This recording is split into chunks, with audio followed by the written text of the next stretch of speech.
It's the post-WrestleMania edition. All right, who's in here?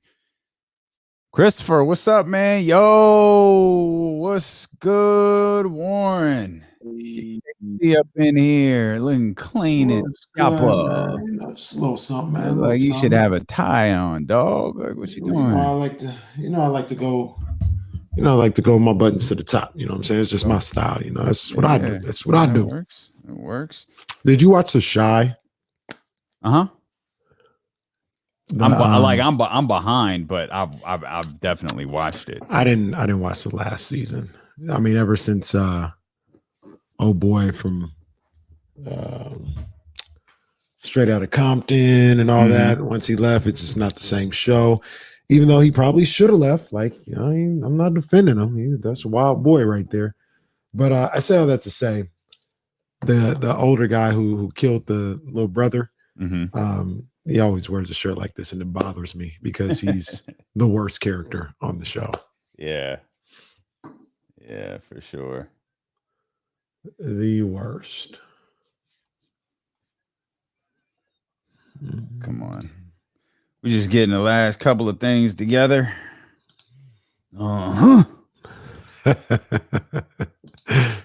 Always makes me chuckle. We're going to talk about it, but all our people on here, what y'all think of, Ronnie is his name. I don't look like Ronnie. Ronnie's, once again, the worst character on the show. His storyline sucks. They could have done without him completely. What was I going to say? Oh, what do you guys think of WrestleMania, man? We're going to talk about it, but what the people think of WrestleMania. I don't know a lot of TV shows. I really don't. Maybe I do. I don't know. That main event last night was something. It was a very good main event. Very good. Tremendous. Very good stuff. It's about where last night's compliments end. I'm still wondering what the hell was going on with Alexa Bliss. I mean, I don't know. You said it best, Damien. We've been lighting each other on fire for 2 months. And now we're just going to have a wrestling match. Now we're going to wrestle. And what happened? What happened to the Burn Fiend mask? Yeah, like I love that he's like resurrected. It's like it's like all of a sudden he's better. They realize I can't wrestle in this. He didn't put lotion on his mask. Like he's clean now. Faded. He had a perfect cut and everything on the side. It's like what just happened? And like the crowd popped for it. It's like, wait a minute. How's that work? Come on, you guys got to do better. How's that work? But all right, cool. I'm with it. Y'all hit that thumbs up. That thumbs up and subscribe.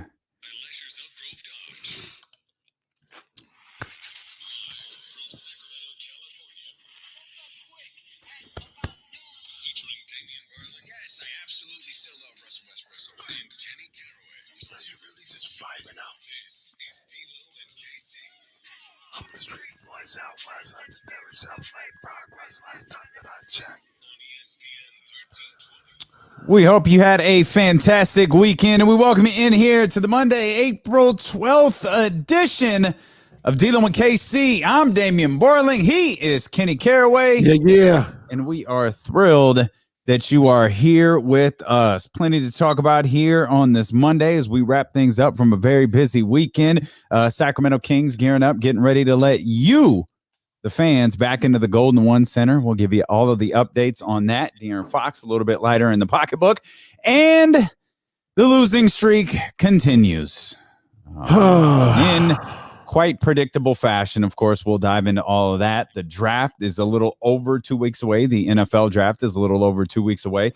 We'll dive into that as well. And, of course, we want to hear from you all day long. 916-349-1320. That's the phone lines.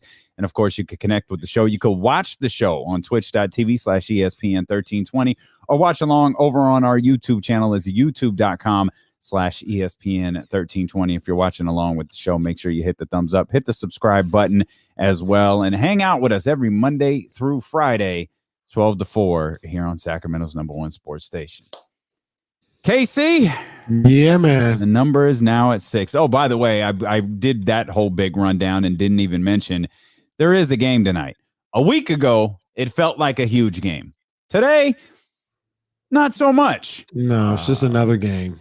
It is. Indeed, it is. And Friday was as predictable. Saturday was as predictable could have been as the Sacramento Kings fall to the Utah Jazz. 128 to 112. The game was pretty close, as we knew it would be, until the final 4 or 5 minutes or so, and then it just went the way that Kings games do, and the Utah Jazz got the win, and here we are sitting at 6 straight losses. You called it perfectly. You called it perfectly how this game was going to go, to the point where they were leading for a lot of the game. I think they go on like a 17-5 run or something like that in the third quarter, and everything was going according to plan. Yep. And then it went exactly according to plan. They got as close as 111, 109 after a Buddy Hill dunk with 4:18 to go. Did he dunk from the 3-point line? Wow, that's impressive, because I think he only takes threes. That's pretty impressive by Buddy. I knew he was athletic, but my goodness. Yeah, that's like the sixth man. I was going to say, I know that's in a movie somewhere. There it is, the sixth man. Thank you. Sixth man, Space Jam, whatever the case may be. Speaking of, real quick, I mean, I put in the rundown for I don't know how many days, and we never got a chance to get to it. Space Jam 2 trailer looked pretty good. Looked great. Look really good. I'm really surprised by that. Look great. Looked fantastic. But anyway, it was 111, 109. The game ended 128, 112. If my math serves me correct, is that a 17-3 run? Yeah, that's a bad game. That's a bad finish to the game. Come on, man. I don't have enough fingers and toes to count all of that. That's bad. Like, come on. 4 minutes left. I think you said it perfectly, Damien. You predicted this perfectly. You said they'll be in it till about 4 minutes left into the game. We all knew. We all knew. Every one of us knew. We've seen this. It's a formula. It's the way of the Sacramento Kings. You go out there, you get slapped around by the Detroit Pistons, literally and figuratively. You get slapped around by the Minnesota Timberwolves, literally and figuratively. You're going to come out, you're going to go against, in this case, normally it's one of the top teams in the NBA. In this case, it is the top team in the NBA. And everybody knew. There ain't a person out there that didn't know. There ain't a Kings fan out there that didn't know how this was going to go. When that game was close in the final 4 minutes, everybody knew they were going to lose. Not a single Kings fan listening to this thought they were going to win that game, especially the way Donovan Mitchell was playing. You knew it's like, okay, De'Aaron is nice tonight. De'Aaron is nice, but Donovan is having one of those. He's having himself a moment. Look, I sure didn't believe they were going to win a game. And can I have full transparency here? Now I went back and I watched the game because I like basketball and because it's my job, right? To know these things. You're a glutton for punishment. That's why. But Saturday night, no, the Kings were not on the TV. I would argue I wasn't upstairs with the two TVs, but I could argue they weren't getting on either one of the TVs on Saturday. Because I just followed it. Like you said, knew what it was. I ended up watching the last 4 minutes, maybe a little more than that, around the final quarter. Mm-hmm. I ended up, kind of stepping away and watching that live. But I mean, we're at the point here. So if you believe in this sort of thing, it's your fault. Kings were winning until Kenny Caraway turned the game on to the big TV, and then they blew it. Well, so if you believe in that type of thing, it was your fault. It could be the case, but I was Take also some responsibility. You'd be taking more than any Kings would. I was also watching up until 4 minutes left. All right, where they were right there, and then I mean, what happened in that final 4 minutes is it's a travesty. I don't know if it's a joke or a travesty. I can't decide on which one. Both? No, it's what happens. It's what happens when you play a 40-13 team. By the way, what would you say the final 4 minutes of that game? If my map is correct, it was a 17-3 finish to the game. With 4 minutes left. But I think 4 minutes. That's the number I was looking for. 4 minutes. Mm. You know how many of those minutes Rashawn Holmes was on the floor? Not many, if any. It was none. Come on, man.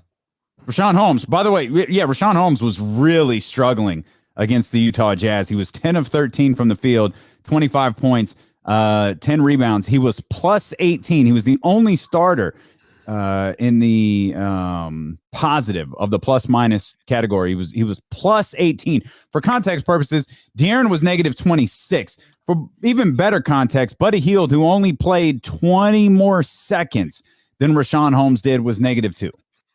Rashawn Holmes didn't see a second on the floor there during that collapse. And ironically, Rudy Gobert was out there. Like I could understand if the Jazz went small and you were trying to match up with that.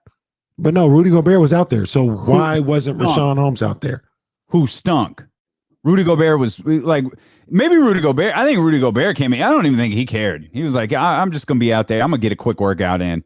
I'm going to pass the ball to my guards. I got a ridiculous backcourt. We all know that you're going to have your way with this backcourt here, the Kings. So I'm just going to feed you guys the ball. I'm just trying to go out there and get a quick workout in. He put up 2 shots. When was the last freaking time Rudy Gobert put up 2 shots? So you can't even use the excuse he was getting worked. If you're Luke Walton, you can't even use the excuse that, oh, they just overmatched us with Rashawn Holmes out there. We had to make a change. Just like we had to make a change to the starting lineup. Let's evaluate that for a second. Remember the change to the starting lineup? It was supposed to reinvigorate that bench. The bench that seemingly had been playing pretty well, with the exception of, I think it was one game before the change, like it wasn't playing particularly well. But then, let's put Mo Harkless into the starting lineup. Throw Tyrese onto the bench. Cool. 16 total points for the bench, for the Sacramento Kings bench. 16 total points. 13 of them belong to Tyrese Halliburton. The other 3, the legend that is our Metu. Good job, Metu. I don't know. I don't know. I don't know what to do. I don't know what to do with that. You know, and you got guys that are good ball players who aren't producing. Well, at least one we know for sure. The one right is a solid ball player. I think Terrance Davis is a solid ball player, but he's a second-year player. Could be wrong. But even a guy like DeLon Wright, who's kind of proven in this league, has just been non-existent. And I'm not sure what to equate to that. I'm not sure what the issue is there and why it just fell off a cliff from the bench. You and I have this discussion a lot because you are big into accountability from the players. I'm big into accountability from the coaching staff. These types of things that we're looking at here, like Rashawn Holmes not playing in the final minutes of that game, the move to put Tyrese Halliburton back on the bench, those aren't, I should ask you, are those to me feel like they're not situations that are like player accountability issues. Those are coaching things.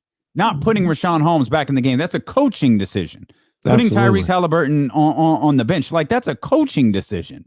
Absolutely. That's inexcusable not to have Rashawn Holmes in that game at the end of that game. I don't understand what the strategy could be there. What is this thing with Mo Harkless? Mo Harkless is I believe would be a fantastic role player. Why is he thrust into this position right here? I would guess they need size. Now it goes back to what we're talking about. They're substituting the wrong player. They're substituting the wrong player. It shouldn't be Tyrese Halliburton. It should be Buddy Hield. But that goes back to like what we talked about a little bit for like all last week, is they're just too damn small. So you get Mo Harkless in there to help with size on defending and on rebounds and just general toughness. But the answer, in my opinion, and in your opinion, isn't to insert him for Tyrese Halliburton. It's to insert him for Buddy Hield. So he's subbing out the wrong player. I don't necessarily have a problem with Mo Harkless being out there or the idea of him being out there. It's the person that continues to remain out there in the starting lineup, which is more of the issue. Jimmy Hayes over here on the YouTube stream, youtube.com/ESPN1320 says, Coach hating is getting old. Cool. Uh-oh. So is losing. Tell me. Oh, don't do that, Jimmy. Just tell me, who do we hold accountable then? Like whose decision was it that Rashawn Holmes doesn't play in the final 5 minutes? Was that Rashawn's decision? I don't think so. Who do you want to blame? Was that De'Aaron's decision? Oh, you know what we blame? Oh, you know who it was?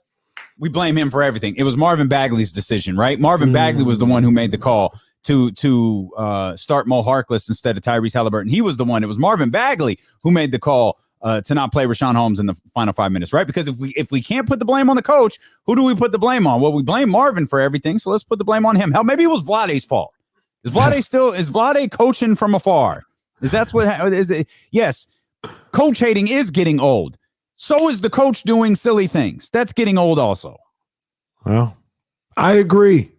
I understand. The fourth quarter scoring, that's an issue as well. Buddy Hield 2 of 6, 1 of 5 from beyond the arc in the fourth quarter. That's a Buddy Hield stat line right there, right? 2 of 6, 1 of 5 from beyond the arc. And he's the one that supposedly deserves to be in there. Harrison Barnes, I keep saying more than anything, and maybe it's a situation where he is in a different position at the 4 and he's got bigger guys on him and he's coming out there, but he's shooting the ball from beyond the arc too much. In that fourth quarter, he was 2 of 5, 1 of 4 from beyond the arc. He should be taking 4 threes in a game, let alone in one quarter. We're still trying to figure out who we are. That's what Luke Walton said. We'll dive into that. We'll talk about the Pelicans tonight. There's much more to talk about with this Kings game, much more to talk about in the world of sports, including some things that are happening right now across the world of sports in Minnesota. We'll keep you updated on all that as D'Lo and Casey continue here on Twitch, on YouTube, on the Odyssey app, and on Sacramento's #1 sports station, ESPN 1320.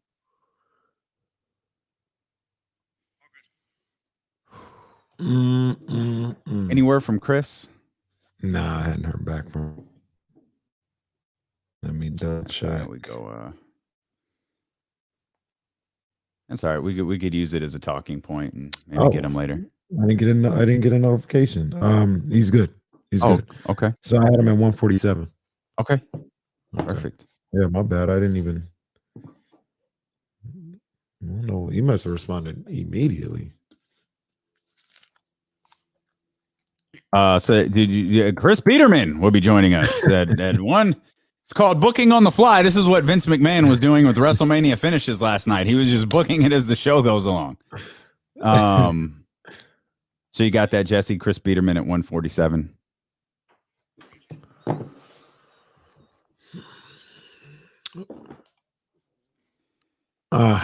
Yeah. I was just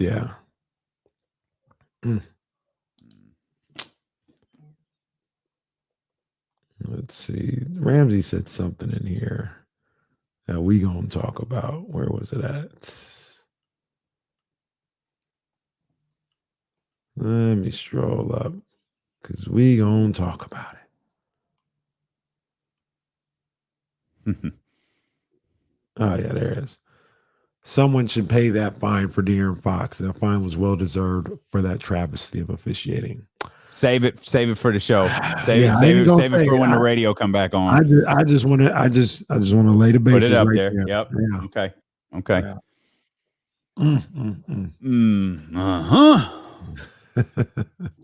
All right. Wait, what is this stat, Willsy? What is this stat that you just put up right there? Hold on. Wait, wait, Will is doing work. What's going on in here? I think 76 is the amount of points Buddy Hield has. That's my guess. I haven't seen it, but how many 76 fourth quarter points? No. Anyone want to guess how many total free throws Buddy has shot the entire season? Is that what? Oh my gosh. 76. 76 free throws on the season. Holy smokes. That's terrible. That is terrible. Yikes.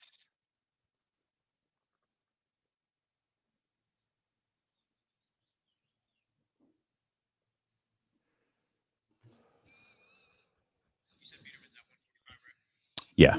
Yeah.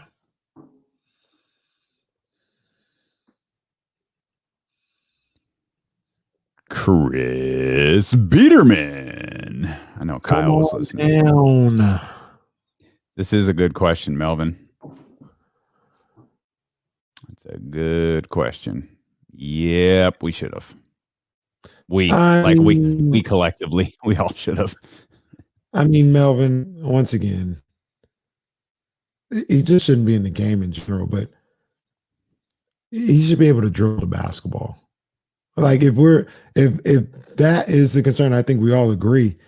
If that's a concern, he doesn't need to be on the floor, period. He's a shooting guard. He should be able to dribble the basketball, initiate offense, all that stuff. If he can't do that, he almost needs to find a new profession, to be honest with you. I did see this, Ryan. I chuckled too. I chuckled as well. Like, okay. Come on, man. Come on, man. How many did Mitch shoot? Just curious. Mitch better have my money.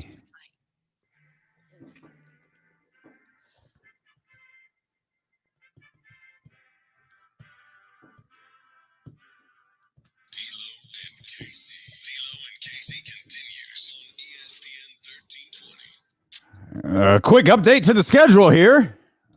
Chris Biederman, 49ers beat writer, is going to join us coming up at 1:47. So make your plans to be with us. Again, Chris Biederman, 49ers beat writer for your Sacramento Bee. He'll be with us coming up here at 1:47. Terrance Mitchell, cornerback for the Houston Texans. Yeah. Burbank graduate, pride of Luther Burbank. He's going to join us coming up at 3:00. Where is Burbank on the rivalry scale? So from McClatchy, it's not really a rival. I mean, all that old Metro League stuff, that's always, it's always near and dear to my heart. But the whole family went to Burbank growing up. My mom, my dad, my aunts, they all went to Burbank. So I got love for Burbank. I was right over there in that 24th and Florin area growing up. So I got love for Burbank. But yeah, all the Burbanks, the Sac Highs, Johnsons, obviously Kennedy, Jesuit, because that's an old Metro League, Christian Brothers. When all them get together all the time, I mean, there's always some extra energy because that's the city. That's South Sacramento right there. It's always some extra energy. So got love for Burbank, though. Okay. We got love for Terrance Mitchell, who's going to join us again at 3:00. You pulled up a message from the YouTube channel from our man Ramsey here regarding De'Aaron Fox. I'll summarize for it. I'll summarize it for everybody. I got you. Okay. Someone should pay that fine for De'Aaron Fox. De'Aaron was fined today by the league for criticizing the officials, and he went pretty hard at the officials.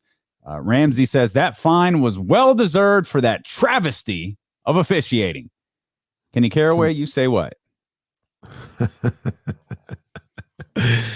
I say I'm glad to see that De'Aaron has a pulse.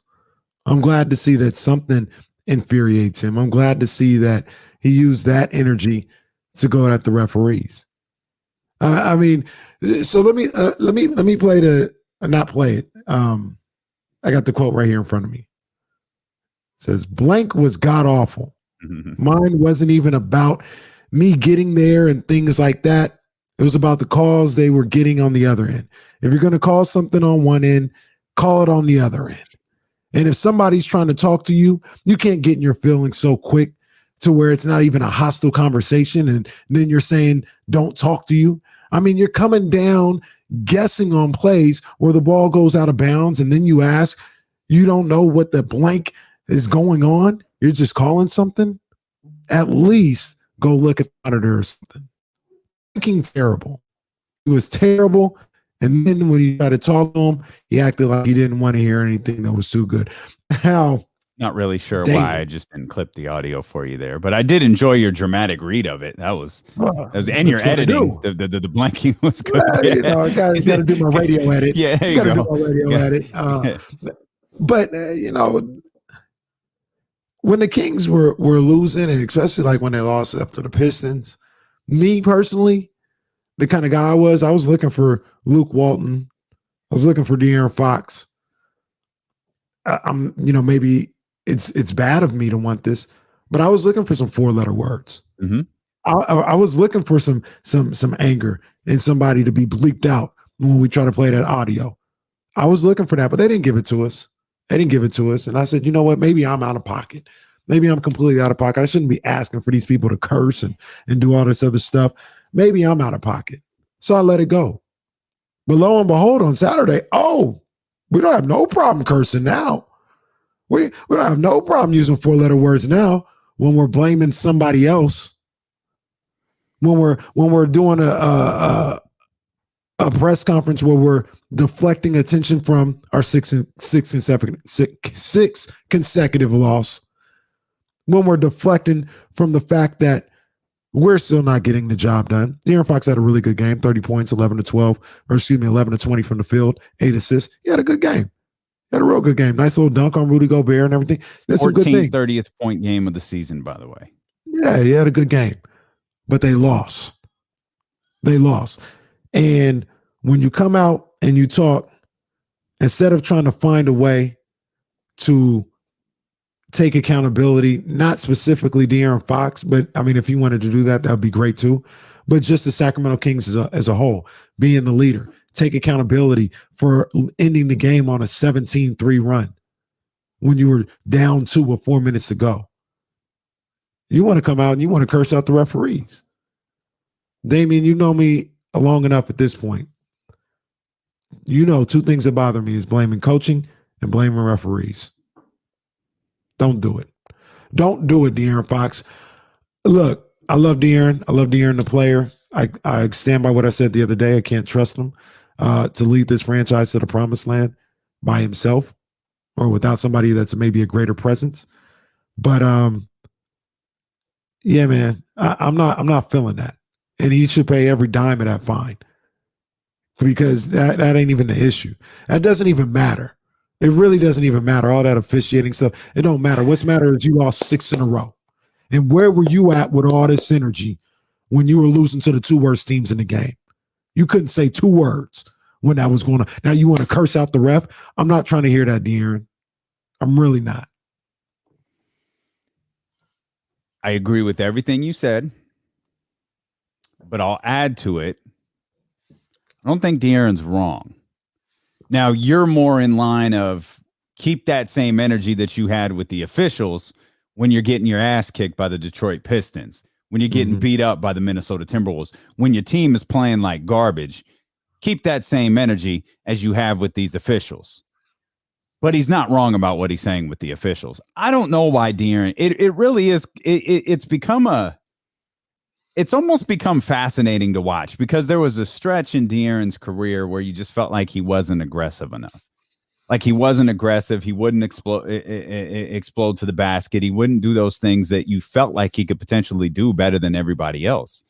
And that's why he wasn't getting calls because he didn't do it frequently enough. Like he wasn't going to get those. But now he does. Now he does it a lot. And he still can't get the call. And I mean, officiating isn't why the Utah Jazz beat the Kings on Saturday. It's not even close to the reason why.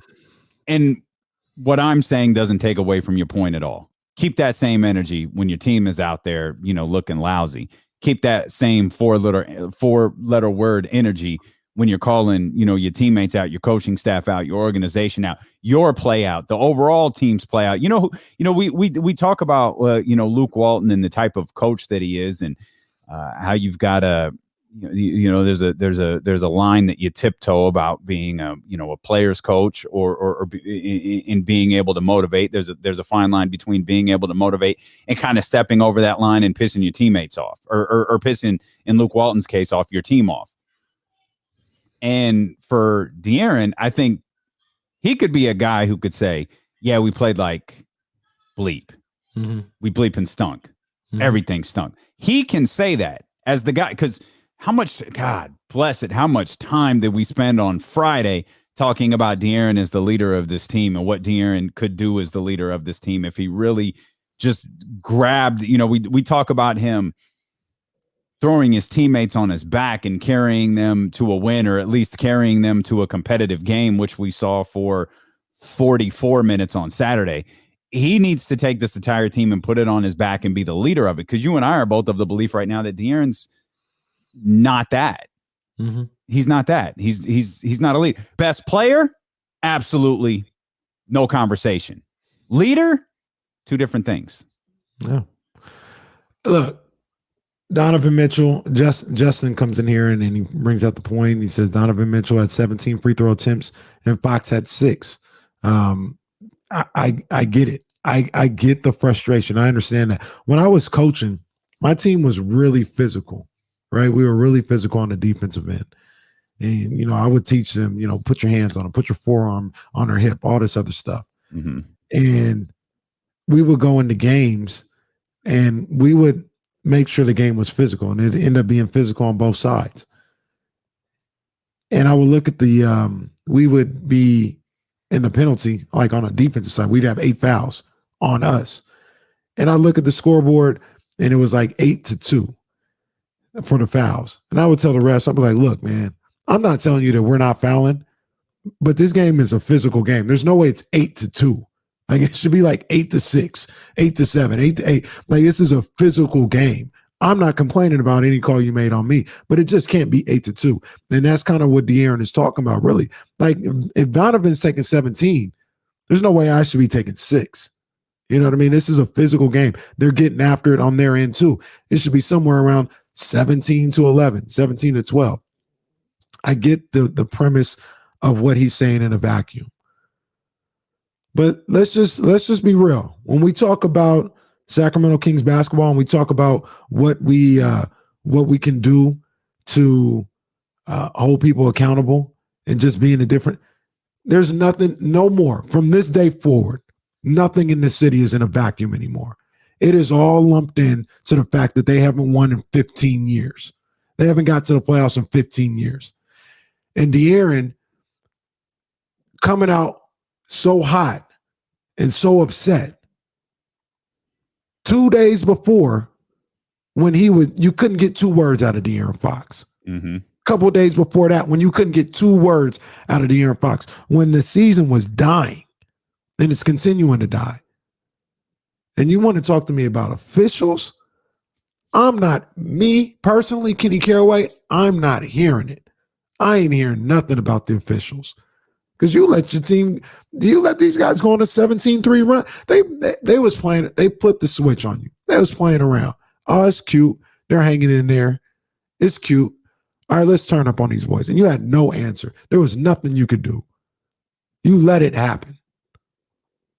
I need more leadership from De'Aaron Fox. Then the first thing that I would get to the podium and talk about was our team, what we failed to do. And I didn't watch the press conference, to be fair. That him talking about officiating may not have been the first thing that came out of his mouth. No, it was pretty close, and it wasn't that different than the days before. Head down. He said a few more. He talked more. He was given 2-word answers after, I think it was the Detroit game. Mm-hmm. He gave lengthier answers, but his lengthier answers involved officiating. Like he was trying to get his own point across. Looking up a time or two as he was talking, and ain't nobody trying to hear going that. Off on officials. Ain't nobody trying to hear that. And then on top of everything else, he shouldn't be the one to have to come out and say that. I like Luke Walton to be getting a $20,000 fine. I like Luke Walton to be getting a technical foul. I like Luke Walton to get thrown out of a game. In that situation in Utah on Saturday, when the game is over, you've already lost, you've already blown it with about a minute left, I would just go off. On the next time, I'd say, De'Aaron, go to the bucket. And if you don't get the call, I'm going off. And to be honest with you, because the game is over.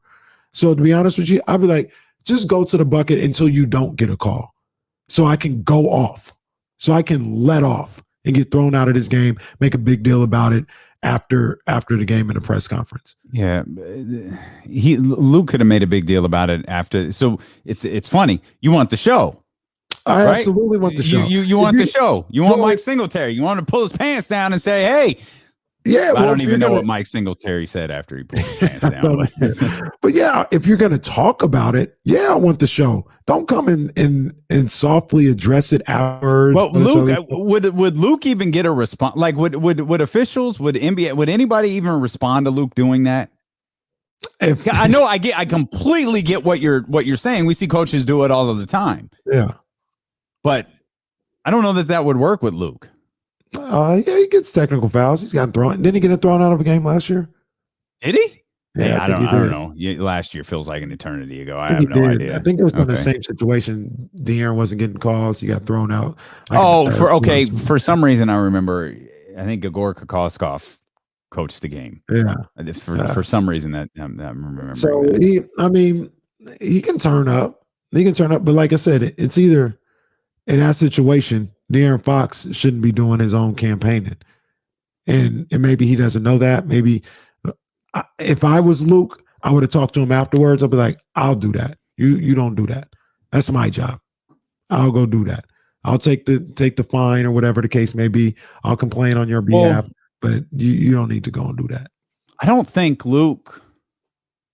Sorry, all of these press conferences are running together. I don't think Luke even addressed officiating in the postgame press conference. If he did, he certainly didn't for very long. I remember him talking about a better effort and tough, and we fought, and the losses are piling up. But I don't think he said anything about officiating in his press conference. Maybe because it didn't matter, which is the whole basis for all this stuff. Like, I don't know why De'Aaron going. I take that back. I understand why he's going on and on about it, but there's so many things that you got to take care of before you get to that. Like, it doesn't matter. So I don't know why you're bringing it up and why you keep harping on it. So I'm not mad at De'Aaron for. I don't have an issue with De'Aaron bringing up the officiating, but I think you make a great point, and it's that line that's just becoming completely played out in today's society. He keep that same energy. Mm-hmm. He doesn't have no energy when his team is out there losing because they stink, but he has all of this energy when he feels like he's been wronged by the officials. Luke Walton said as part of his post-game press conference, and I'd love to get your thoughts on this. I'd love to get everybody's thoughts on this. 916-349-1320. Here we are, 50 some odd games into the season. We are 130-ish games into Luke Walton's time as the head coach. We're still trying to figure out who we are. This is an exact quote from Luke Walton on Saturday night. We're still trying to figure out who we are.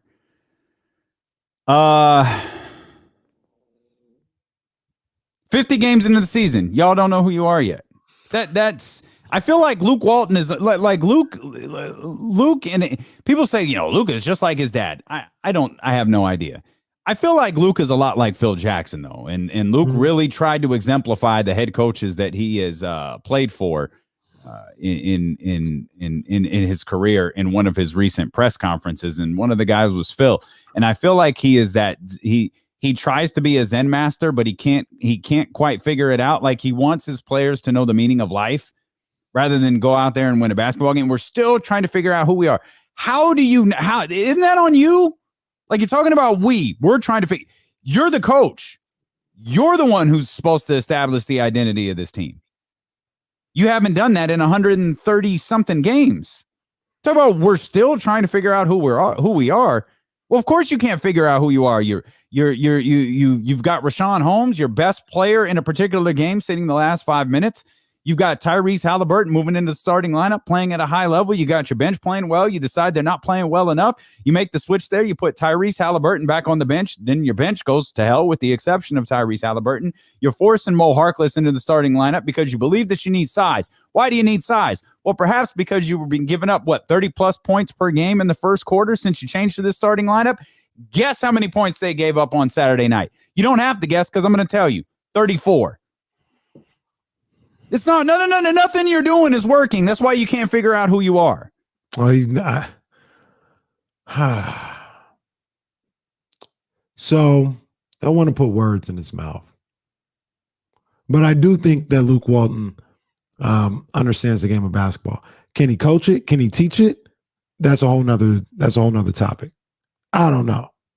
But I do think he understands the game of basketball. And he'll never say we all know what their identity is. We all know what it is. And I believe Luke knows what it is too. They're soft. They're a bunch of soft players. Mm-hmm. That roster is soft as Charmin. But he can't come out and say, well, maybe he can. Maybe he should. Maybe he should. John Bull can say it on the YouTube chat. I don't get it because I can clearly tell you who the Kings are. A poorly coached team with zero accountability that does nothing but finger point who thinks they're better than they are. Once again, we can debate this till the cows come home, me and John and everybody else. Sure. If you want to say they're poorly coached, that's fine. But they're soft. And that's internally. That's internal. You can be both. You can be soft and poorly coached. Like, this isn't an either or situation. It's not one or the other. You can have a bad coach and a soft team. I don't believe these things are mutually exclusive. You can absolutely have both. Correct. Yeah, you're 100% correct. Once again, everybody knows where I lie. I mean, not a lot can get done before they look in the mirror. The fact is, they've got to change both. Players have to change. Like last week, I was done. Thursday night, that was it for me. You've got to change this roster. You have to change the coaching staff. You have to move on. You have to just blow up this culture of losing here in this city. You're right. I'm looking at Johnny here. Johnny, Kojo put up 18 and 13 assists last night. Bogey put up 32 points last night. Stop blaming just the players. So what? They're getting coached better somewhere else? What are you guys talking about? What are you talking about? They're getting coached. So Dwayne Casey is just out here coaching up Kojo. Come on, man. Kojo's been in the league for you got to stop doing that. Years. Dwayne Casey's a significantly better coach than. But what I'm saying is Kojo's been in the league 6-7 years, man. He's not getting coached up by anybody. He's a veteran that knows who he is and knows what he wants to do. I'm not going to die on the Corey Joseph Hill because he's doing this in Detroit, which is a bad basketball team. So I'm not going to be overly impressed by what Corey Joseph is doing. But Dwayne Casey is a significantly better coach than Luke Walton. I don't think that's why Corey Joseph is playing well in Detroit. I think Corey Joseph is in a great situation for him to play well in Detroit, and it doesn't matter that it doesn't account to wins because they're not winning this year, and they know they're not winning this year. Bogey, you're going to get big nights from Bogey. Bogey is what he is. I don't care. The coach could be Luke Walton. It could be Dave Yeager. It could be Nate McMillan. It doesn't matter. You're going to get what you're going to get 32 points from Bogey on a night. You're going to get 4 on another night. We saw it in the bubble with Luke Walton being the coach. What did he go 1 of 15 against that Dallas game? Came back, had like 24 in the first quarter. Was that the game where he hit like the last shot of the game was the one that he hit? Yeah. Like stop with all that. And you guys keep saying stop blaming the players. Well, Johnny keeps saying stop blaming the players. No, I'm not. I'm not, because there's a level. There's blame to go all around when you're this bad, when you're this frustratingly bad. And I think the thing with us too is, KC, I'm not going to speak for you. The thing for me is I thought they were better. That's the part that kills me is I thought that they were better. And now I look like an idiot. I look like an idiot for thinking this team is going to finish, plus 30 wins, 30, in the range of 32, 33 wins. Which, God bless it. That's our measuring stick. We're talking about 33, in anywhere from 32 to 34 wins here. That's the measuring stick. That's a bad basketball team. Mm-hmm. And they can't even get to that. We rated them above everybody's expectations. And they were still a bad basketball team when we overrated them. And they can't even get to that.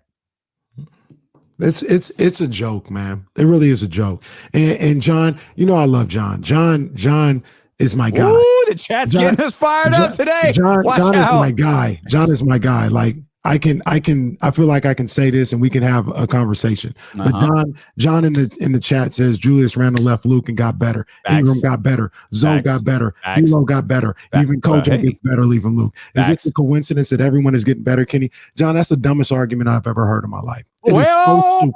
wait a It is minute. Whoa. so stupid. No, Explain to me. it's a dumb argument. No, it's not. So is De'Aaron Fox? Sign my name right next to John Bulls. Okay, so Luke Walton is he helping De'Aaron Fox get better? Sure. Is he helping Rashawn Holmes get better?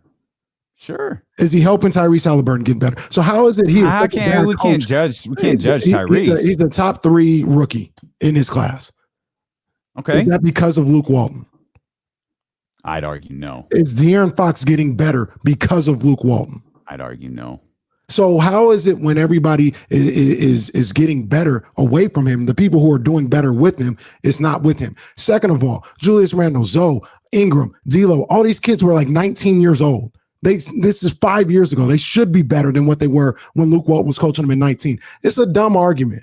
Like I'm not here to say it's completely it's ridiculous. It's not ridiculous. Because you don't agree with it doesn't mean it's ridiculous. How is it ridiculous? So you're telling me it's just not the natural progression that they shouldn't get better from 19 to 24? Sure.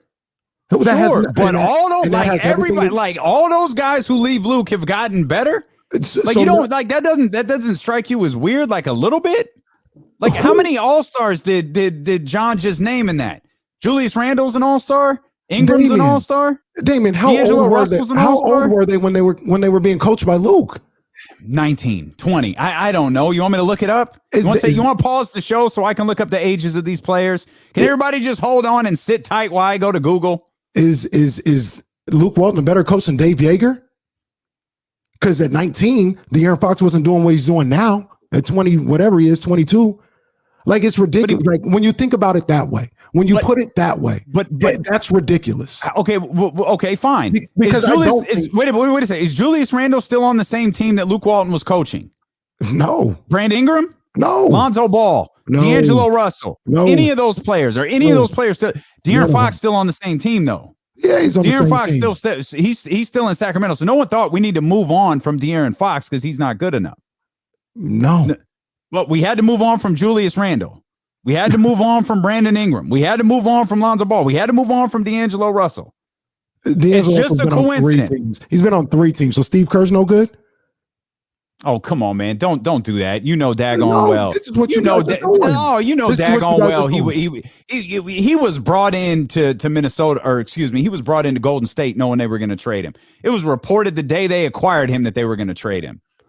We're going to step out. Don't be mad because we're right. I just want you to keep the same energy. That's all I'm saying. I got my energy, man. Don't you worry about that. I got my Donovan Mitchell 42 points energy. That's what I got. We'll step out. We'll come back. There's some serious news in the NBA that we've got to talk about. There's a game postponement, not due to COVID, though, due to another situation that we're all way too familiar with. We'll explain as D'Lo and Casey continue here on Sacramento's #1 sports station, ESPN 1320. Yeah, John, you know you're my guy. That's a ridiculous argument. Like, no, it's a great argument. Or I just want the same energy. Just tell me that Luke Walton is making De'Aaron Fox better. I don't think he is, personally. So is Luke making Buddy worse? You can make that argument. Although Buddy had a great year last year under Luke. Did he? He had a great year the year before. Once he went to the bench, he was averaging like 20 points a game. Yeah, that was like it's my whole point is it's ridiculous either way. I don't think Luke Walton is making De'Aaron Fox any better. I think De'Aaron Fox is getting better because he's getting more experience. He's becoming an older man. Same thing with Randle, Zoe, and Ingram. The Pelicans don't even want Lonzo. I wonder if he's played well. I know he's not playing tonight, man. How could they not want that dude on that roster? I don't know. I do not understand. McQueen Mondays. Gotta stay on top of these. I'm gonna start trying to hit them at the 17. And then so I got yep.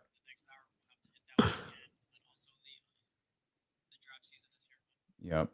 And then we'll bring in Chris on the draft line. So today is 17 days. Is that right? Okay. Okay, starting Monday at 17, 16, 15, 14. Okay, got it. Yeah, that's right. John, all these guys got older. Are they supposed to get? We keep on talking about levels for Fox. Oh, as he gets older, he's going to hit another level. So De'Aaron Fox is the only one that is supposed to hit a different level as they get older. Everybody else, it's just about coaching. Come on, man, y'all got to stop, man. Or if you don't want to stop, just keep the same energy. Just tell me that Luke Walton is making De'Aaron Fox better, and then I'll leave it alone. I'll leave it alone. Tell me he's making Rashawn Holmes better, and I'll leave it alone. You could argue Rashawn Holmes just getting playing time. I mean, I'm not trying to be funny. Rashawn Holmes he's never played this many minutes before. we don't even know what the barometer is for Rashawn Holmes yet. Wasn't everybody saying that Harrison Barnes was having the best year of his career this year? Luke Walton making him better? No, he's not. Luke Walton is making any of these guys better. It's going to be one of those days. Just going to fight it out. Everybody get it all out. That was supposed to be Friday. Friday was a resignation of here we are. This is it. Because nobody was fighting about it. Like everyone was like, yep, this is it. Nah, man. Doing what we are. But these are the discussions that you should be able to have. I can have this discussion with John because John's my guy. I can have this discussion with Damien because he's my guy. It's all good. It's all good. Y'all go get them. If y'all live in Placer County, go get those shots. I heard they opened them up to everybody today. Yes, sir. We about to see, dude. We're about to, the whole show is about to see each other for the first time ever today. That's wild. Can't wait. Dude, that's Can't wait. We're about to meet our boss. How weird is that? Like Danny in San Francisco, sight unseen. D'Lo and Casey coming August 17th. Even when he hired us, it wasn't over Zoom or nothing. It was still on the phone. It was on the phone. We hadn't graduated to Zoom yet.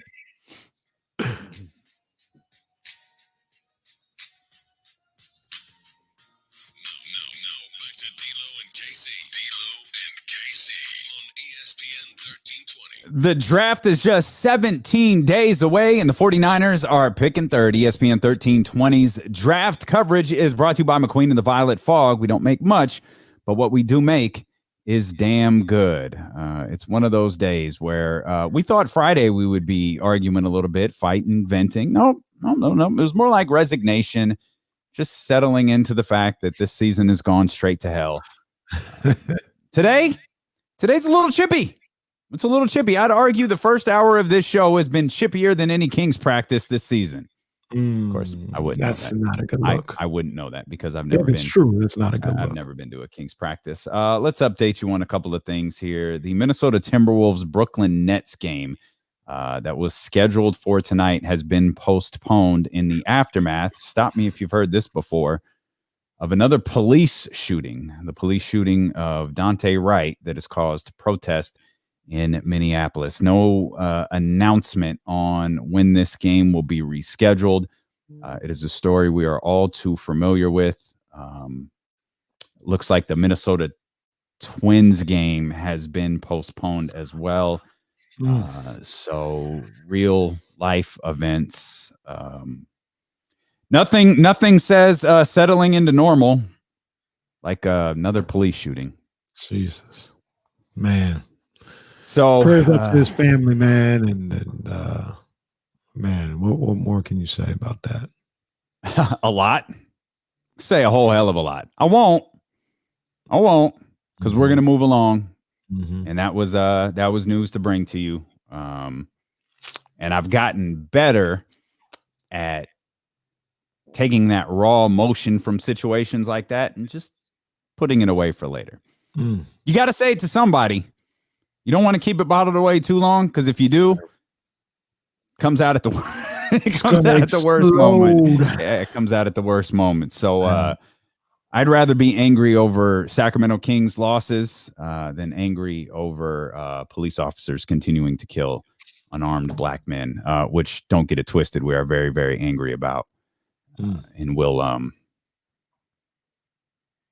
address that at another time. But that game tonight between the Timberwolves and the Nets has been postponed. The game involving the Minnesota Twins has been postponed as well. They have already thrown out ideas of potentially playing that game, the Timberwolves and Nets game, tomorrow. I don't imagine this protest is going to last 24 hours. I don't imagine that this game is going to get played tomorrow. If it is, it's certainly not going to get played in Minnesota. So we'll keep you updated on any other scheduling changes in sports as we roll along here.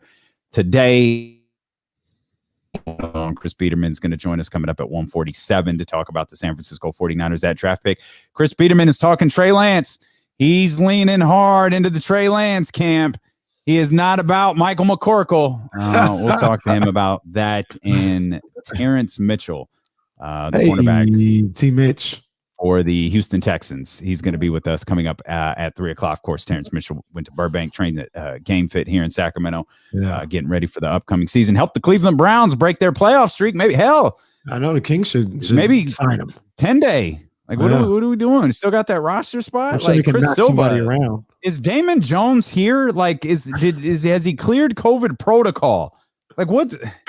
There are so many DNP CDs. Like, I look at this box score sometimes and marvel at how big the roster is. It's like, oh man, Justin James is on this team. I thought he was waived like 3 weeks ago. Nope, he's still here. That's awesome. Love Justin to see James him.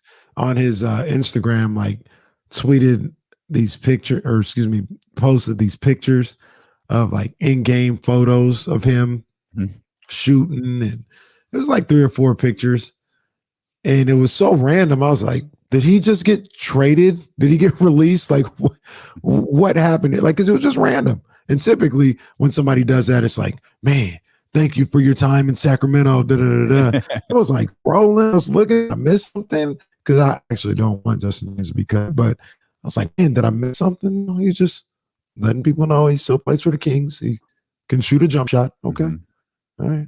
So, yeah, he's still here. We hadn't seen him in a while. Jazz is telling us to play nice, so you'll have fun on the show play date later, as we were mentioning here on twitch.tv/ESPN1320. Mama Queen Bee. And the ESPN 1320 YouTube channel. The show is getting together for the very first time ever today. We've actually never met Danny in San Francisco. I've never even met Jesse. Yeah, like we're all, and I think Kenny wasn't even at the when I went to the Caraway Estates, the Caraway compound in Elk Grove. You weren't even home. I was just dropping stuff off, hanging out with my man Reese and Cheryl from Elk Grove, showing me the different wings of the house. And so, we've only got to hang out a time or two. So it'll be cool to see everybody and talk about this masterpiece that we're trying to create here. We're not fighting. That's what the Kings do, though. The Kings force you to have more passion than they do about everything that's going on. And sadly, it's not that hard. It's not that difficult to have more passion than the Sacramento Kings do. So, I know we're going to talk a lot more about the Kings. If you want to, you can. 916-349-1320. I guess we haven't mentioned this. There's a game tonight. They play the Pelicans tonight. A week ago, this felt like a monster game. Not so much anymore. I was begging on Thursday, as late as Thursday, to just say, man, please just make this a big game. That's all I'm asking for. Make it an important game. All you were asking was for them to beat the Detroit Pistons. Sure. And you couldn't do it. Not only couldn't do it, they got beat up by the Pistons. Got beat up. We're bringing back, I think we need to bring back powerless and power rankings this week. I know we've got those powerless teams. Some of them are pretty steadfast in there, but I think Sacramento needs to make a guest appearance in the powerless rankings.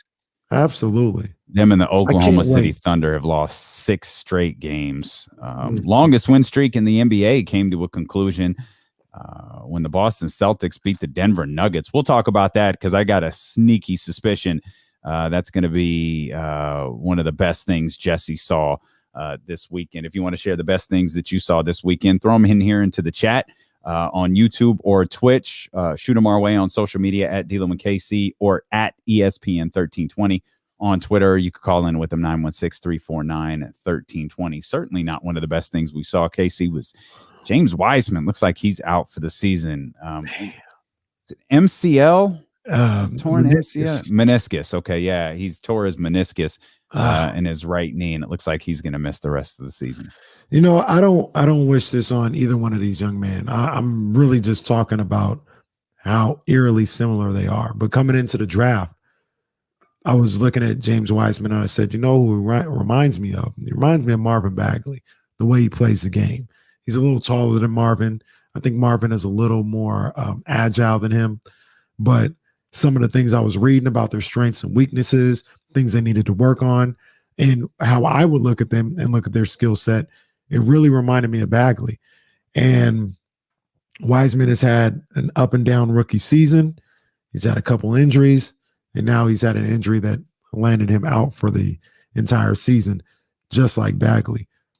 I hope they mirror each other in the same way moving forward, as far as they're on the floor, they're playing, they're living up to their potential and all that stuff. I hope that's what it is. But unfortunately, so far, I mean, almost mirror rookie seasons, almost like a lot of potential. These games where they really stuck out, but they can't stay consistent with their availability. And man, I feel bad for the young dude, man. There's also another tie in there, is that, you know, obviously Kings fans ride with and I think, you know, Kings fans probably ride it harder than like the NBA community does. But what if the Sacramento Kings had drafted Luka Doncic instead? Mm-hmm. It's certainly not the same type of, I was going to say venom. I think that actually is the appropriate term here. It's not the same type of aggressiveness with James Wiseman, but I've had plenty of people say, man, could you imagine if the Warriors drafted LaMelo Ball? How different that team might look right now, how different that team might look headed into the future if they had gone with that point guard. I've even heard people say traded back a couple of spots and took Tyrese Halliburton for the Golden State Warriors. You know what I mean? Like another defensive player. Goodness gracious. Yeah. So that was really that was tough to see and to get that news, man. I hope he makes a full recovery. I think I saw something where the guys with the same issues under 25 have been Jaren Jackson Jr., who we haven't seen since August. Another one, who was the other one who wasn't so bad? Oh, it was Zion. Zion was another one, and Zion is coming back, and we'll see him tonight.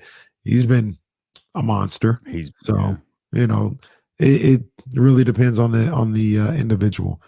Whether or not they can bounce back. And who knows, Jaren Jackson Jr. may bounce back and have no problems. I'm just saying he's a little concerning because he's not even playing yet. You know what I mean? And I think Zion tore his and was back the same year, right? Mm-hmm. Like he tore his. The meniscus is fascinating. How it ACL, all are created equal. Mm-hmm. Every ACL is created equal. It's the meniscus is not. And that's fascinating, as you'll have guys come back sooner. You could see guys on. Of course, this is late in the season, so when you hear that they're out for his start of next season is in no danger. No, start of next season. You're right, but some people are worried about if he'd be ready for the summer league. Then I guess they're going to have. Yeah, I am not worried about the summer league whatsoever for James Wiseman. I'm worried about the start of next season. I get it, probably benefit. Wait a minute, time out. You're listening to D'Lo and KC on ESPN 1320 KIFM West Sacramento, KRXQ HD2 Sacramento, an Odyssey station, and driven by our friends over at Lashers Elk Grove Dodge. When the hell is summer league? I don't know. Somebody just mentioned summer league. I don't know. Like what? Like the finals are in July. If I had to guess, I would say August. So the game 7 of the finals is July 22nd. The draft is the 29th. Yeah. So right? Yeah, the draft is the 29th, and then free agency's got to be shortly after that. Hopefully, before I book my vacation. in a regular season, the draft is usually like June, let's just say June 29th or 22nd or something like that. They typically have summer league on like 4th of July, like that first week of Yeah. July. So they could have summer California league. Classic. Yeah. They Right could have into summer league in like the first week of August. Yeah, but in July, you're not going back to camp until September. Well, it all If got you have summer league in August, you're like going back to camp like in a couple weeks. yeah, but it didn't matter those rookies. That's true. Like just throwing that in summer league, the new trend is essentially like these first round picks. They play maybe 1 or 2 games, and if they look good, or hell, if they look bad, we're shutting them down for the rest of summer league. That's the new trend. So they'll only be playing about a week or two. Put them out there. Associate producer John Bull here says, quote from the ESPN article, the NBA is also working toward the resumption of its annual summer league in Las Vegas sometime in early to mid-August. Those specifics are still being ironed out. Hey, John, or excuse me, not John, but Ramsey. John is getting on your corner, breaking this news, giving us these facts. Well, and usually what Ramsey does. John's saying, I'm the captain now. In all fairness, our executive producer, Jesse, he had it also. I just can't put Jesse's notes up on the screen like I can when John puts it out there. So mid-August. So, I mean, man, I guess not surprising. It's just going to be one of those things again where it's like boom, boom, boom, boom. Like it is going to be a frantic couple of weeks because if you're doing summer league in mid-August, I got to believe that free agency is going to take place before that. No. Well, maybe. Because if the draft, I think, is July 29th. Yeah. If I remember correctly. So that gives us the next weekend. Maybe you start free agency and then perhaps the weekend after that. I think what the question really boils down to is when does next season start? Like we're all under the belief 17,000 people at the Golden One Center. Everything is going to be totally normal because everybody's getting these shots allegedly and all of this different stuff and everything's going to be fine and we're going to keep it moving. And when's the season going to start? When are we looking at, because you've talked about this as it relates to this season and it's as close as they could possibly get, but they want to get back to normal. Like we thought they might change their whole calendar year. They're not. They want to get back to the normal setup where they have those summers off. So are we looking at September, a start time for camp, August, the start time for the season, and now we're back to running October through June? Yeah. October, they pushed it back even more a couple of years ago. It used to be around Halloween. So now they start around like October 15th or so. I think that's where they'll be at. I think free agency, even from what I can remember, free agency kind of goes into summer league a little bit. So that'll be no different. So August, the official tampering time might be like August 10th, and then the official signing will be like the 15th. Yeah. Can you remember the biggest free agent signing during summer league? This is easy. During summer league? Help? No. I mean, I'm sure it's obvious. I don't remember. I think this was all one day. I think it was. I'm pretty sure it was. Zion debuted at summer league. There was an earthquake. Yeah. And Kawhi and Paul George went to the Clippers. I think that was all the same night. Okay. Good knowledge by me. Okay. Yeah. Nice job. I don't remember the Paul George. I don't remember when that happened. I remember Zion. I remember the earthquake. I remember getting a frantic call. I think we just had an earthquake. Yeah. Like, yeah, you did. I'm like, well, I'm watching it. Like you definitely just had an earthquake.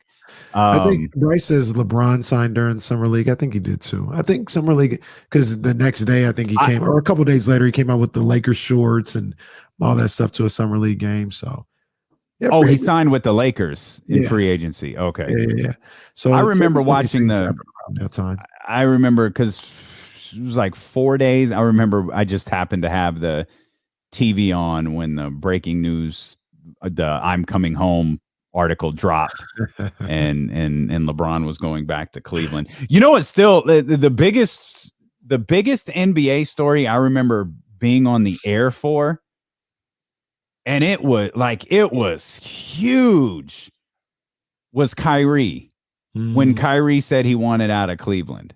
And that was like I felt like maybe that was middle of summer. I don't remember when that was, but I remember everything stopped and like the NBA world was centering around that Kyrie Irving thing. That's when I really realized how big of a star Kyrie Irving was. Because like you said, everything stopped. When Kyrie, like that shook everybody in the NBA world. That was huge. Yeah. When Kyrie said he wanted out. Yeah. So that was a big deal. Another one is we go down memory lane and try to avoid talking about the Kings any further.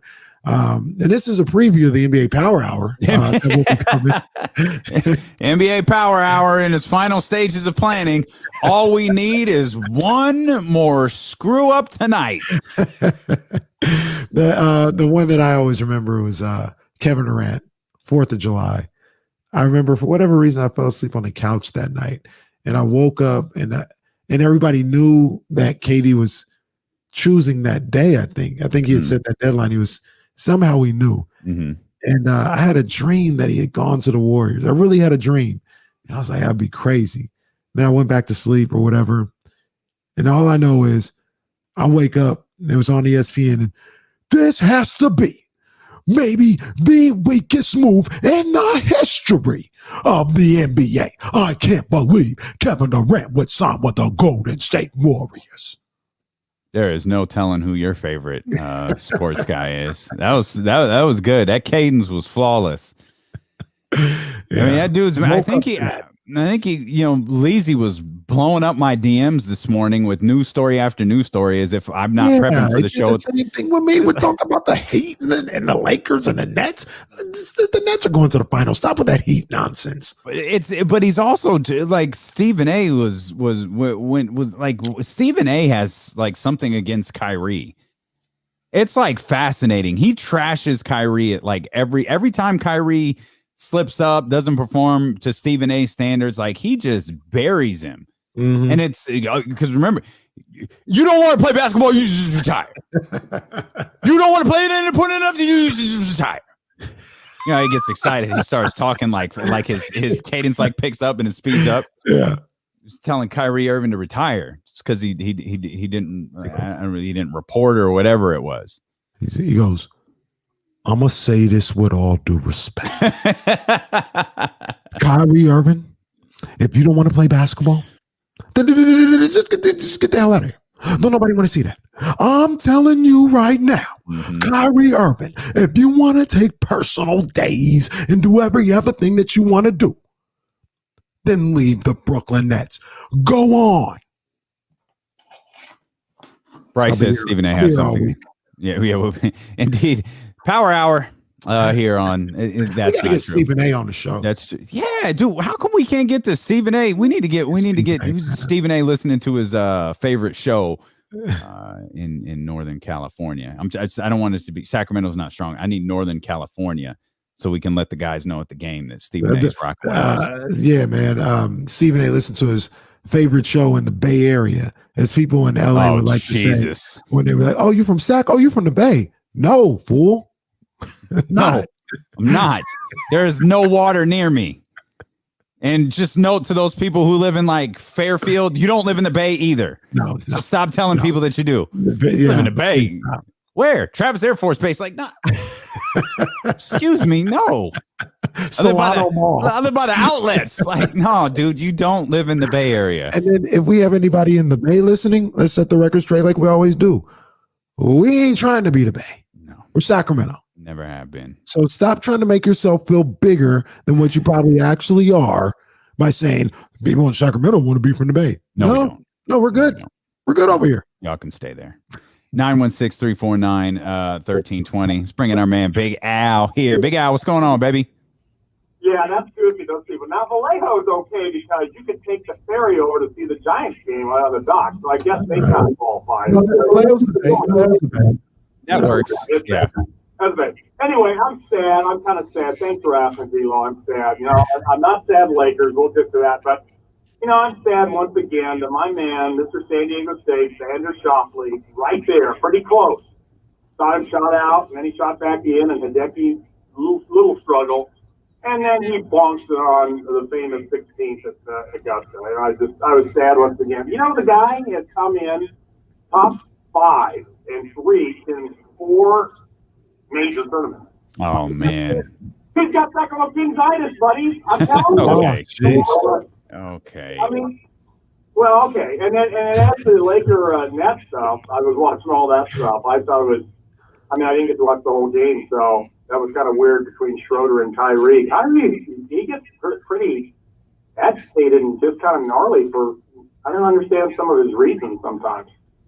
It's not for us to understand. Like, I mean, that's hey, we appreciate you. Appreciate you, man. Thanks as always, man. Yeah, the artist is going to be the artist.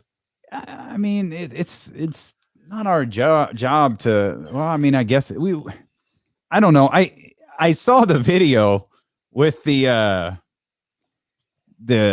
closed captions on what everyone believes was said. So it's kind of like seen that one. Oh, you haven't seen it? So do you know about the exchange? Yeah, but I didn't see like what was said. Did you see what was said? I heard one thing that was said. Okay, all right. Set Kyrie off. Okay, right. Okay, so now people were dissecting that as to like what that meant, and I think our guy Eddie tweeted something about it. Bansky Boogie Buzzins. Yeah, it's like okay, this is some people they don't call them that. I know plenty of black people that are like, dude, don't call me that. Right. Like we don't know each other like that. Right. Don't use that word with me. Yeah. And there are some people that look at that word is said from a black dude the same way they look at it as it's said from a white person. Like don't say that word to me. Right. And Kyrie being one of those guys isn't even remotely surprising to me. That he wouldn't allow that he wouldn't allow someone black or white to call him that. Right. He wasn't having it. But Dennis Schroeder was like, hey, oh, man. Like, what is wrong with you? What you mean? I actually said my.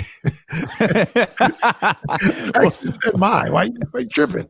We'll come back with the best things we saw over the weekend. We got one-on-one on the way. How about your San Francisco Giants? We got action, baby. San Francisco Giants playing well. We'll talk about that. We'll talk more Kings. Chris Biederman is going to join us. We got plenty on the way as D'Lo and KC continue here on Sacramento's #1 sports station, ESPN 1320.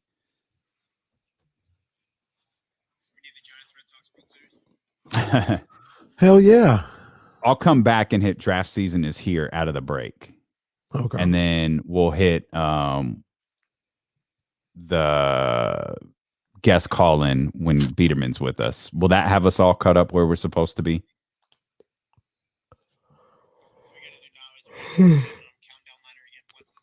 So the second one that he sent right under that, we hit that every other hour. Oh, okay. Got it. Okay, so what I'll do then when Biederman joins us is I'll double up. I'll hit the draft season is here. McQueen and the Violet Fog, we don't make much, but what we do make is damn good. We go to McQueen and the Violet Fog draft line here. Chris Biederman on the line with us. Okay. All right. I got to start making these notes in the rundown to keep me on top. See, y'all watching, there's a lot to juggle.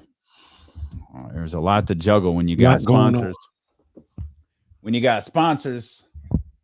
Yeah, Jesse's here to remind me when you got sponsors like our good folks at McQueen and the Violet Fog. Shout out to McQueen. Dude, we're trying to get Ricky Rose on the show. Shout out. Yeah. No, we're working at we were legit working on that today. We're trying to get Rose. Julian Edelman retired. He failed his physical. The Patriots have terminated his contract. Dang, Bill wasn't playing. I wonder if he failed his physical, so they terminated his contract. You got blurry. Did it get foggy in your room? What happened? Me? You look blurry. I'm not sure what happened. I should be good.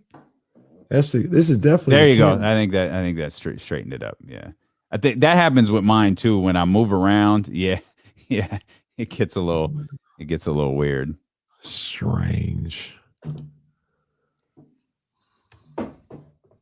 Bro, I opened did you get Valon, the cognac? Man, I talked to Ben. Ben gonna hook it up this week. That's some good stuff though. Woo-hoo-hoo-hoo. Some good stuff. My goodness. It's amazing. It doesn't taste like you got to be careful. Like you could mess around and like, whoa, man, it is tremendous. It is absolutely tremendous. Like I opened that, man. I can't believe like they don't make that whole brand. They don't make anything bad. I might have to get it popping this weekend. What was I doing this Saturday where I couldn't do nothing? Huh. Probably overseeing the basketball court. Well, I was up at about 6:30. Y'all see that? I don't get up on 6:30 on Sunday, but they came and they was like, "Yo, we're here to put this work in." I was like, "All right, let's work." So yeah, that was on Sunday though. Maybe that's why I didn't do anything Saturday because I know I was going to have to get up on Sunday. And be fun. Get up with Kenny Caraway.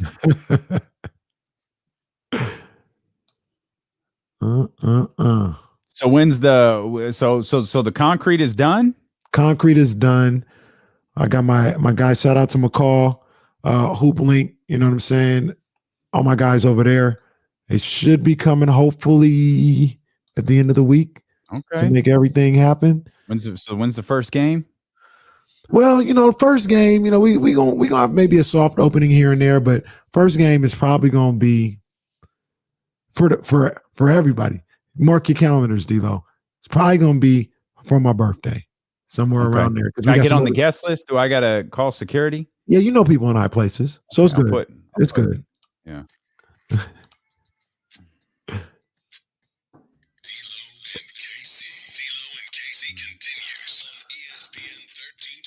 The draft is just 17 days away, and the 49ers are picking third. ESPN 1320's draft coverage is brought to you by McQueen and the Violet Fog Gin. We don't make much, but what we do make is damn good. We appreciate you being here with us on twitch.tv/ESPN 1320 and the ESPN 1320 YouTube channel. You can listen, of course, wherever you are on the Odyssey app. Just search ESPN 1320 and hit the heart button. 49er fans, you're not going to want to miss Chris Biederman, 49ers beat writer for the Sacramento Bee. He's going to join us in just about 30 minutes or so. And Terrance Mitchell, graduate of Burbank, and of course the Houston Texans cornerback. He's going to join us coming up at 3:00. Excited to talk to him. We work out at the same place under normal circumstances. We work out at the same place, man. So I'm excited to have him on today. I've never been there.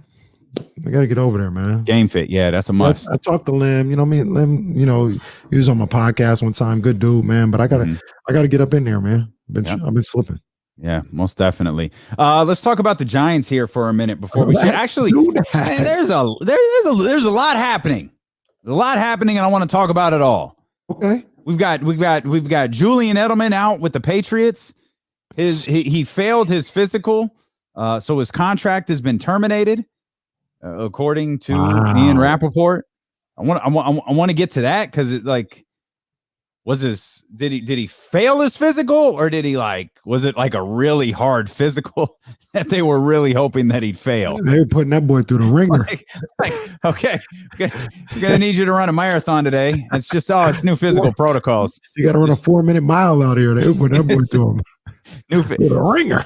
New protocols, man. It's we got beat last year. We can't afford to not make the playoffs, so all our guys have got to run 4-minute miles and then finish up in bench press 225 50 times. So go ahead, take off, and you can't do it as soon as the clock hit 4:01. The press release was out.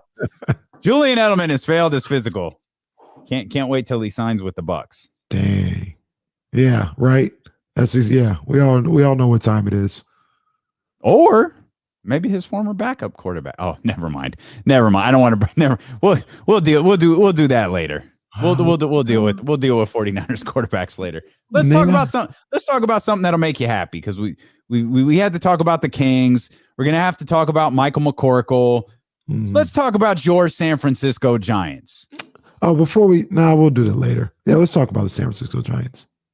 Let's talk about them. Are you sure? You look like you really wanted to do something right there. Well, I was just going to say, I said we can't leave the Kings without. I was rooting for you. We were all rooting for you. How dare you? Yeah, they lost. They lost on Saturday. That's evergreen. We could run that back all day for about a week and a half now. Yeah. They'll get it again today. Not the game specifically. I mean, they might, but I'm just saying on this show, they'll definitely get that again today. But you know who I'm not playing that for, Damian? Like you mentioned, is the San Francisco Giants. I'm not playing that for them. They don't get air horns after every win. We're not on that type of level fair on this show with the Giants just yet. But they balling right now, man. They balling. I like what I'm seeing from the San Francisco Giants. I can't lie to you. I don't want you to lie to me.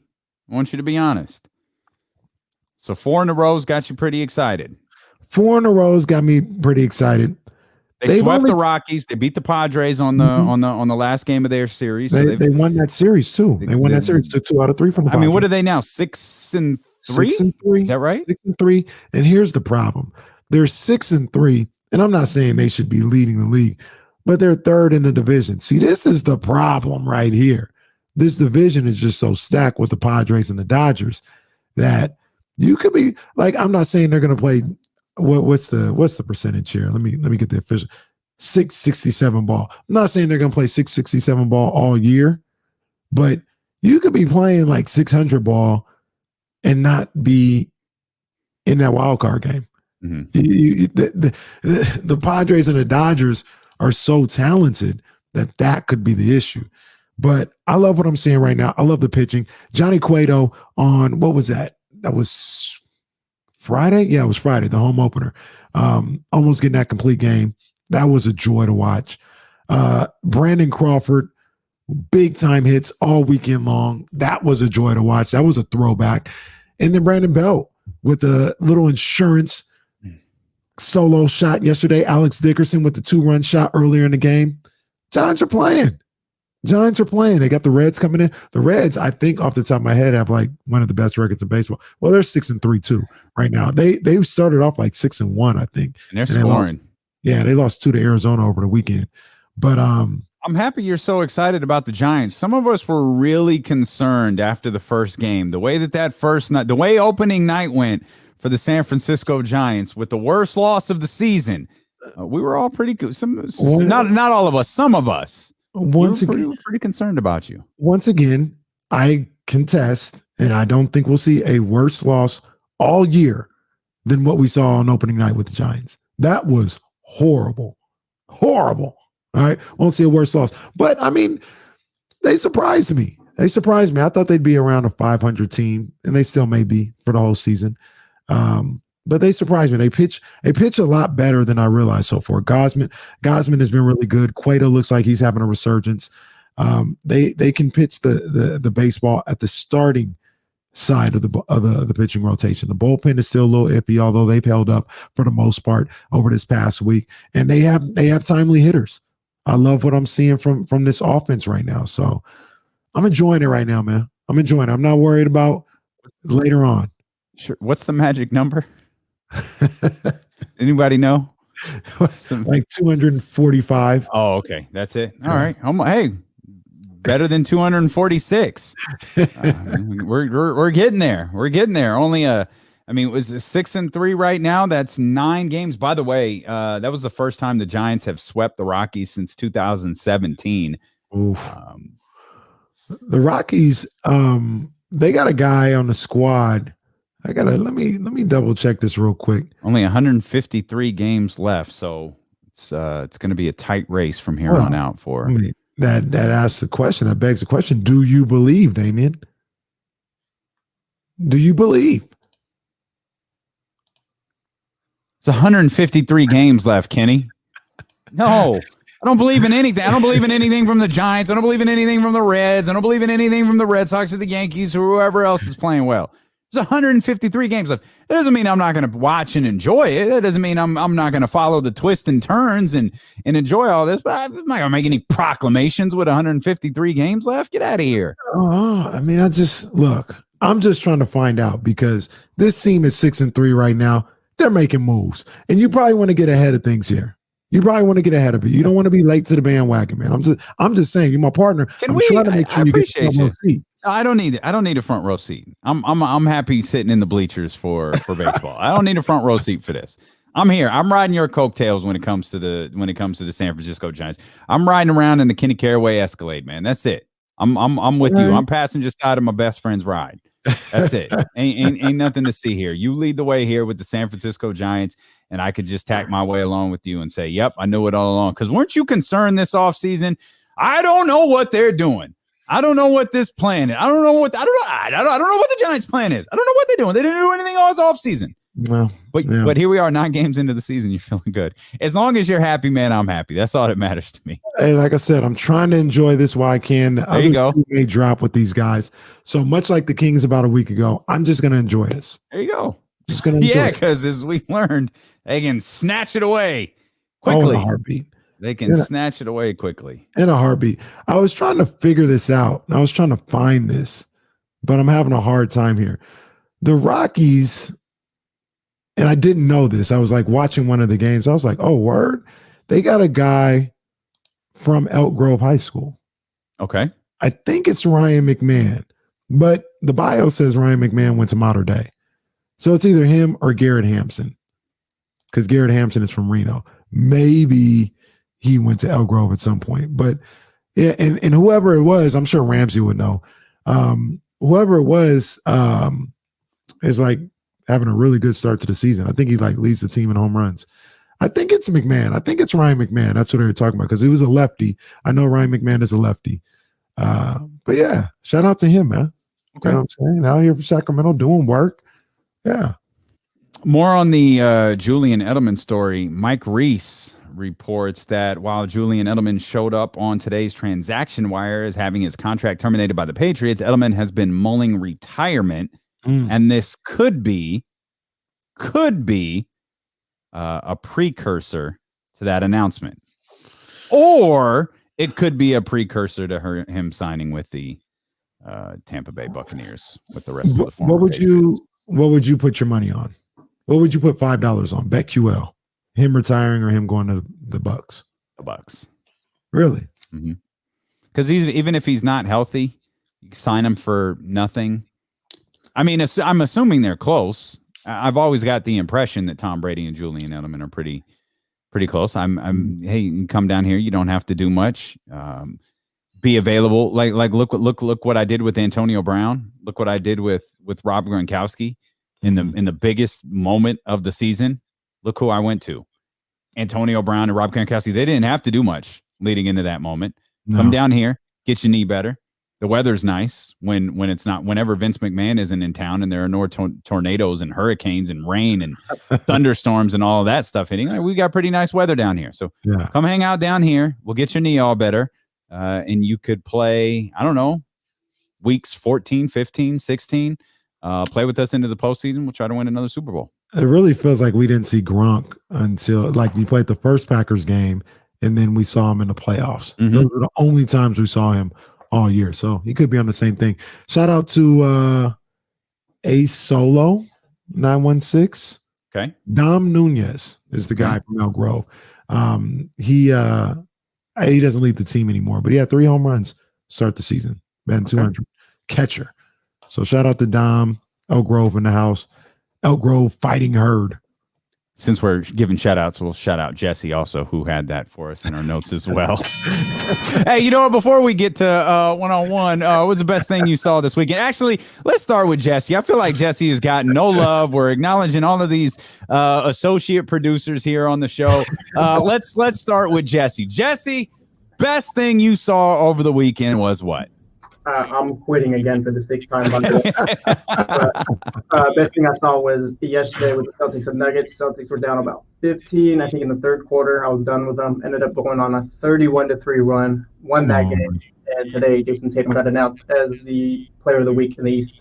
Yeah. Okay. Yes, okay. 28 and 10 for Jason Tatum in that game. 10th straight game, scoring 20-plus points. That's the second longest in his career. The Celtics, between the third and the fourth quarters, they were down 79-65 to up 96-82. Oh, man. Yeah, Boston media, too. They got Jason Tatum fired up, I think. Okay. Okay, that's all it takes? Yeah. Well, De'Aaron Fox did have 30 the other night. You got a couple of media guys saying trade Tatum. I don't understand it, but he's been on fire lately. Okay. Yeah, that's ridiculous, by the way. Trade. That's ridiculous. It is crazy. I only say that because I went in hard on De'Aaron the other night. He had 30 the other night. And he had a dunk. It's the second time you've gone in on him, and he's had a monstrous dunk. Oh, he needs to listen to the beginning of this game too, or beginning of this show as well. At the rate that the Kings are playing, at the rate that the Kings are playing, he could just put our show on loop because it's hard to pick apart all of the nice things the Kings are doing when you're losing. I don't feel like we mentioned this, and we should. And I want to get to the best thing that you saw this weekend. I know we kind of mentioned it at the top of the hour, but really didn't, give you the specifics on it. And that kind of is part of our job. So let's give you the specifics on it. The Kings are going to be opening the doors to 1,600 frontline workers for the first game against the Minnesota Timberwolves coming up on April 20th. They play the Timberwolves on back-to-back nights. So on April 21st, those seats are going to be available for fans. And the way that I understand it is it opens up season ticket holders are going to have the first opportunity to buy those tickets. Any other available tickets will be made available for everybody else. And the number of people, because that's kind of what everybody is itching to find out, how many people are going to be let into the Golden One Center. That number is it's basically going to vary from April 21st when they play Minnesota to the 26th to the 28th to the 16th. They're going to try to get people in unless something awful happens, they're going to get people in for all of those games. But I think the belief is with testing, I know in Placer County, testing is opened up today to everybody 16 or older.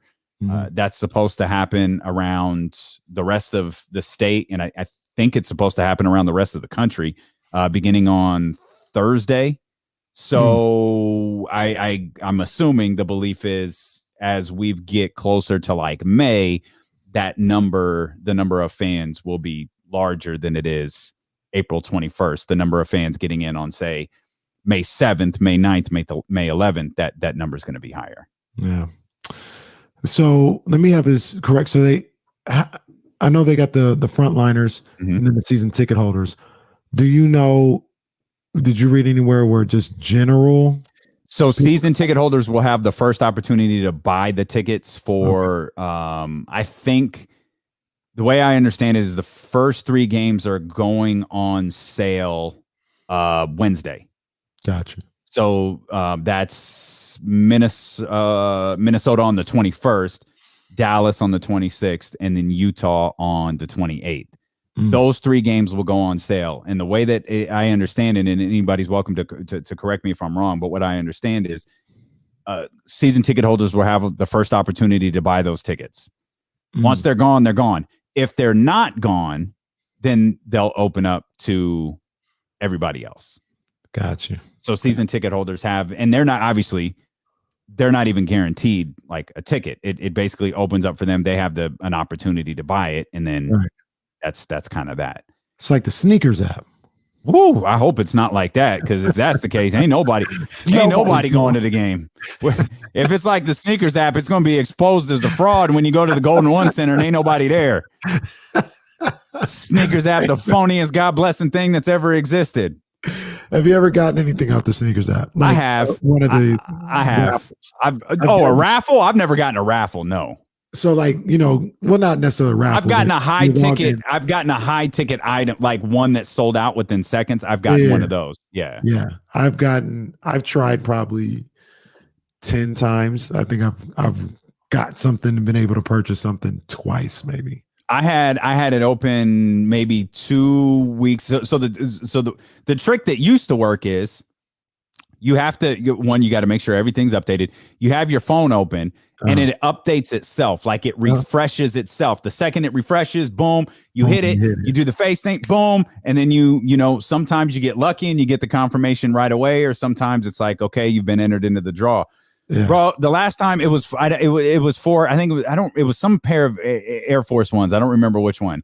I had it open. I looked at it, and it was kind of one of those things where I'm looking at it like, do I really need to do this? Like, I don't need to buy shoes. I ain't even going nowhere. Like, what do I need to do this for? It's like, I'm gonna get it.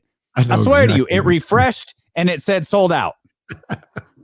Like, it said coming soon. It refreshes and it says sold out.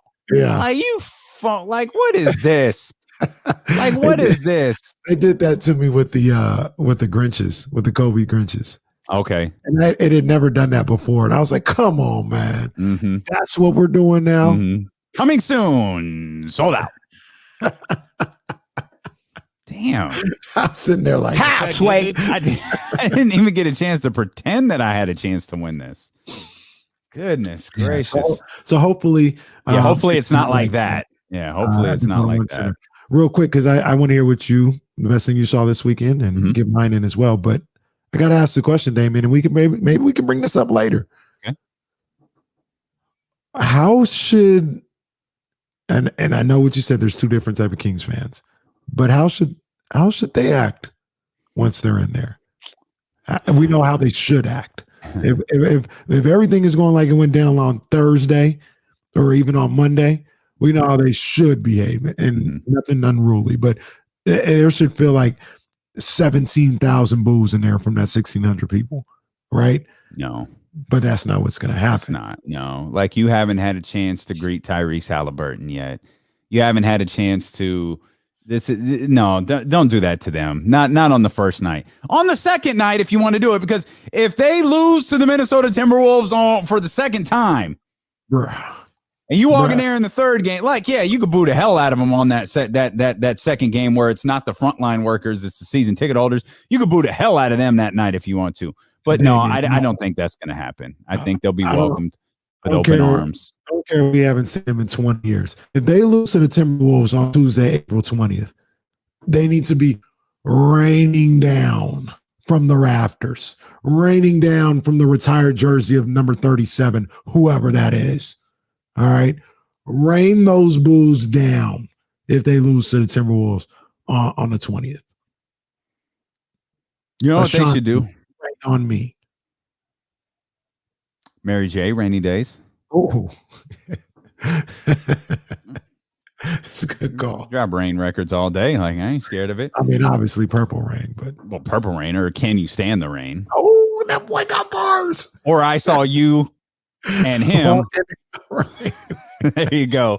I don't think that'll happen though. I really don't. It's just it had like I think you get that when you have, for the most part, like the same people there a lot, and it's like, dude, we are tired of this crap. Like they're going to be, and understandably so. People are going to be so excited to get into that building. Mm-hmm. They're going to be so excited to be around the team. I don't think they're going to boo them. Certainly the healthcare workers aren't, for goodness sakes. I don't think the healthcare workers are going to boo anybody. The healthcare workers, they're upset with the Kings. They're upset. It's been 15 years since they've seen the playoffs, too. Well, the healthcare workers have been through enough. The last thing we should subject them to is bad basketball. Yeah, the Kings are lower on the totem pole from what they're doing. Be like, look, y'all know what I've been through the last year. Can you not suck tonight against the worst team in the league? That'd be cool. Yeah. That'd be awesome, because y'all invite us out here only to lose to the Minnesota Timberwolves for the second time. Oh, we ain't here for it.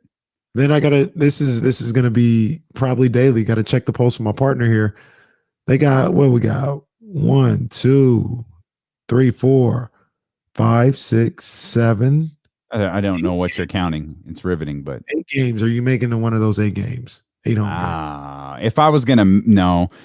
Part of it is I want to be respectful to everybody. I haven't gotten the needle yet. Mm-hmm, so if I was going to go to a game, it would be the one on Wednesday. Yeah. It would be to see Russ, but I don't even think I'm doing that, because it puts everybody. Because I think a lot of I just probably won't. No, I'll have to miss Russ this year. Kings first time in I don't know how many years. They caught the short end of the stick here with their remaining home game. I mean, this was supposed to be maybe a good thing if they were actually in some kind of contention. Yeah. But they ain't got nobody coming into town that anybody wants to see. Minnesota. I mean, it doesn't matter. Luka, but San Antonio, OKC, Utah in the last game of the season. Yeah. Not exactly LeBron and Zion coming through. No, it's not, but you want to see Tyrese and De'Aaron, and as frustrated as we are, like, I think fans still want to get in and see them. But this is something that, and you're right, I agree.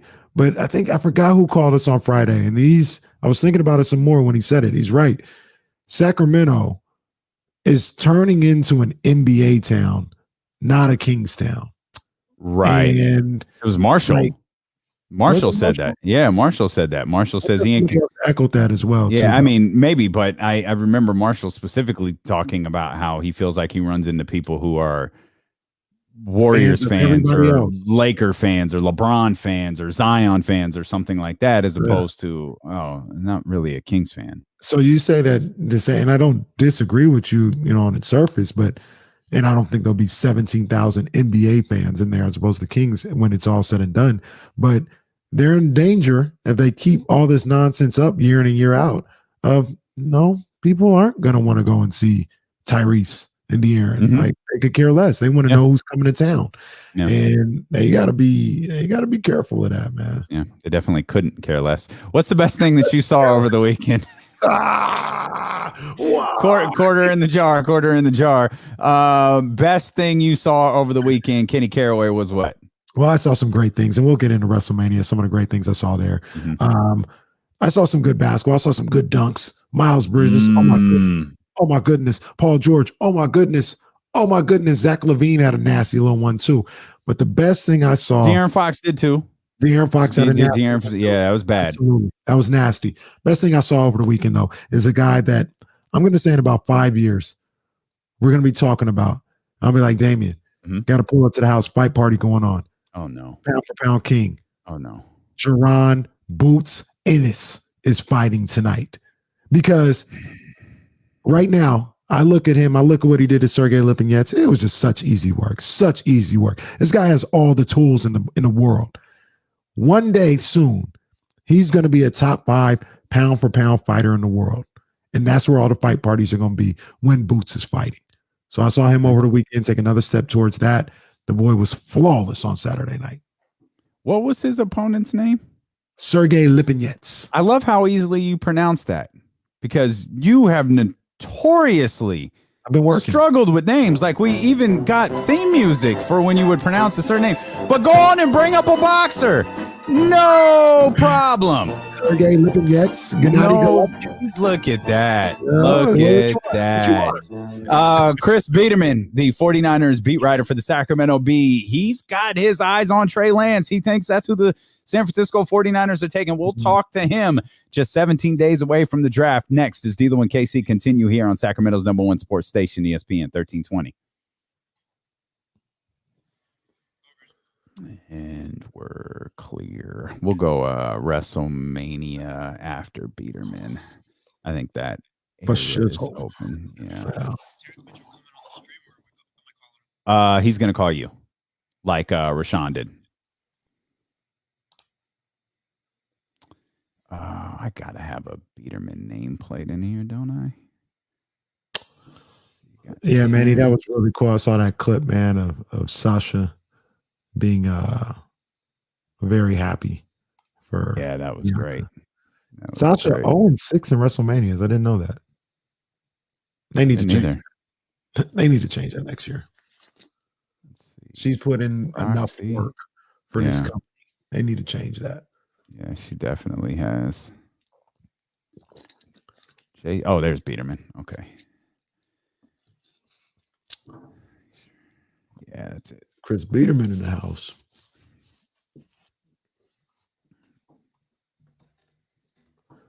Jerron Boots Ennis.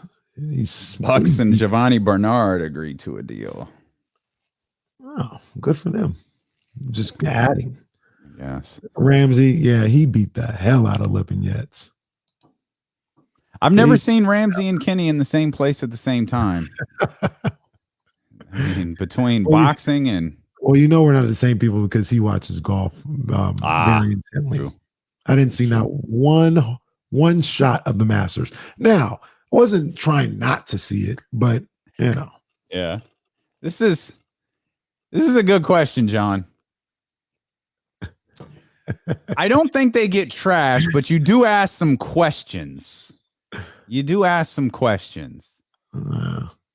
Asuka being 0-4 at WrestleMania, like Asuka losing to Charlotte that year when she was undefeated for almost 3 years was so stupid. So who are the stupid? Who? Because I was in and out. Who are the 4 horsewomen? Bailey, Sasha, Becky and Charlotte. Yeah. So there was a theory going around. I guess Bianca's broken that ceiling. But there was a we got action. Okay. Next to me. Yeah. We got action. Wait a minute. Okay, go ahead. You was hearing what? That people believe that Vince will, before Bianca, Vince would never let anybody outside of the 4 horsewomen like really have a run.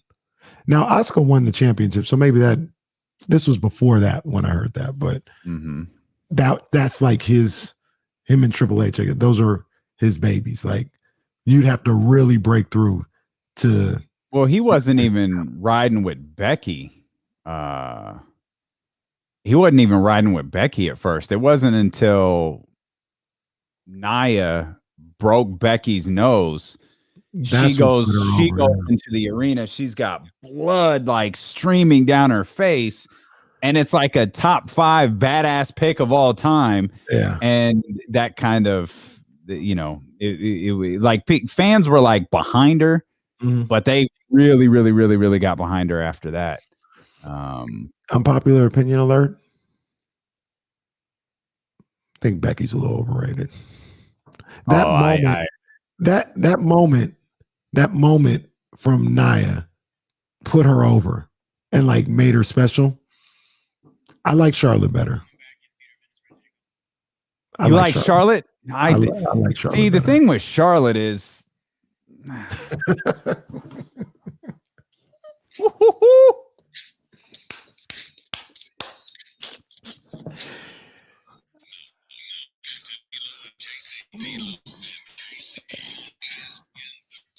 boy, we're going to have some good guests lined up here in the coming weeks, man. I assure you, from all walks of life. If you smell what the Rock is cooking, draft season is here. And all guests dial in on the ESPN 1320 draft hotline, brought to you by McQueen and the Violet Fog Gin. This is timely. We don't make much, but what we do make is damn good. We go to the McQueen and the Violet Fog Gin draft hotline with our man Chris Biederman from the Sacramento Bee. Covers the 49ers, of course. Chris, you're riding pretty hard, Trey Lance being the guy. Like, why does Trey Lance feel like the guy when everyone else is saying it? I mean, it really just comes down to the fact that, everybody says Kyle Shanahan wants, the next Kirk Cousins or Matt Ryan or Matt Schaub or whatever. And the thing I keep coming back to is the fact that Kyle Shanahan has not won a Super Bowl with those guys. And, Kyle Shanahan, I think, is considered one of the most progressive and innovative coaches in the league. And I just have a hard time thinking that, a guy who has gotten a lot from a lot of different types of quarterbacks is going to be stuck on an immobile guy while the rest of the league is really going the other direction. And so, if Kyle Shanahan takes Mac Jones, he's basically saying he thinks he can beat, Patrick Mahomes or Deshaun Watson or whoever else in the Super Bowl. And I just have a hard time with that because you look at, what happened in the fourth quarter of the 2 Super Bowls that Kyle Shanahan was calling plays for. He really could have used a guy that could make a play with his legs when things broke down, right? Like maybe if Matt Ryan could have escaped the early pressure and not get sacked and stripped for that fumble in the Super Bowl, maybe the Falcons win that game against the Patriots and they don't blow that lead, right? Like maybe if Jimmy Garoppolo makes a play with his legs in the Super Bowl against Kansas City to get that extra first down, maybe the 49ers end up winning that game, right? So there are a whole lot of things that would elevate Kyle Shanahan's offense, and I think having a big arm quarterback who can move around would solve a lot of that. And so the reason why I tend to lead towards Trey Lance is going back to, a little bit about what Kyle Shanahan said about T.J. Beathard when he drafted him. He said Beathard was an easy projection because he ran a pro-style offense, sort of similar to what Shanahan likes to run. So it's easy to see his skill set and how it would fit. And with Lance, like they do a lot of that same type of stuff at North Dakota State. And you think about his ceiling and the fact he has a big arm, the fact he can run really well, the fact he makes all the checks at the line of scrimmage. To me, that would make Lance a very intriguing fit. And you add the idea that, everything that they've said would indicate they want to keep Jimmy Garoppolo for at least have him in the mix this year. So if you do draft Trey Lance, you do have that year that everybody says you need to develop him. And I think you could potentially, incorporate Lance in, red zone packages or third and short packages because of how good he is with his leg. And he's also just got a really explosive arm that I think would probably be, one of the 5 to 10 best arms in the league. And so if you think he can run your offense, you think he has a super high ceiling, I think he's just a cleaner fit than Justin Fields. And that's not to say that he's necessarily a better prospect than Justin Fields, but I could see Kyle Shanahan liking Trey Lance a little bit more, particularly knowing he has a year to develop him before having to make him the starter. So, Damien, what Chris is saying, and I'm going to piggyback off of this, he thinks the 49ers will go with Trey Lance because Chris is using common sense. Okay, common sense. Unlike what I'm hearing about what Kyle Shanahan might do. Help me out here, Chris. Please help me out.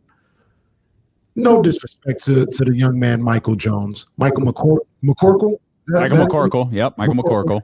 No disrespect to the young man, Michael McCorkle. I hope he has a long and prosperous NFL career. Well, where is all this coming from? Where is all this Shanahan being in love with Michael, a.k.a. Mac Jones? Where is all this coming from? There is nothing common sense-wise. There is nothing that, in my opinion, if you watch the game of football enough, especially if you watch it in 2021, that will make you think, yes, we should take this guy over Justin Fields and Trey Lance. Where's it coming from, Chris? Help me out. I think it all comes back to just the assumption that he's looking for the Matt Ryan or Kirk Cousins type. And I think it's valid to look at Shanahan's history as a coach and guys he's had a modicum of success with and come to that conclusion. But the thing is with Mac Jones is no one was considering Mac Jones a top 5 pick until the 49ers made the trade. And I don't think it's entirely an accident that the trade came 2 weeks after Trey Lance's pro day. And I don't find it completely an accident that they had their big press conference the day before they went to watch Jones's pro day. I think, they had control of the timing of at least the press conference and attending that pro day. Mm-hmm. So, it would make sense if you're the 49ers before they made the trade, before the Jets made the trade, sending Sam Darnold to Carolina, it would make sense for the 49ers to, maybe put up a smoke screen or misinformation campaign or whatever, just in case you were worried that the Jets might decide, hey, maybe we can keep Sam Darnold. And if a team like Carolina wants to give us 3 first-round picks to trade up to 2, and Carolina likes Trey Lance, then the 49ers might be, or Justin Fields, then the 49ers might be out on the guy that they like.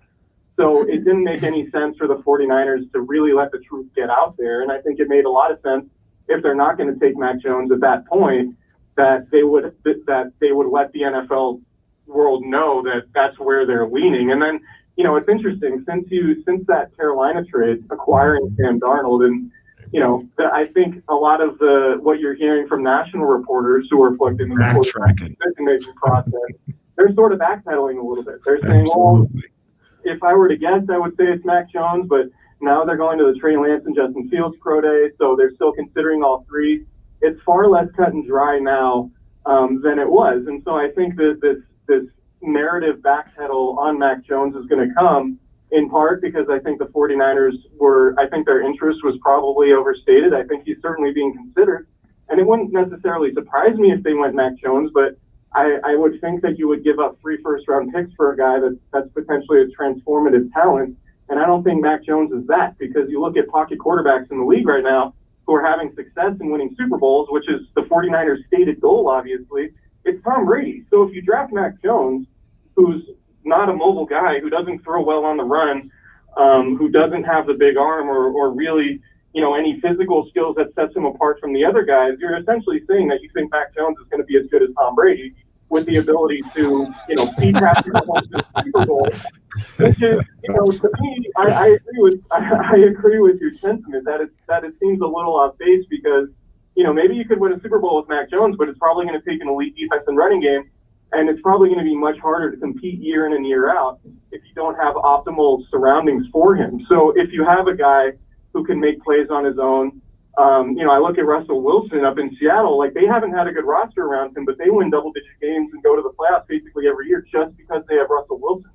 So if Kyle Shanahan went through a season like he just had in 2020 where everybody's hurt, you'd want a quarterback that wouldn't need the roster around him to elevate him. You'd want a guy that elevates the roster. And I think that's far more likely to be Justin Fields or Trey Lance, particularly running Kyle Shanahan's offense, than it would be Mac Jones. Hearing that Brady Mac Jones sentence out loud was very, very funny. You're listening to ESPN 1320 KIFM West Sacramento, KRXQ HD2 Sacramento, and Odyssey Station, and driven by Lashers, Elk Grove Dodge. I'm Damian Barling along with Kenny Caraway. Joined on the McQueen and the Violet Fog Gin Draft Hotline by our man Chris Biederman, 49ers beat writer of the Sacramento Beat. You wrote about this, and my partner has said as much. He believes screwing up this draft pick is a fireable offense. You wrote, this is the most important decision Kyle Shanahan has made as a head coach of the San Francisco 49ers. Yeah, I think without a doubt. I mean, you look at Kyle Shanahan's career, he's never really had the opportunity to pick his quarterback. He's had input, but this is the first time at any stop where he's really the guy who makes all the decisions when it comes to quarterback. So the fact that, this is pretty much an unprecedented trade in 49ers history. They've never made a trade this big. They're mortgaging the future. It's 3 first-round picks and a 2022 third-round pick for the chance to move up 9 spots and get your franchise quarterback. So I think really Kyle Shanahan is just a competitive guy. He wants to win Super Bowls. He's tired of Jimmy Garoppolo's injuries costing him seasons, more or less, which has happened 2 out of the last 3 years. And I think he has a very high opinion of his roster. And the last time the roster was fully intact and healthy, the Niners went to the Super Bowl. So I think he has a good point to think that way. But I think he wants to join that elite level of head coaches with Super Bowls. I think, Kyle Shanahan's reputation is one that puts him among the top when it comes to offensive play design and play calling and everything like that. But people will always look at what happened in the Super Bowl after 2016 with Atlanta, and the fact that he had another opportunity with the lead in the Super Bowl 2 years ago with the 49ers and didn't get it done. So I think ultimately he wants to win the Super Bowl. His dad won Super Bowls, and a side note, like I think the fact his dad won Super Bowls coaching Steve Young and John Elway shouldn't be lost in all this, right? That's coming back to them wanting a dynamic quarterback, somebody who can make off-schedule plays. But that's another thing. But in terms of Shanahan's career and why this is so important, like if he misses on this, if it's very clear that the 49ers can't win a Super Bowl with whichever quarterback they end up taking, then it's ultimately going to be the biggest glaring bullet point on Shanahan's resume as a coach. And if you're Jed York, who has said in the past the expectation is to win Super Bowls, we don't raise division title banners, we don't raise conference championship banners, we raise Super Bowl banners. That was more or less his quote after the Jim Harbaugh mutually parting ways back after the 2014 season. So I think, they want to win Super Bowls, so this is going to be a massive swing for the fences. And if they hit it, then Kyle Shanahan is a legend in the Bay Area, because if you win a Super Bowl with the 49ers, that's really the status you get to. And so, that's why I have a hard time believing that they want a quarterback who, is quote unquote an elite processor and whatever, who's similar to Matt Ryan and Kirk Cousins. That just doesn't track with me because of what Shanahan has seen in the league, the fact he knows he has to beat Patrick Mahomes if he wants to win the Super Bowl, the fact that he's had 2 seasons already derailed by injuries without a quarterback that can really elevate guys around him. So, yeah, it's just a massive decision, because if it doesn't work out, then ultimately it's probably going to lead to the end of his 49ers coaching tenure, and who knows what that means for John Lynch and everybody else up there, because they all allowed it to happen. And that's not to say I'm expecting them to fail, but that's just the ramifications of the NFL. And if you screw up decisions like this, that's what costs people their jobs. Chris, you're doing what my partner couldn't do, what our listeners couldn't do, what some of my friends and family couldn't do. You're talking me off the ledge. I'm walking back. Wow. I'm walking back now. I'm like, you know what? It's not too bad. I'm gonna come back. What a moment. Because you know what's going on here, Damian, is Chris is making perfect sense. This makes sense. Now, here's the issue. Here's what I'm worried about. And maybe you can help me out with this dynamic, Chris. From what I have been able to gather and you would know this better than me. John Lynch spearheaded the Jimmy Garoppolo trade, and John Lynch essentially talked Kyle into that. Is it a situation where if Kyle is fixated, let's just for argument's sake say he is fixated on Michael Jones, aka Mac? Does John have the relationship? And I don't think he has the power, but does he have the power to be like, Kyle, you don't want to do this. Let's go with Trey. Or is this all Kyle's call 100%? I think it's all Kyle's call because ultimately he's the guy who has the finger on the trigger. He's the one who was brought in. They brought him in to basically run his offense, to allow him to pick his players on offense, and be the offensive coordinator and call all the plays. So I think really Kyle Shanahan is the most powerful person in the building when it comes to the football operation. But I will say this, like going back to the Garoppolo thing, they had spoken to Bill Belichick at the Combine before, right after taking their jobs in 2017. They went to the Combine and they were trying to figure out their quarterback situation. And they talked to Bill Belichick about Garoppolo. And Garoppolo wasn't on the trade block at that point. And then Bill Belichick called him out of the blue at the trade deadline in October of 2017 and said, how about it's Garoppolo for a second-round pick? And, talking to people, Garoppolo was, Kyle Shanahan, when he first came in, created cut-ups of players he liked at certain positions to show his scouts, what to look for in terms of, what from, a football perspective or whatever. Garoppolo was on a lot of those cuts as a quarterback. He was a guy that Shanahan had liked, and there were things about his game that he liked. And you go back to the 2014 draft when Garoppolo was coming out, Shanahan got to know him a little bit. He worked him out at Northern Illinois and or Eastern, I forget. I'm brain farting on which school exactly. Eastern, yeah. But Shanahan worked him out, so I think there was interest on Shanahan's part. Now, in terms of the relationship between Shanahan and Lynch, I think it's pretty simpatico.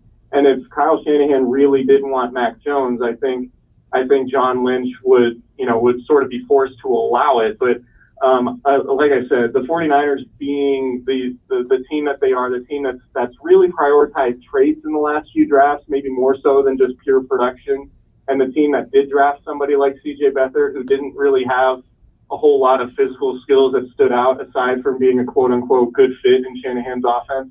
I just have a hard time seeing that that's the direction they're going to go and take Mac Jones. And then maybe I'm wrong. Maybe Shanahan really is that stubborn, but I just don't see it because, like I said, I think he wants to get to that level his dad was at, which was winning multiple Super Bowls. And I think it was pretty clear how he did it. He had generational quarterbacks, and I just don't know how anybody could look at Mac Jones right now and project him to be a generational quarterback. Where, before the Niners made the pick, people were wondering if Jones was even going to go in the top 10, and then all of a sudden he's the favorite to go number 3. Just the logic for me just doesn't track from that standpoint. We were trying to figure out the last stationary quarterback who was taken at the top of the draft, who's been successful. We couldn't come up with one. We went through every Sam Darnold moves, Justin Herbert moves. They're not all like Lamar Jacksons and Baker Mayfields, but everybody moves Mac Jones. We had the numbers last week. He doesn't throw out of the pocket. He stays in his lane. That's what he does, and that's it. Yeah, my buddy Nick Wagner at ESPN dug in and looked at some of the stats. I don't know them exactly off the top of my head, but there was something like, Trey Lance was under center for about 30% of the snaps, and Mac Jones was under center for 5% of the snaps. And I think Mac Jones in under center play action ran 11 snaps total throughout his college career, under center utilizing play action. And that's a very important part of Kyle Shanahan's offense. And for Trey Lance, he was, I think he was much like 26% or something of his total snaps under center were play action. So I think, there people talk about fit, and I think, maybe Mac Jones fits better than what I'm thinking, and based on the research and, the talking to people and all of that, maybe he really does fit. But I just don't see Kyle Shanahan as being that guy that's going to be so stubborn and try to fit Mac Jones into an offense. Or frankly, I don't think Mac Jones fits as well as everybody else does, just based on those play action numbers and based on the system he was in Alabama. I think it's a little bit different. And I think it might be more of a projection than people realize, which brings me back to Trey Lance, because he did a lot of the things he's going to be asked to do if and when he, if in the NFL. I think what he did in North Dakota State translates just from a schematics perspective, and, being under center, taking the steps, play action, all those things. I think, to me, Trey Lance, even though he only had that one game in 2020, I think just from a pure skill set standpoint, he might be a little bit easier to project than some of the other guys because of that pro-style system he ran at North Dakota State. 17 days until the draft. I know you'll be quite busy, man, but we look forward to having you on again. Thanks, Chris. We appreciate it. Great stuff. Appreciate it, Chris. Thanks for having me, guys. It's Chris Peterman of your Sacramento Bee. All draft guests are brought to you by McQueen and the Violet Fog Gin. We don't make much, but what we do make is damn good. Wow. Off the ledge, partner. I got the music for you. I mean, the heel turn was complete. Like, are we going back babyface? Are we putting the red and yellow on? Like, what's going on here? Well, I mean, you had turned on Kyle Shanahan just a couple of days ago. Steel chair right to the back. Well, what do I like to say sometimes, Damien? I got a little emotional. Oh, my goodness. Okay? He got emotional. I got a little if emotional. There was ever a subtitle for D'Lo and KC, it's I got a little emotional. Yeah, I got a little emotional. And I'm not here yet. I'm not here yet because the pick isn't in. So I'm not there yet. All right. But it all just makes too much sense not to go with somebody outside of Michael Jones. Yeah. It makes too much sense. I mean, there's nothing there that says, yes, this should be the pick. Not how much you gave up to get to that position, not how the NFL is played today, as Chris pointed out, not how you like to run your offense. Like, they talk about Matt Jones and all this other stuff, or Matt Ryan, excuse me, and everything that he was able to do. Who knows if Mac Jones is even anywhere close to Matt Ryan? Like, literally. And that's the thing. Like, I feel like you're so disrespectful to Matt Ryan when you say that. Matt Ryan has had a very, very, very good pro career. Like, he was an MVP. So to say Mac Jones is going to be Matt Ryan, it's like, wow, that's a pretty good pick. It's a stretch to think that Mac Jones is going to be Matt Ryan. That's my point. That's respectful. The respect I'm giving to Matt Ryan. Like, how are we going to think he's going to be that good? Matt Ryan's probably going to the Hall of Fame. Whether I think he's clutch or don't start one that of the conversation again. Like, he is. He's probably going to the Hall of Fame. I think that goes without question. He's going to. I ain't saying which ballot or nothing like that. Matt Ryan, the numbers he's accumulated over his career, it'll be first ballot. That's all that matters. As long as you're like. So you mean to tell me Michael Jones is going to be? It's going to be Matt Ryan? Like, that's what you thought when you saw him at Alabama? I don't know about all that. So it's all making sense. And he said something, it hit me like a ton of bricks as he was breaking it down. And then he actually said it, and I was on the same page. Remember, I was the one that gave it to you, Damien.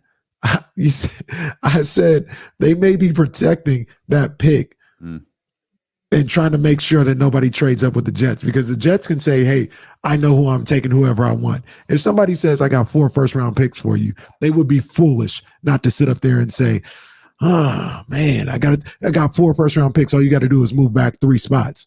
Like, they'd be foolish not to sit up there and be like, well, we like Zach Wilson, but damn, I don't know. Maybe we can't move back. And the Niners, they had to protect that. They had to protect that possibility by being locked into Mac Jones. If they're out here making propaganda, who knows if they are or not. But they had to protect that possibility so the people behind them can say, oh, well, they're locked into Mac Jones? Oh, well, we don't have to move up. We can get Trey Lance here. We can get Justin Fields here. We don't have to move up. Now that the Jets are locked in to who they're going to take, and they're taking a quarterback, now the Niners are essentially the first pick in the draft. Now it's like, oh, well, if you really want, and they may not be trading him at all, but if you really want Trey Lance, you got to do business with us, not the Jets, because that deal's already done. Jacksonville's already done. You got to do business with us, because if not, now Trey Lance ain't going to be there. Justin Fields ain't going to be there. Mac Jones, we've been saying, oh, yeah, we're going with him. We're just joking. He might be there. Mm-hmm. So at that same time of that Sam Darnold trade, that's when you started to hear people say, well, I think they're going to take Mac Jones, but hey, they're evaluating everybody. You never know. Before it was like, I'd be shocked if they took anyone outside of Mac Jones. I don't know. Maybe I'm hoping against all hope, but it all makes sense, Damien. It all makes sense. So just to be like, you're back? Like you're back on Team Shanny? Young Shanny, the genius? Like, is this useless now? Like, is this as useless as hit the Quan? Like, how come every time I find like little effects to really enhance this show, something turns on me? You just went babyface. I wouldn't You say just turned babyface on the 49ers after a week of heelish behavior. I wouldn't say that it's totally gone because I'm not counting these chickens before they hatch. Because there's no venom there. Keep that. No. Keep that there. Because if that man Michael Jones is called at number 3, I'm gonna be playing that guitar on the heavyweight championship as long as possible. But hopefully you won't be booed as bad as the guy who was playing the guitar this past weekend. Hopefully I won't perform as bad as the guy that was playing the guitar this past weekend. But if I'm seeing things now. I'm seeing things. I've seen things calm down. I've seen people backtrack a little bit. I've seen it could all be a smokescreen. We all know what time of year it is. But I'm just saying, Trey Lance, Justin Fields, common sense, it all may win out at the end of the day. Okay. All right. There's a couple of things coming up. Terrance Mitchell is going to join us at the top of the 3 o'clock hour. Want to talk about the best thing I saw this weekend. And I want to touch on a couple of more things that you actually just mentioned, including the teams behind San Francisco in the NFL draft. So we'll talk about that as D'Lo and KC continue here on twitch.tv/ESPN1320. If you're watching on youtube.com/ESPN1320, hit that thumbs up, hit the subscribe button as well. Yes. You can watch the show live. You can watch it on demand just as you can on the Odyssey app, and stay put here on Sacramento's #1 sports station, ESPN 1320.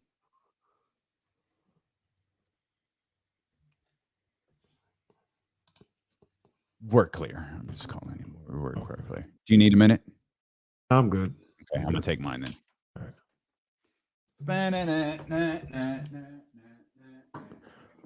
What is good? Yeah, man. You know, I'm cool now, man. It all makes too much sense. That may be the thing that brings me right back down.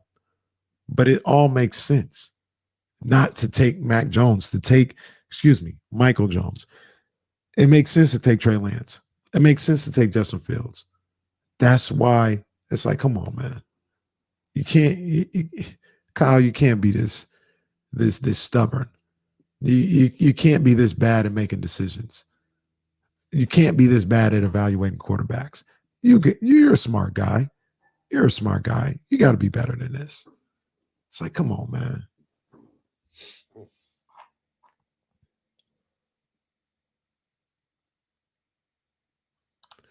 Yo, Amir, holla at me on the DMs, man, on Instagram or Twitter. Instagram and Twitter both. I am K Diddy at I am K Diddy. Get at me, man. I'll direct you to my guys, man. They did a wonderful job. Wonderful job. And I think it was a good price. So yeah, holla at me, man. What does that have to do with anything? First of all, that's not true. He played a whole season the year before. So we've seen him play. He won a national championship in North Dakota. So that's false off the top. Number 2, he played in his little exhibition game or whatever the case may be. That's all he needed to do. That's all he needed to do. We're good. If he would have declared, that's no different than somebody declaring after their sophomore year and sitting out a year to make sure. Nick Bosa played like one game his junior year at Ohio State. He was the number 2 pick in the draft. And people were talking about he was transcendent. It don't matter. You know, I gotta read up on this, man. They're haggling over $500,000 over donations or something like that. I gotta check that out. Check this out, Damien. Yep. Check this out. Lake Show, I saw him. He was trying to get me to say this the whole time. He was trying to get me to say Jaime Munguia the whole time. Like, I don't know what the hell I'm talking about. Of course I know Jaime Munguia. Jaime, a little overrated. A little overrated. If he goes up against some of the top fighters, he'll get his block knocked off. It just is what it is. He doesn't defend. Let's see if I can come with some other guys that you wouldn't know. I know my boxers. Let's see. Gennady Golovkin, Teofimo Lopez. That's easy. Ooh, Sergey Kovalev. I would bet you wouldn't think I know how to say that one. I don't even know what you're talking about, to be honest. Now, this one is speaking of tough. Different language. Nayai, I forgot his first name, but his last name is Anayo. I forgot. Anoyi. Antonio Inoki. No. Wrestling legend. Arthur Beterbiev. Oscar Velez, of course. Regis Prograis, you wouldn't know how to say that one. Alexander Usyk, you wouldn't know how to say that one either. Alexander Povetkin. Hey, while Kenny is naming boxers, allegedly, he could just be naming, Kenny could be doing anything and I wouldn't know. Could y'all go ahead and hit that thumbs up? Navarrete. Yeah, they wouldn't know how to say that one either. Navarrete. Navarrete is Spanish for hit the thumbs up. Quickly. Thumbs up. Thumbs up. Let's go. We're only at 28. John. Come on, man. John Bull. John, stop arguing with me and let's get these thumbs up. John's getting a pay cut. That's what it is. Get them. I can't wait to put on the jacket that goes with this. It's so fly, dude. Ooh.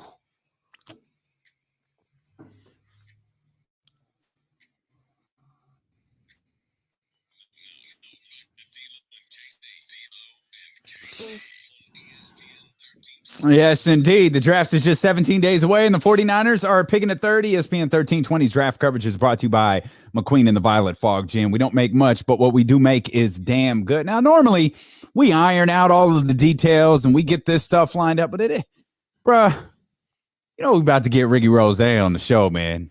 We're about to get...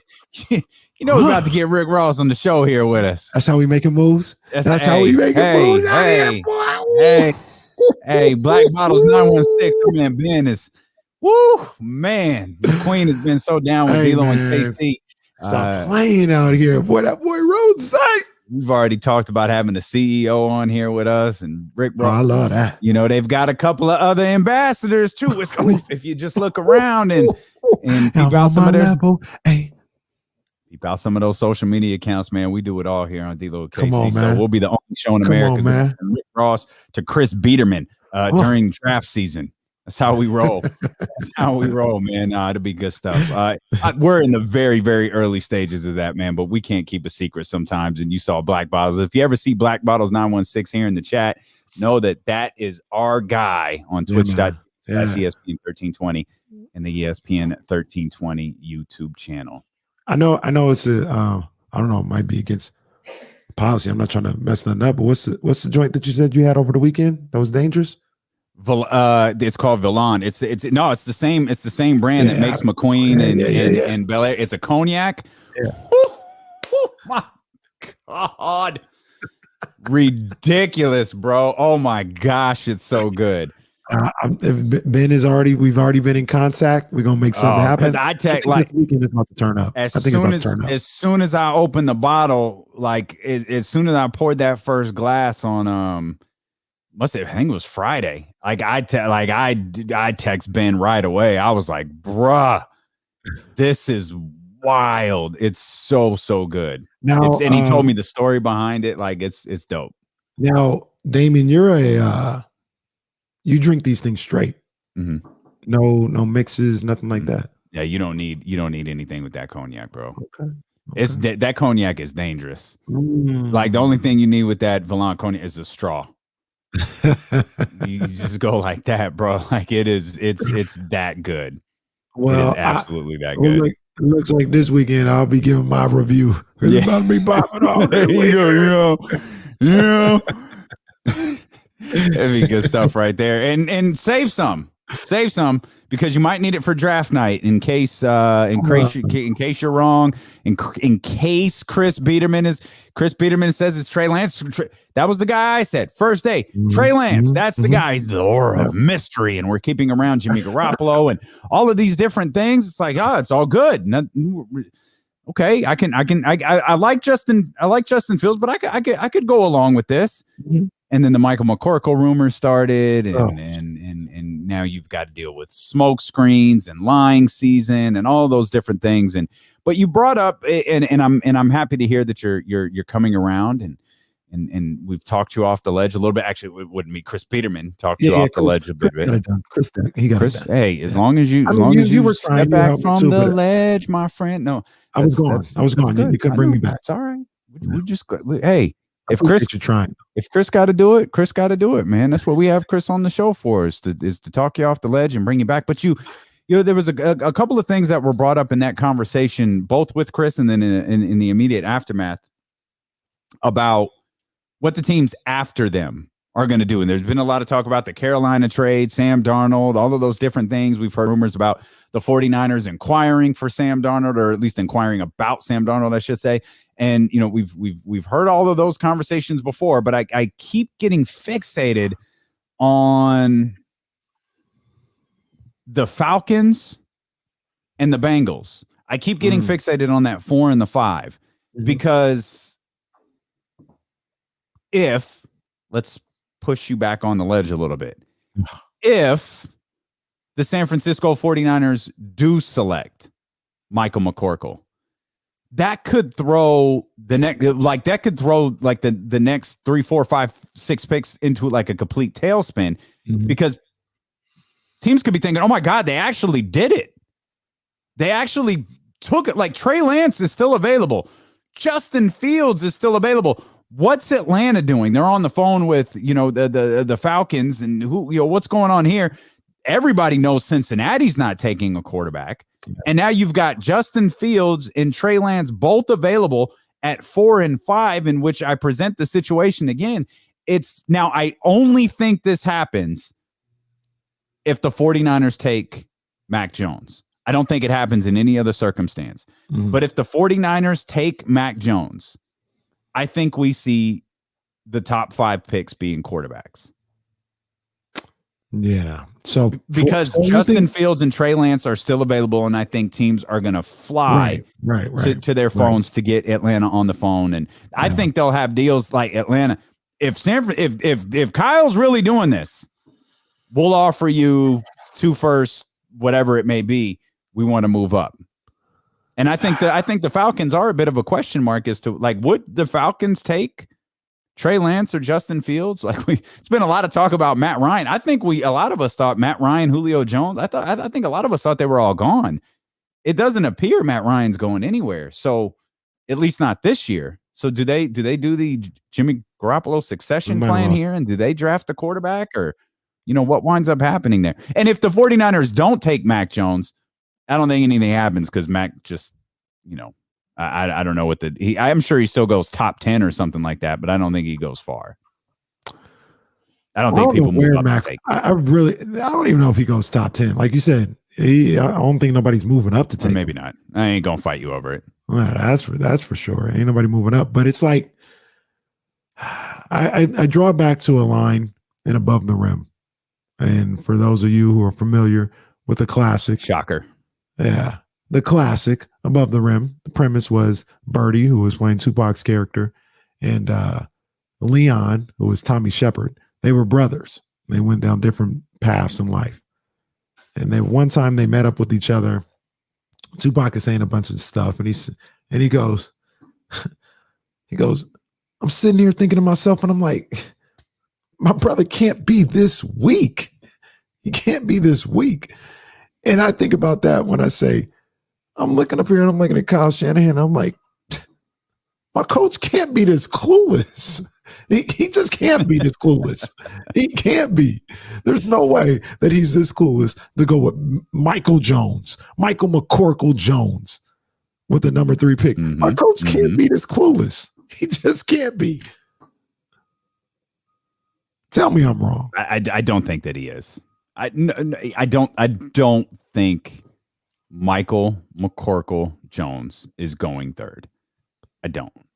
I didn't believe it when the rumor started. I don't believe it now. And we've talked about a lot of the things that Chris Biederman was talking about there a couple of moments ago, in that what quarterback in this, like the type of quarterback that Mac Jones is, I'm not saying my man can't be successful or he can't do well. Maybe he does wind up, being the 1 in a million guy that's the next Tom Brady. But you're like, are you really willing to roll the dice on that? Like the next stationary quarterback in the NFL is going to be Mac Jones? Nah, you can't do that. See it.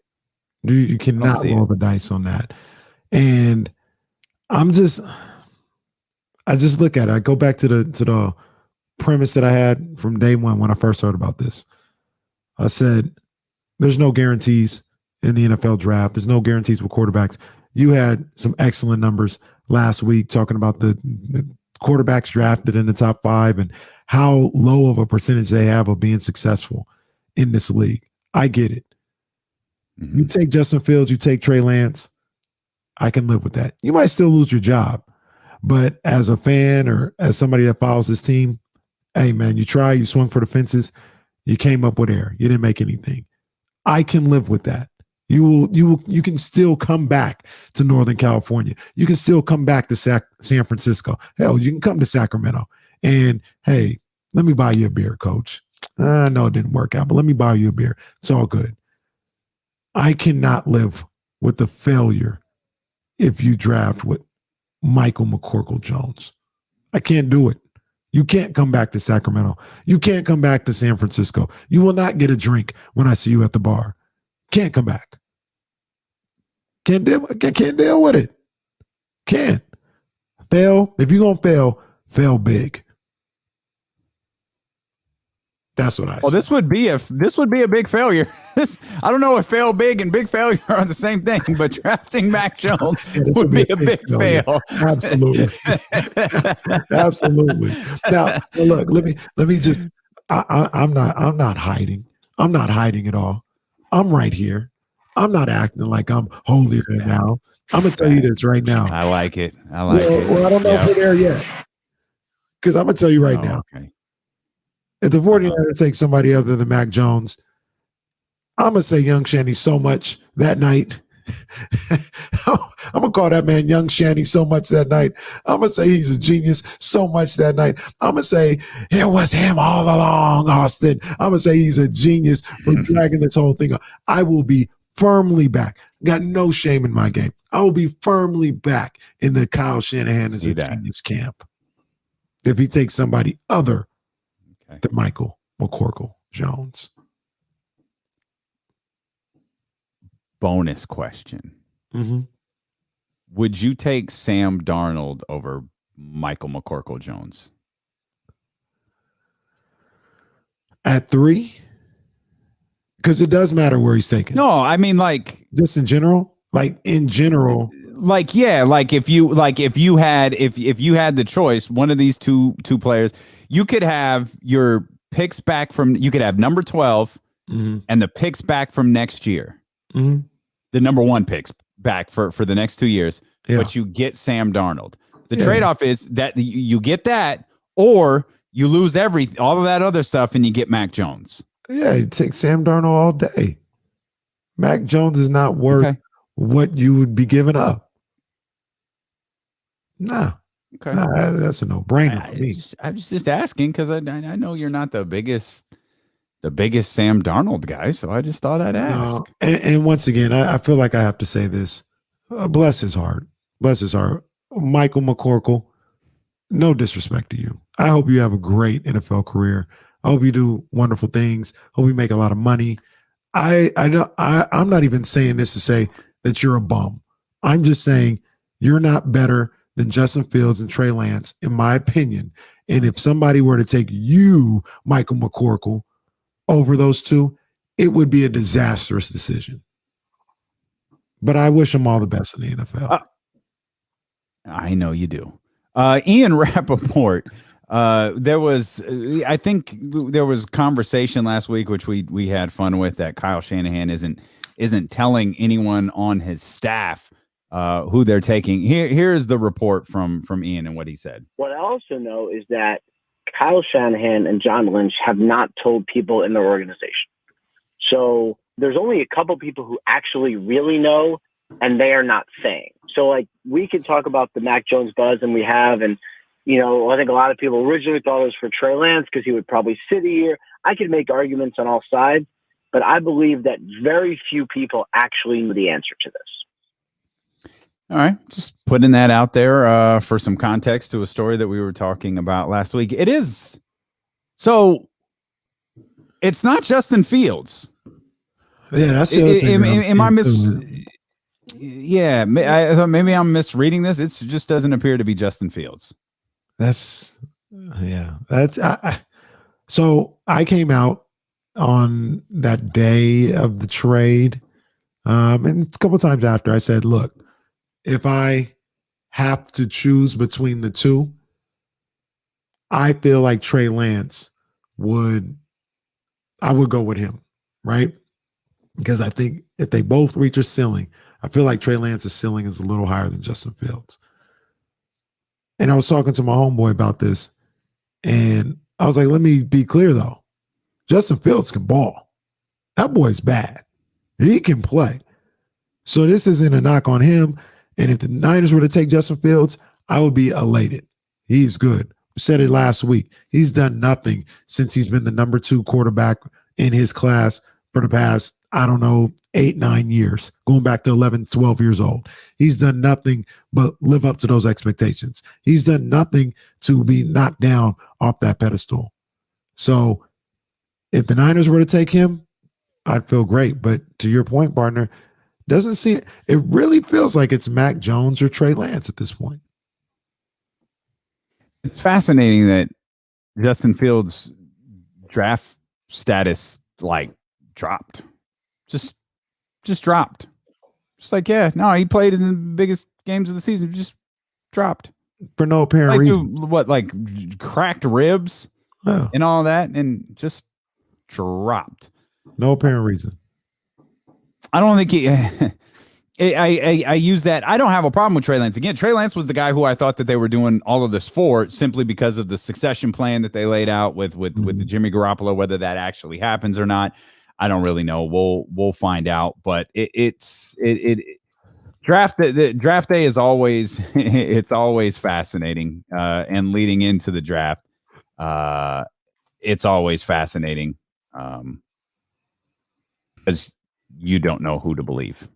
You're right. Or who to trust, or not who to trust. You just don't know what's real. You know what I mean? And a lot of times some of this stuff doesn't feel real. Yeah.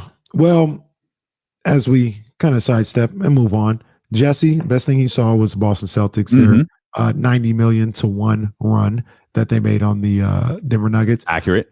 I love seeing Boots Ennis beat up on Sergei Lipinets. Beat the hell out of that man on Saturday night. Boots Ennis is going to be a top 5 pound for pound fighter in the world, probably within the next 3 to 5 years. Book it. All right. Okay. You should get familiar, because I'm going to call you and be like, dang, fight party at the crib. So you need to know who this guy is when you step into the house. As long as you got the McQueen and the Luke Belair, I'm going to be there. Ain't going to be nothing.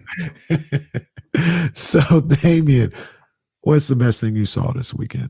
You brought up the dunks earlier from Miles Bridges. That was obviously spectacular. De'Aaron Fox, Paul George. There was some massive in-game dunks are so gorgeous. I mean, because they're vicious. They get an immediate reaction. Yeah. So those are certainly at the top of the list. But obviously, I'm a huge wrestling fan. It was WrestleMania weekend. WrestleMania did not live up to the name, which I'll get into in a second. I thought the main event on night number 2 with Edge, Roman, and Daniel Bryan was really, really good. I thought they told a fantastic story. I think they gave you a lot of highs during that match. I was legitimately stunned by the finish, because it was a definitive Roman is the guy victory. Yeah. There was nothing shady about it. There was no, he beat this guy, but he didn't beat that guy. I don't know that I've ever seen it before, where he just dragged one, put him on top of the other, and pinned them both. There's no question that he beat both of those guys, which I think is the right call. I was just surprised that they did it.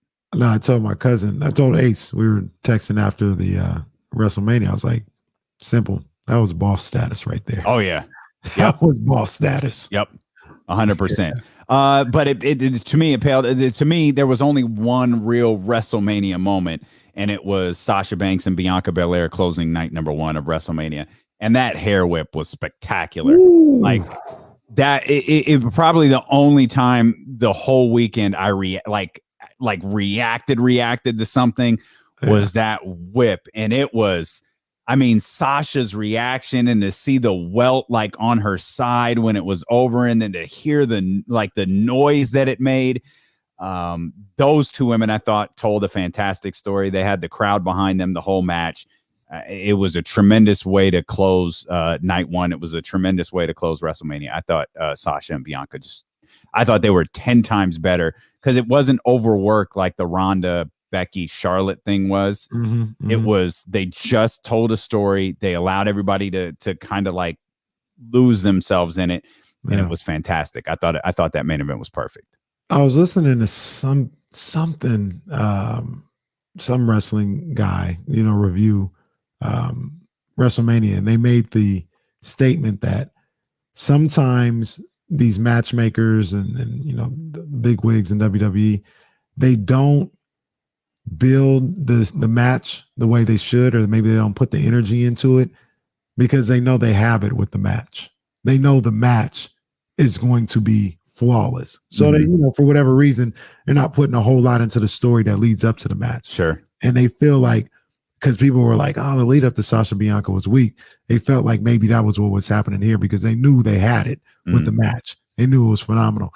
Another thing that I realized with that match that you talked about is there's like, when you watch wrestling enough and you understand the pace of matches, there's something when you're like, oh, this is it. Like when it's about to climax and happen. So I think Bianca tried the finisher earlier and Sasha like elbowed her and got out the way. And I was leaning back on the couch when that happened. And she did that.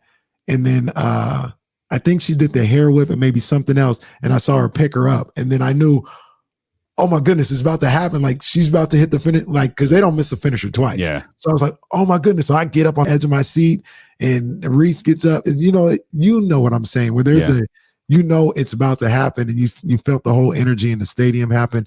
And I thought that was a pretty cool move or pretty cool moment to see that anticipation for that, 5 seconds. And then her actually winning and looking at her family jumping over the barricade. Oh my gosh. I was like, oh, no, brother. Hey, let's not ruin it. Let's not ruin it. But it was, to think like WrestleMania opened with Bobby Lashley winning the title. And we've discussed the almighty era, not winning the title, but holding on to the title, which you and I didn't think that they were going to do. And then it closing with Bianca Belair, like, you have a black man and a black woman, having the two most prestigious championships, or two of the most prestigious championships, at least for one of the shows in the company. And given the things that you and I have openly talked about with that company, in the same company that hosted something called a Nigerian drum fight the next day. But by the way, Apollo Crews was born in Sacramento, California. I'm not saying he's not of Nigerian descent. Wait a minute. But my man was born in Sacramento, California. I had no idea. He was born in Sacramento. He didn't grow up here. No, he grew up in Atlanta. I think it's Atlanta. But yeah, he was born in Sacramento, California. Oh man, come on, man. We got to get Apollo on the show. Yeah, without his accent, like Apollo. Come on, the accent just came 2 weeks ago out of nowhere. It's like Kofi one day. Like Kofi's Jamaican accent went away one day, and Triple H looks at him and says, "Aren't you supposed to be Jamaican?" Like, oops. The WWE is taking step. They still got a long way to go. They still have a long way to go. In WrestleMania as a whole, though, I think two things that happened, two things that are really apparent, and this has been apparent, I think, for 5 years. With WrestleMania 30, gosh, it's longer than that now. It's like 6 or 7 years. With WrestleMania 30, they went all out because that was the first WrestleMania on the network. And so you wanted people to subscribe to the network. That was going to be your new, means of business, as we've learned since then. You had Brock Lesnar breaking the streak. You had the Daniel Bryan story told throughout. It was really good storytelling throughout that entire show. But ever since then, like WrestleMania 31 was good. Yeah, I really liked it. That was the one I was at. But they've taken advantage of the fact that you're not paying $60 for it anymore. They've taken advantage for the fact that people subscribe to something and kind of forget, or people subscribe to something and it's like, oh, I'll just keep it for like WrestleMania season. They never cancel it. Like they don't feel the need to put on that great show anymore. Like WrestleMania, for those who don't watch wrestling, it is the comparison is always made by people within wrestling. Oh, it's the Super Bowl. I'm like, if you want to use that comparison, that's fine. You know who competes in the Super Bowl? The two best teams. You know who doesn't? The Jaguars. You know who doesn't compete in the Super Bowl? The team that lost in the wild card. They don't. The team that gave it a good run at the end of the season, they don't compete in the Super Bowl either. The two best teams do. But there's this philosophy inside wrestling that, oh, everybody's got to be on the show. It's the biggest show of the year. Everybody's earned it. Like, no, you haven't. Like Riddle versus Sheamus, that's not a WrestleMania match. Oh my goodness. With all due respect, and you know what comes next, to these two performers, Kevin Owens and Sami Zayn didn't need to be on WrestleMania. No. Nia Jackson, Shayna Baszler, and like that didn't need to be on WrestleMania.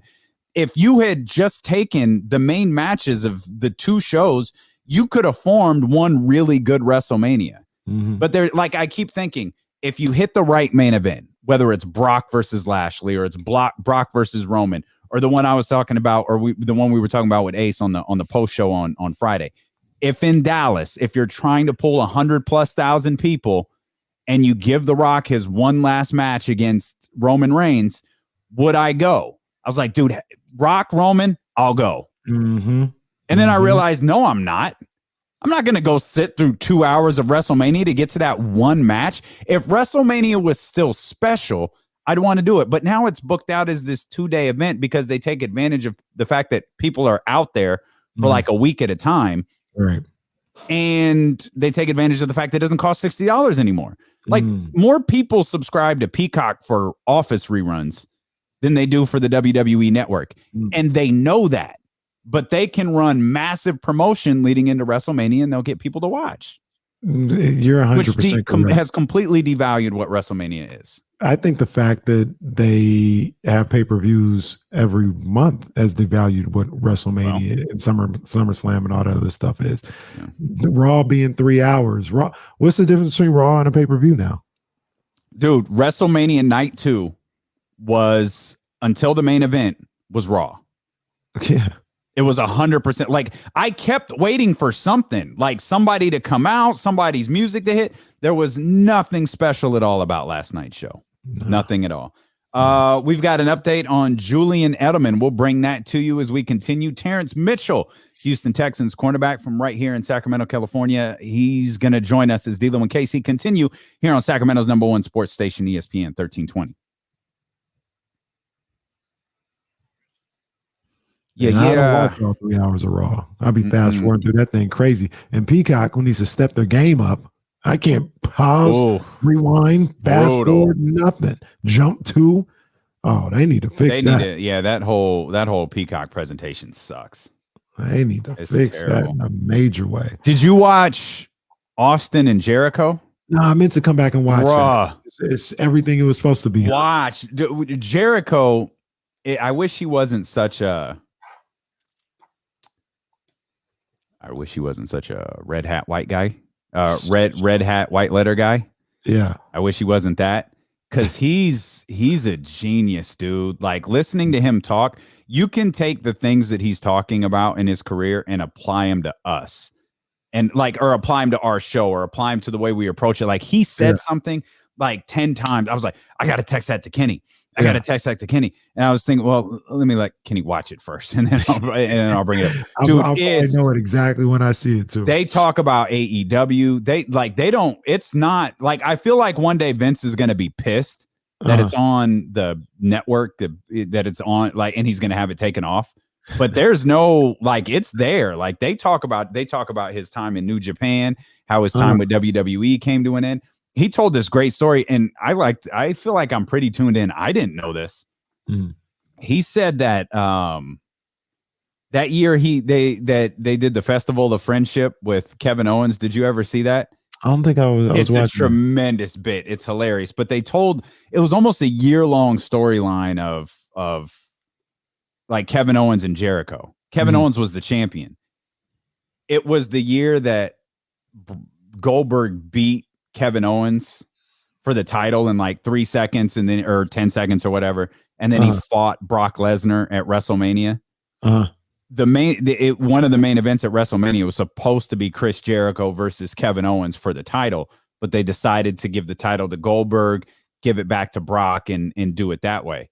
And that was ultimately the moment that he decided, okay, I'm probably done here. Like, there's not much more that I could do here. But I never knew that story. I didn't know that it was supposed to be Kevin Owens and Chris Jericho. I meant to come back and watch that later that night. And it's long too. It's like 2 hours. But it's not boring. It doesn't drag. Like, it's really, really good. I'm gonna have to peep that tonight. I tweeted you during the show, and I think we have an undisputed new answer to this question. I said, who's the best entertainer to come in there? Bad Bunny. He was good. He was good. To consider the fact that he's not a wrestler. So like, he was taking bumps, he was making moves. Bad Bunny is the best celebrity. He was really good. I'll give a lot of credit though to especially John Morrison. But John Morrison and The Miz are really good. Like, they know how to make guys look incredible. And John Morrison, UC Davis guy. What? Like, UC Davis guy. Yep. He went to UC Davis, or he's from to UC Davis. Yeah. Oh. Yeah. John Morrison, a friend of the program. He got to come on here. Yeah. We got to get all of these. If you were born anywhere near here, we need to. I interviewed John Morrison. I think his name is like John Hannington or something like that.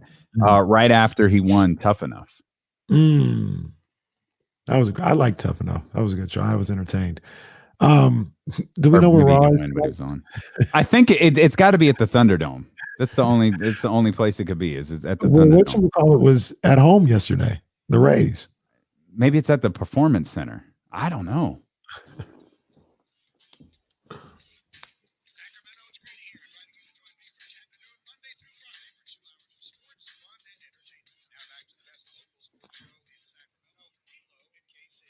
Yes, indeed. Our man Greeny.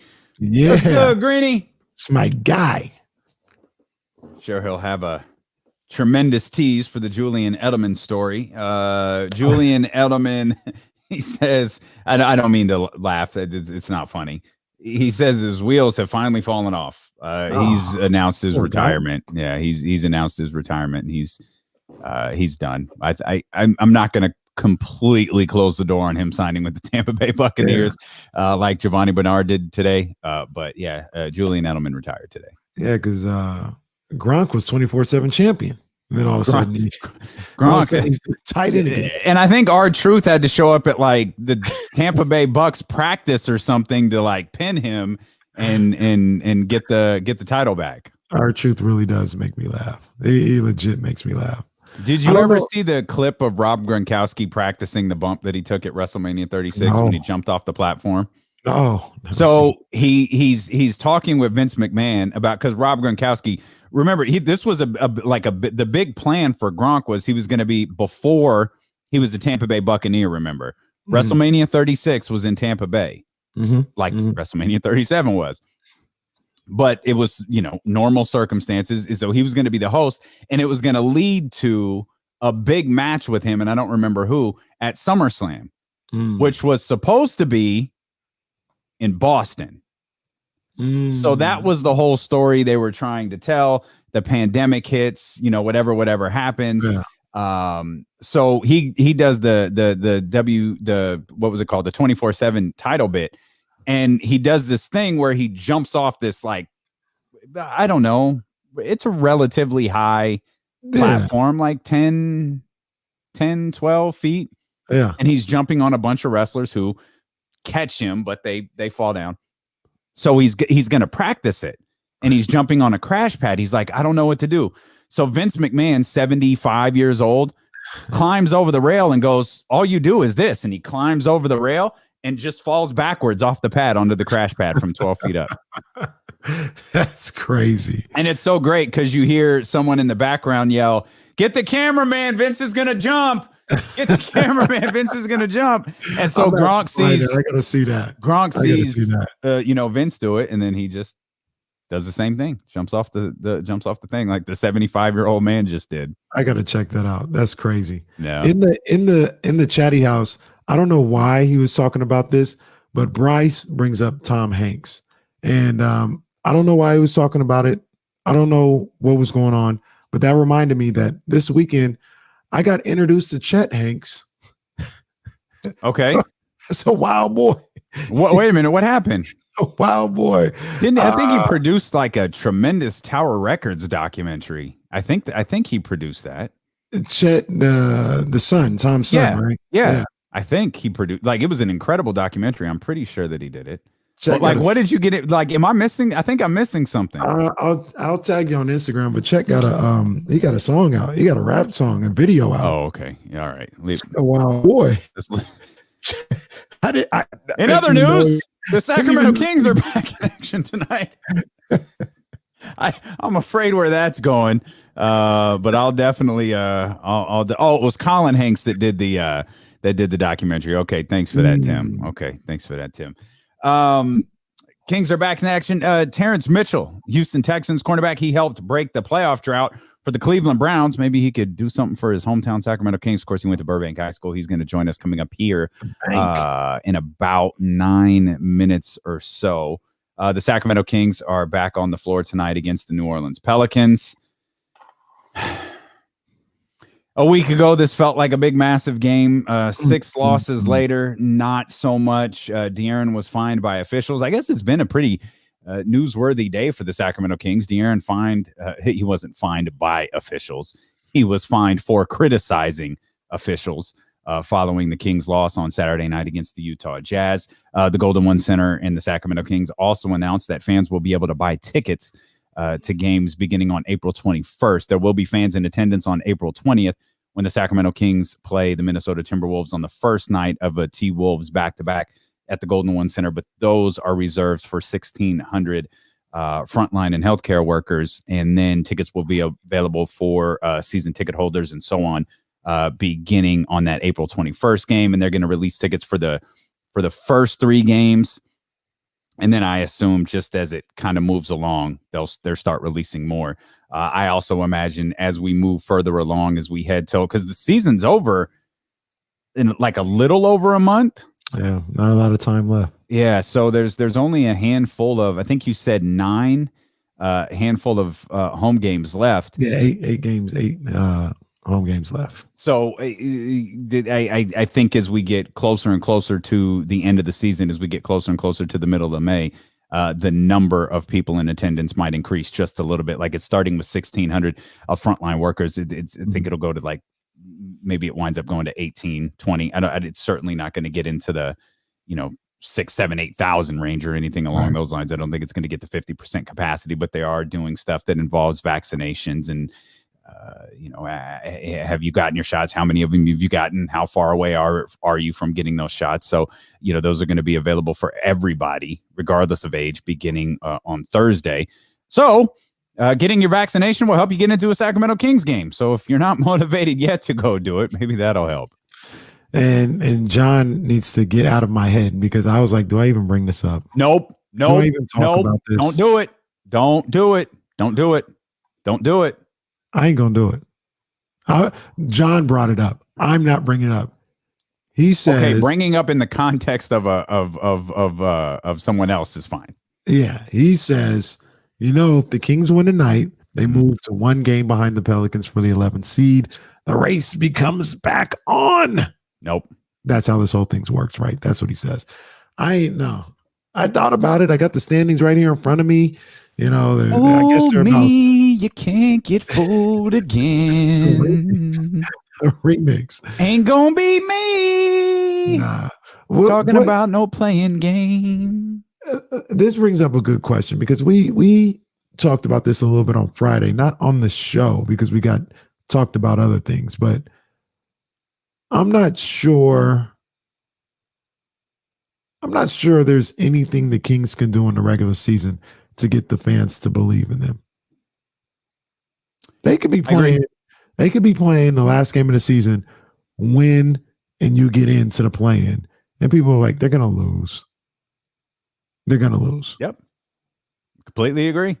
I mean, you lost your fan base once with that Charlotte debacle, and you brought them back.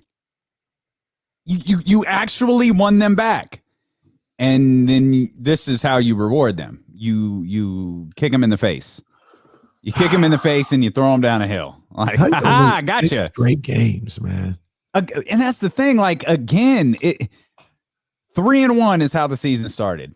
Then you lost 9. Remember, 3-1 was really exciting. I don't know if who can remember that. Then they went 9-11, or then they lost 9 of 11. 7 wins in a row. Then they lost 7 out of 8 or whatever it was. Yeah. Then they lost 9 in a row. Yeah. They just the cycle in which it's not even like they have just win a couple here, lose a couple here. No, like they win in chunks and then they lose in chunks. Yeah. And the losing streak always seems to like crush the winning streak. It's like one thing if you won like 12 in a row and then you went off and lost 6 in a row. It sucks, but that's one thing. Like, no, it's the opposite. You win 6 in a row and then you go off and lose 12. Yeah. It's like you can't make heads or tails of what this team is. They have no clue. No clue what this team is. It's crazy, man. It's really crazy that they can't be consistent in one way or the other. Like if you're just a bad team, then just be a bad team. That's what you are. Be that for the majority of the season. If you're good, we know it's too much to ask out here, but just continue to be good throughout the whole season. And the only thing that is consistent is their inconsistency. Gotta slow down. Jeff says, I've said it before, the Kings make the 10th seed. They need to politely decline. They should be embarrassed. Oh, I don't think that's how it works. But, look, John tries to be like, he's pointed, John's been the real MVP of today's show. I feel like we've mentioned him more than just about anything else. The Warriors and the Nuggets play tonight. So he's watching he's got his eye on everything that's happening in terms of these standings. So look, can I be full transparency? Can I be honest here? Well, explain to me, because I don't think you're in the same boat. Well, how can I not be all in? How can you not at least pay attention to this stuff? Dude, because I don't want to get hurt. That's what it is. I don't want to get hurt. Let's bring in Terrance Mitchell here. Terrance Mitchell won't, man. He's the cornerback for the Houston Texans. He's a part of Autism Awareness Month, and we rock with autism.com. He's also Game Fit certified. Terrance Mitchell, what's happening, baby? Thanks for joining us. Oh, man, thank you for having me. I feel like I should mention Burbank graduate as well. You were part of the Cleveland Browns last year. You helped them break their playoff drought. Anything you could do about your hometown Sacramento Kings here, helping them break their playoff drought? So if I could get in touch with the GM, we need a 10-day contract. Did you play Terrance? Oh, yeah, man. That was my first love. What led you to football then? Just it's a numbers game, you know what I mean? It's just basketball. That game, man, 12-man roster versus 53-man, and just college, basketball holds out the animal. Plus, I wasn't tall enough, man. So, were you a Kings fan growing up here? Or did you like somebody else, Lakers, Warriors? Who did you like growing up here in Sac? Oh, I was a King. That's my guy. That's my guy right there. Yeah. Hometown. Yes, sir. When you what was it like last year? Because we're living through this frustration with the Sacramento Kings and not being able to make the playoffs. You were with the Cleveland Browns last year, and they had a streak longer than the Sacramento Kings. Like, what was it like when that playoff spot was clinched, and you knew that part of the Cleveland Browns? Obviously, you weren't a part of that 17-year drought or whatever it was, but you were a part of the euphoria of breaking that. What was that like? Oh man, it was a blessing. You know what I mean, being a part of the Cleveland Browns history now. You know what I mean, it just being able to be with a organization and be a part of the turnaround, man. Cool. Everybody was happy, man. It's like we turned the corner. Now, let me ask you this, Terrance, because a lot of times you hear people who, are on teams that break long losing streaks, like the Red Sox when they were trying to win championships before they broke the drought. And players talk about how they can feel the tenseness, when they're in the stadium or just around the city. Did you feel a level of anxiety from the people in Cleveland, like on a game day, when they started letting people back in, driving around the city, like, we have to get to the playoffs. We're almost here. Let's make this happen. Did you feel that type of energy, or was it something that you just completely blocked out? I mean, naturally, the organization and the fans out there, they were, big supporters of the team, and they always just wanted them to make the playoffs and things like that. But people, Uber drivers, things like that, they always had high hopes, and it felt like you didn't want to let them down. They did loyal thing. You're a University of Oregon guy also. The Pac-12 had a big performance in the NCAA tournament, both on the men's and the women's side. I feel like the Pac-12 is always kind of they're a little bit dismissed in the scheme of college sports. Is that accurate? I think so, man. When you got like the SEC and Big Ten and things like that, those are, they think those are the powerhouses, but you can't forget about the Pac. Always somewhere down the line, somebody in the Pac is always representing the game strong. So, eventually one day they'll give credit to the Pac. What do you think is going to take for that to happen, Terrance? Is it going to have to be somebody in the Pac-12 going on like a little bit of a USC run where they're a top 5 team for 5-6 years in a row for them to take the conference seriously year in and year out? What do you think is going to have to happen for that? Possibly really winning a championship, you know what I mean? Because like one time at Oregon, all my years there, we were top 5, but we just didn't win the big one. So I guess when you win the big one, they'll put a little respect on it. That's amazing. The top 5 all those years, and it's like, oh, that's not quite enough. We don't believe in you anymore, so we're just gonna kind of push the whole conference to the side. That's crazy.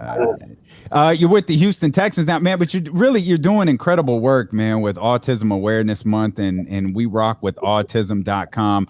We wanted to bring you on here a couple of minutes, not only because you're a Sacramento guy, but because of this great work that you're doing with we rock with autism, man. That's great stuff. Oh yeah, man. I think it's a beautiful thing, shedding light on, situations like that, a lot of people aren't really aware of it. And like, it just sheds light and shows that everybody's still equal, you know what I mean? Like, no matter what's going on in life, everybody still deserves fair treatment, and, kids being able to be happy and still feel regular no matter what they have going on, you know what I mean?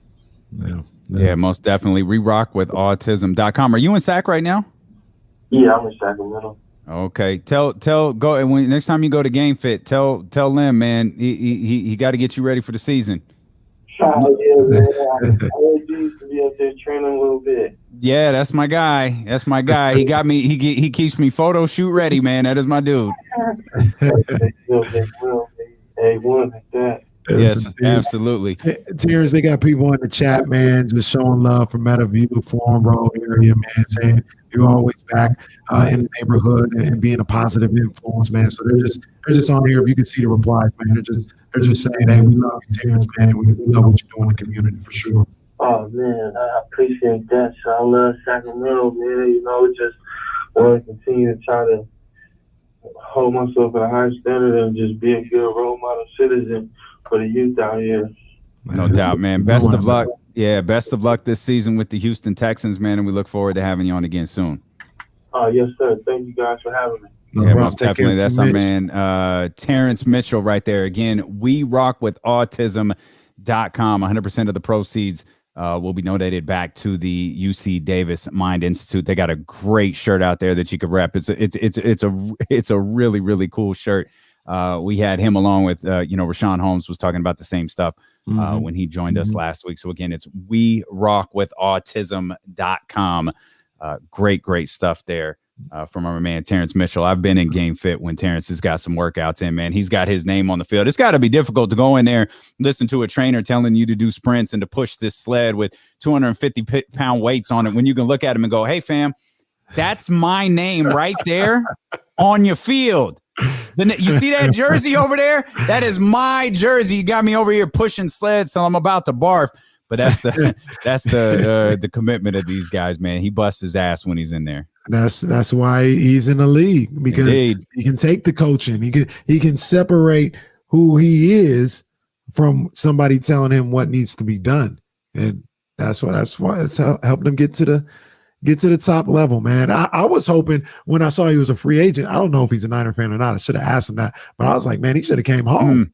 Oh my gosh, I was thinking it would have been so perfect. It would have been so perfect. I don't know why that fell short there, but I was actually surprised Cleveland didn't kind of go all out to keep him. Yeah, that part. Yeah, but he wound up with the Houston Texans. But I saw the same thing. I thought, man, this okay. Like, okay, it works. We know that their secondary needs a little fine tuning. Nope. Oh, look at you. Now look at you. You're back. You're back with the 49ers after it was a rough week for you last week. I mean, I never left. You know, and I'm still not going to leave. Like I said, I got a player option that, you know. You had that player option, though, like in your hand, ready to turn into the principal. Well, I mean. Ready to turn into the fan coalition. You were ready to turn it in and be like, all right, I'm good. I say this all the time, Damian. With the Niners, with the Kings and their sorry playoff drought, I'm too old to go anywhere else. I've invested too much time. All right, I'm here for better or worse. I may talk about you like a dog. I may talk about you like like I'm tired of you. But where am I going to go?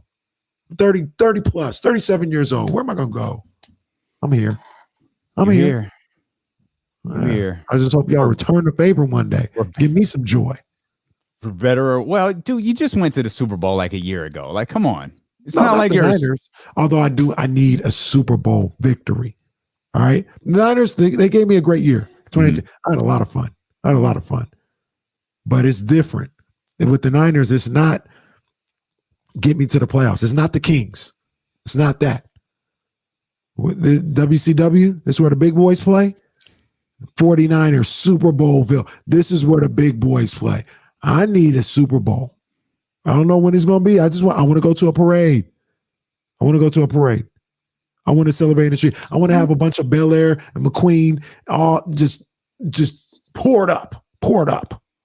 Well, you gonna dump it on yourself? I know I'm the only one who saw that, but the way that she was turning it, you gonna pour all of the champagne on yourself? Absolutely. The 49ers win a Super Bowl. You better believe I'm pouring champagne all over myself. Damien, you're not familiar with one of the things that famous is a very aggressive way. I wouldn't say I was famous, but in Northern California, call-in radio landscapes, the thing that pretty much put me on is 2010, the San Francisco Giants win the NL West. They win the NL West, Damian. The NL West, not the National League, not the World Series. They win the NL West.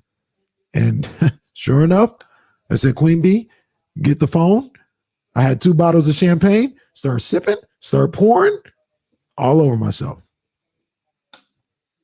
So you think I wouldn't do it for a 49ers Super Bowl? Please. All the bottles that I get from Ben will be going all over top of my head. The whole case. Okay. You're going to drink the McQueen. You can pour the Cooks.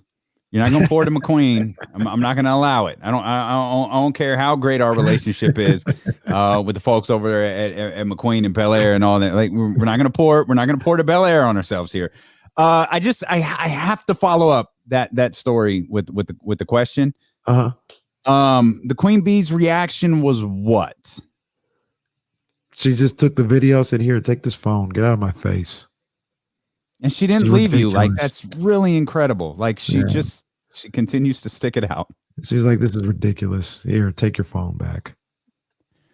She gets so disgusted with me with some of the things I do. I know. I've heard. Yeah. Like, I've heard. Some of the things I go through with sports, she just rolls her eyes, walks in the other room. Well, you're still going through them here, buddy, because we've got a Kings game tonight. So I'll bring the McQueen for our little post-show meeting because there's going to be a game on in the background that we're going to have to keep our eye on, and it's the Sacramento Kings versus the New Orleans Pelicans. Obviously, the Kings had a frustrating weekend with their 6th straight loss, this one to the Utah Jazz. De'Aaron Fox fined today for his comments after that game. Luke Walton even posed this gem of a line. We're still trying to figure out who we are. 50 some odd games into the season, they can't quite figure out who they are. And I don't know if they can't figure out who they are because Marvin Bagley's not around. I don't know if they can't figure out who they are because they keep making lineup changes. I don't know if they can't figure out who they are for any other random reason. They didn't struggle with an identity for 6 straight games. There was no identity struggles with them. I didn't hear any talks about we don't know who we are. We're still trying to figure it out. I didn't hear any of that. Mm-hmm. But, here we are 6 straight losses later, and yeah, we don't know who we are. Well, who were you a week and a half ago? Be that team. That would solve a lot of stuff. Figure that out. Oh, somebody, and this is stunning to me because I believe the someone that I'm thinking of was Mo freaking Harkless. Listen to what Mo Harkless said today, or what he said post game on Saturday. You just got to be consistent. Again, why I just didn't get the audio version of this, I have no idea. I read it and immediately stored it, put it away. You've just got to be consistent with your approach every day. We kind of struggle with that since I've been here. It's been a small sample size, but tonight was great. I think we came in with a great approach. I want to go back to the first line of that again. You just got to be consistent with your approach every day. We kind of struggle with that since I've been here. I need a follow-up there. Like, what does that mean? You struggle with your approach, meaning like the team is coming in lazy, the team is coming in complacent, the team isn't coming in focused. And why is it Mo Harkless? Because this is the 3rd time that I can think of. And Kings fans, correct me if I'm wrong. Mo Harkless just did it. Mm-hmm. Kent Bazemore has done it. Mm-hmm. Trevor Ariza has done it. 3 guys who were Kings for all of 5 minutes have all said the same thing. This team struggles with their consistency in their approach. We're not talking about games. We're not talking about shot making. We're talking about with the consistency of their approach. We heard Kent Bazemore. I think if Jill is in the chat, she'll remind me. I don't remember if it was Kent Bazemore or Trevor Ariza. Which one said, like, what? Y'all act like you've been in here winning. How are y'all coming out like this? Yeah, Trevor said that. We'll come back. Like I said, I know where it goes. I know where it comes from. Well, okay. Okay. Well, I want you to tell me then. And I also want you to give me Kenny's keys to a Kings victory. Gotcha. Because I need to know how they're going to win. I know that, hey, whether they're going to execute them or not. I need to know how the Sacramento Kings are going to win tonight. We're going to get you ready for the Kings and the Pelicans for better or worse. Coming up as D'Lo and KC continue here on twitch.tv/ESPN1320, the ESPN 1320 YouTube channel, on the Odyssey app, and of course on Sacramento's #1 sports station. You know what it is. It's ESPN 1320. I got to step out for a second. Yeah. John, me and John haven't had a good day today.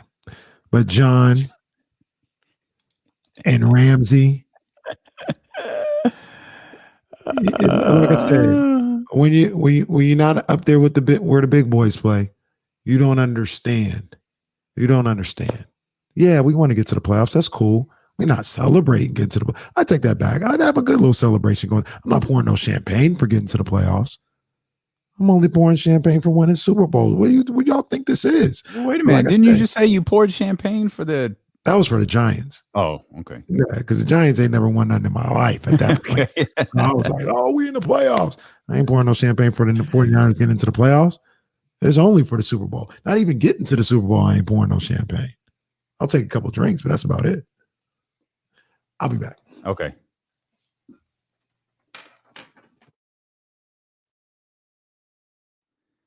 Oh, man.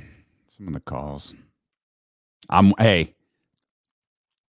all for it. I'm all for it. Just poke at Kenny all day, every day.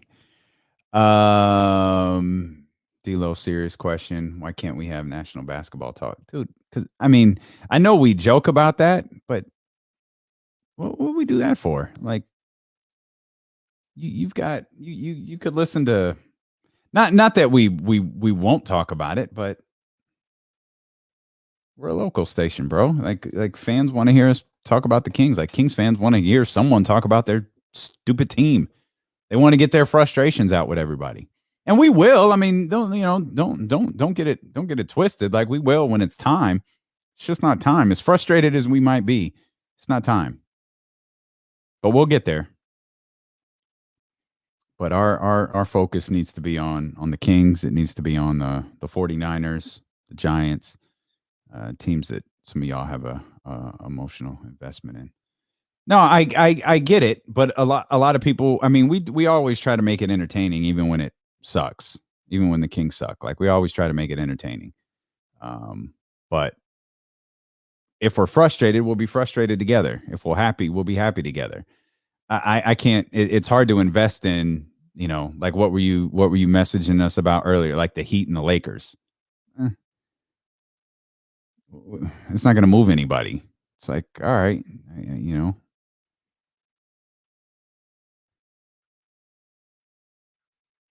Okay. Got it. I'll try to hit the draft. I'll hit the draft day right out. I'm sorry. Yeah. The countdown right out. And then I'll try to hit, just remind me at like 40.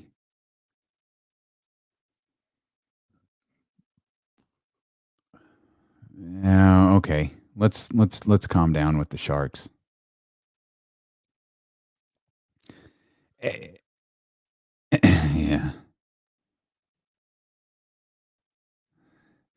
Man, John really is feisty today. Hit the Quan. I deleted it. I took it out. It's gone. Oh, we barely even knew you hit the Quan. For real. Okay. All right. Let's settle this stuff down. Let's settle this. I actually don't mind a good playoff hockey game. A regular season one, but playoff hockey is exciting as hell. I'll be locked into playoff hockey. Absolutely. Yeah, I ain't watching no.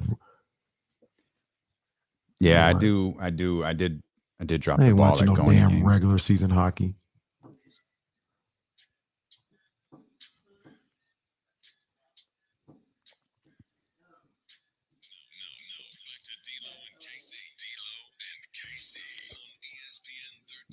The draft is just 17 days away, and the 49ers are picking third. ESPN 1320's draft coverage is brought to you by McQueen and the Violet Fog Gin. We don't make much, but what we do make is damn good. As we roll along here, the Sacramento Kings are back on the floor tonight looking to put an end to their 6-game losing streak. They're going to have to do it against Zion Williamson and the New Orleans Pelicans, who have won 2 in a row. Okay. But as you and John laid out, that there's you joke, don't use the P word with D-Lo. You don't want to hear about patience. Well, there's a number of Kings fans who don't want to hear that other P word, playing. So we'll just go ahead and we'll leave the circumstances to fall as they may coming up tonight when the Sacramento Kings take on the New Orleans Pelicans. Again, this was a game that we thought, man, it's going to be like a mirror image of March 11, 2020. That fateful night, the Golden One Center, the national televised game that was called off because of a global pandemic that shut the entire world down. We were robbed of this moment where we were going to see, where are the Pelicans? Where are they? Because they haven't quite gotten themselves together. And where are the Sacramento Kings? This is going to be their moment to show the world that they're going to make a big run for the playoffs. Not a play-in, because the play-in didn't exist yet.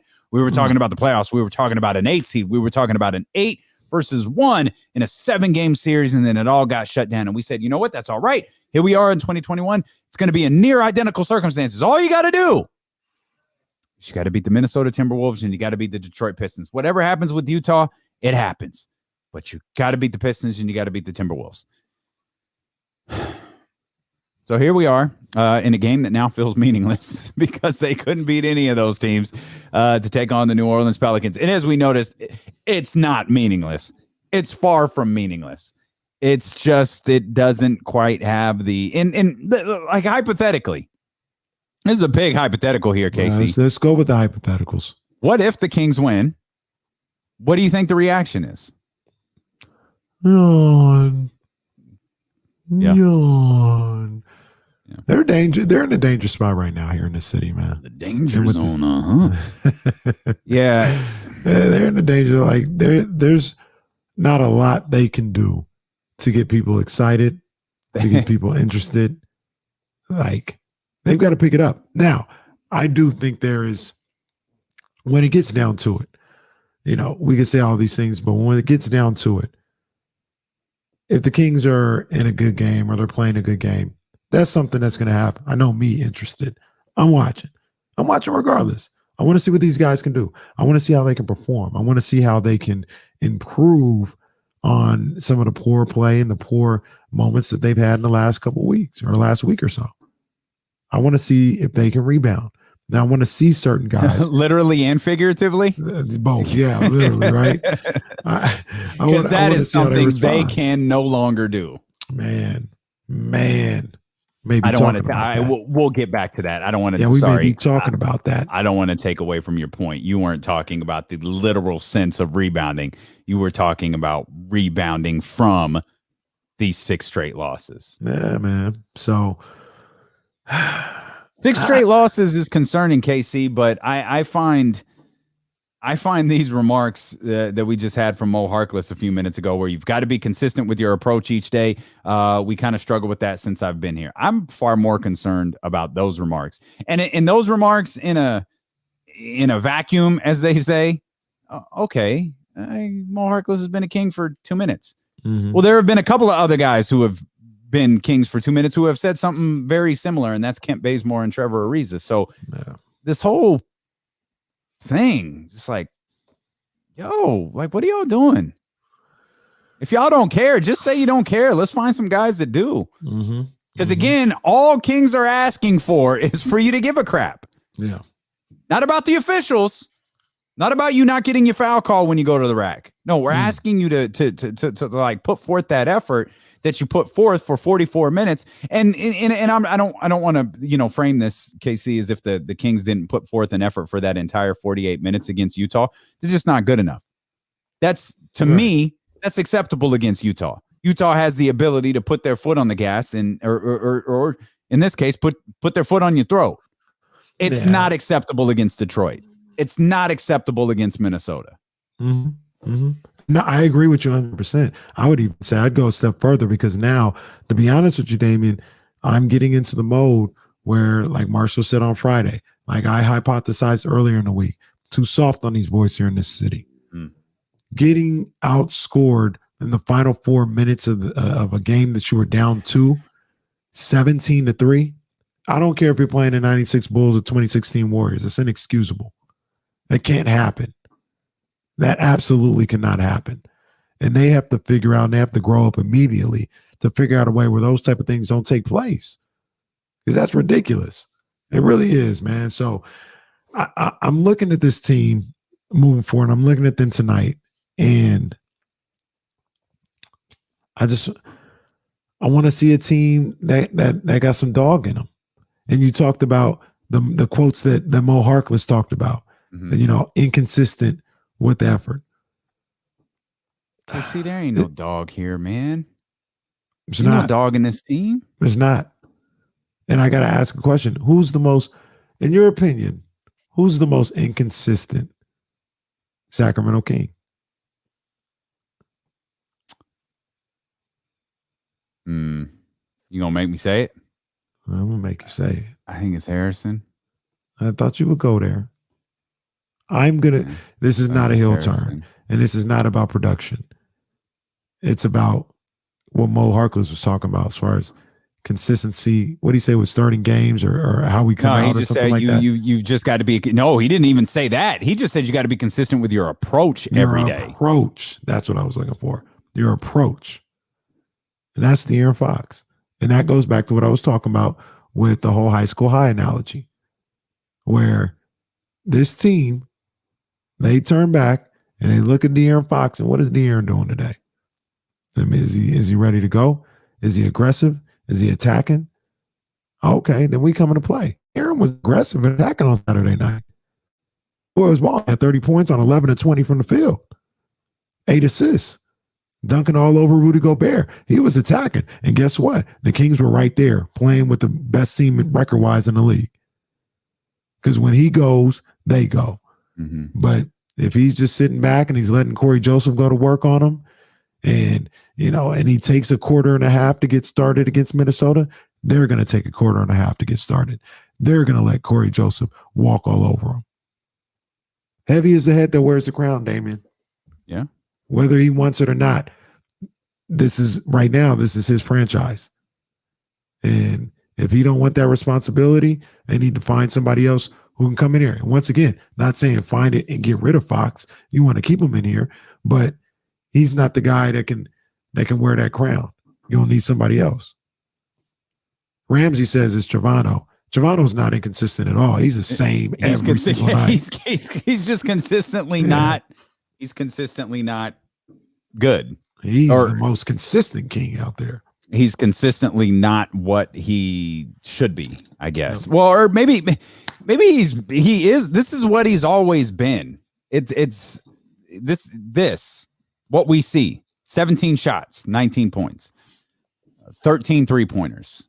Like this is, I mean, hell, that ratio is better for him. 13 threes. You mentioned he dunked. I was like, whoa, he did dunk in that game. That's crazy.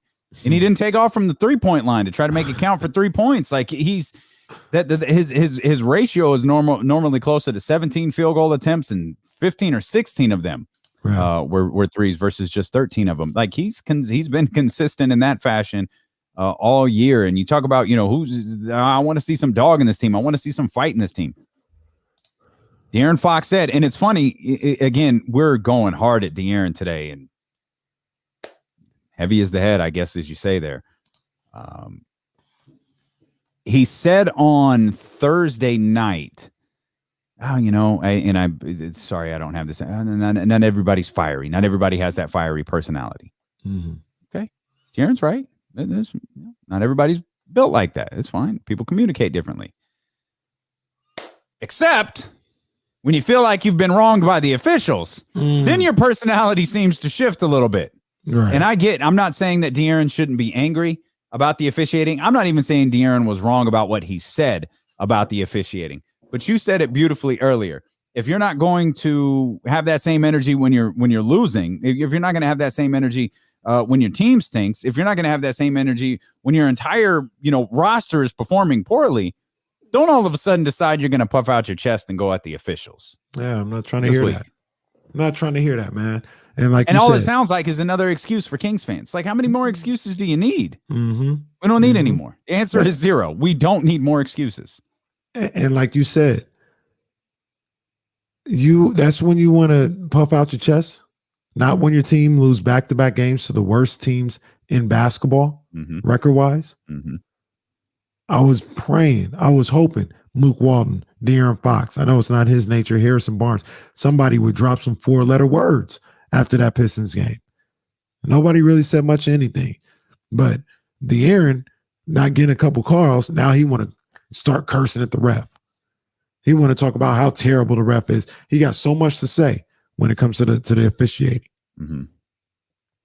And once again, man, I look at this situation, and it's not easy for me to do because I love De'Aaron. I love him as a basketball player. I think he's great. I think he's an all-star caliber player, all-star talent. But he's going to have to realize that it's not just your talent that's going to make you great in this league. It's what you can do for your franchise, for your teammates. If you can elevate. His numbers are comparable to all these guys. All these guys, outside of like the top 5 or something like that. The rest of them, your Donovan Mitchells, your Jason Tatums, your Devin Bookers. Fox's numbers are up there with those guys. Mm-hmm. But whether they have somebody next to them that's a little bit more of a leader, that can help them along, or they took the bull by the horns themselves and became those leaders. They are on another level with team success. And for De'Aaron to get to that, it's either going to have to be somebody else coming up in here and doing his dirty work, or he's going to have to figure this out. And let me say another thing real quick, Damian. With all this stuff with De'Aaron is what, 22, 23? 23. I think he might have just turned 24, but doesn't matter. Go ahead. No, once again, I don't want to speak as if I'm holier than thou, because how I see the game and how I see leadership should go and certain things that I talk about today, I didn't have it all figured out at 23, 24 years old. And I know you can be like, oh, they get paid a lot of money. I get that. But there's experiences that you have to experience. For all we know, De'Aaron could look back at this season in the offseason and say, you know what? That didn't work the way I wanted it to. Come next year, after I've experienced that, after I've lived through all that, I know I got to do things a little bit differently. It could be a week-to-week thing. Last week, man, my team wasn't ready last week. I got to do something, you know? So I want to be fair to that aspect where there are certain things that you just got to live through. You got to experience that will shape how you lead or how you motivate moving forward. And this could be one of those learning moments for De'Aaron Fox. I know people feel like he's been here forever.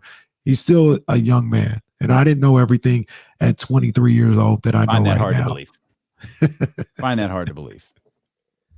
Here's De'Aaron Fox talking about not everybody is fiery. I mean, I talk to guys, but I mean, everybody's not someone who's fiery or anything like that, and people are going to complain about it. But I mean, that's just the way it is. Everybody doesn't have to do that.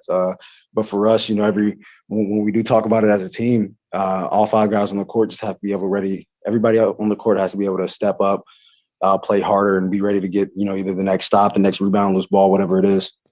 If everybody wants to just chill for about 5 to 10 minutes, I'll grab the clip of him last night. I just need everybody to chill for about 5 to 10 minutes so I can edit that, so I can beep out a couple of words. Because for some reason he was a little bit more fiery after that game on Saturday night against Utah. Look, maybe it's a situation here where De'Aaron is showing his frustration with everything that's going on, taking it out on the refs. Maybe that's the case. Sure. There's nothing wrong with that. Yeah. There's nothing wrong with being frustrated. You should be frustrated. You're the I was going to say you're the leader. I think you are. You're certainly the best player on a team that absolutely stinks. Mm-hmm. But be frustrated about that, because this team, they shouldn't be this bad. They just shouldn't be. Absolutely. They should not be this bad. And I don't get it. BetQL, they're not feeling the Kings tonight. They're done with the Kings. Yeah, I would be shocked if I see them Kings favorite again the rest of the year. They told the Kings, I was rooting for you. We were all rooting for you. How dare you? They were big favorites in those Detroit, Minnesota games, but the crew at BetQL have come to their senses, and they have rated this a 5-star game if you want to throw your money on it, which means they are feeling it. The Pelicans are favored by 4. That's more the average spread, like FanDuel, Caesar, some of them is 1.5. BetQL really is not feeling the Sacramento Kings anymore, so they've gone with a 4.5 spread for them, with the over/under set at 237. So they see some points being scored tonight. And they see him being scored by De'Aaron Fox and Brandon Ingram. You can get in on some of those prop bets. And, of course, Zion Williamson. They've got Zion right now with the over-under at 29.5 points per game. Zion's averages I think they're 24-7. I think those are Zion's averages against the Sacramento Kings. Of course, not a massive sample size, but still. Nah, he's been a problem for the Kings. He's been a problem in this league. Yeah, for sure, for the whole league. But the Kings really have not had any answer for Zion. Every time they've matched up, they did it. The second time when they were in New Orleans, they did an all right job. I remember him and Marvin Bagley kind of going at it. But there were times when, I mean, Zion just turned it up a level physically, and the Kings couldn't keep up. And that's when they kind of had all their size. I'm not sure if Whiteside played that night, but they had a good amount of size. Now They're a little undersized. Who's guarding Zion? Who's guarding Zion? You putting poor Harrison Barnes on Zion? Jeez. You can Mo Harkless. Oh man, that's tough. Maybe we see another starting lineup change tonight. Maybe. The bad news is no matter who unless you're changing the lineup with Zion Williamson in the starting lineup for the Kings, you're not getting anyone who can guard him. Mm-hmm. So this is where coaching comes into play. This is where strategy comes into play. What are you going to do to knock off? I think he's going to finish with damn near the most efficient season in NBA history, or pretty freaking close to it. I'll be curious. Like the game starts at 6, so Luke will talk at what 6 to 5, maybe around 4:45 or so. Are we doing this again? Are we marching poor Mo Harkless out there again? Yeah, that's what it looks like. Mo Harkless gonna be out there. That's my guess. He's gonna be out there. Okay. I don't know what they want out of poor Mo. You know, Mo was like, I'm just coming back. Are we going to play Rashawn at the end of the game? No. Like, is Rashawn going to be 10 of 13 plus 18 and 25 and 10? Are we going to play him at the end, or are we going to be like, hey, Rashawn, you're playing too good. Come grab a seat, pal. That was bizarre. That was a failure, by the way. Complete failure by Luke Walton not to put Rashawn Holmes back into the game, especially with the night he was having, like you just mentioned. It's not like he was having an off night. It's not like he was being invisible out there. He was having a great game. And in a game that you collapse in the final 4 minutes, he doesn't see the floor. It's not a coincidence.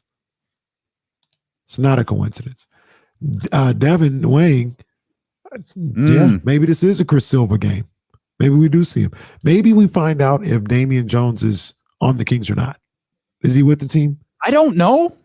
Just confirm he's alive. Like, you made this, you brought him in, and then we talk about Damian Jones and Chris Silva. I don't even know what Chris Silva looks like, I think. Is he on the bench? Like, where is he? Is Marvin ever coming back? Oh. Like, and I don't mean back there on the floor to play. I mean, is he rejoining the team?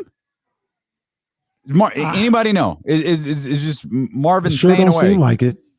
It sure don't seem like it. I'm sure we'll get a report that he's progressing nicely and he will return to the team shortly. Because what we don't speak is in definitives. Oh, no, he's doing real good. He'll be back with the team on Monday. He'll be back with the team Tuesday. He'll be back with the team shortly. Like, what? He's got to get evaluated at some point here pretty soon. They're always so secretive, like this has worked for them. Like, try something else, guys. Maybe just be a little more transparent. We don't have to know everything. I understand that, but, a little more transparent. Is Marvin in Sacramento? I don't know. Do we know, like, for sure? We have no idea what's going on with Marvin Bagley. None. So I'm sure he'll start when he comes back, though, because his name isn't Tyrese Halliburton, and you'll just keep him in the starting lineup because you got to improve that bench, KC. And what has absolutely improved the bench play is moving Tyrese Halliburton out of the starting lineup. Now, we could say, oh, you needed to go big. You needed more size. Teams were scoring too many points in the first quarter, except for the fact that the Jazz scored 34 in quarter number 1, which is pretty much on average with what they've been doing with that small lineup out there. And you've got to get the bench more productivity. Didn't we have a Terrance Davis like 20 some odd point game? Yeah, 27 against Milwaukee or something like that. Yeah. So Milwaukee. So that was before the lineup change. And didn't we have a couple of games? I think the team was losing. But didn't we have a couple of games where I believe the one and only Damian's doorway to success, which was it was a total Kirkland knockoff brand of Kenny's keys to a Kings victory, was give me 30 plus from the bench and the Kings are going to win this game. Got 34 that night, didn't win. So we're talking about the productivity of the bench. So now we've changed the starting lineup. We've put Tyrese back on the bench.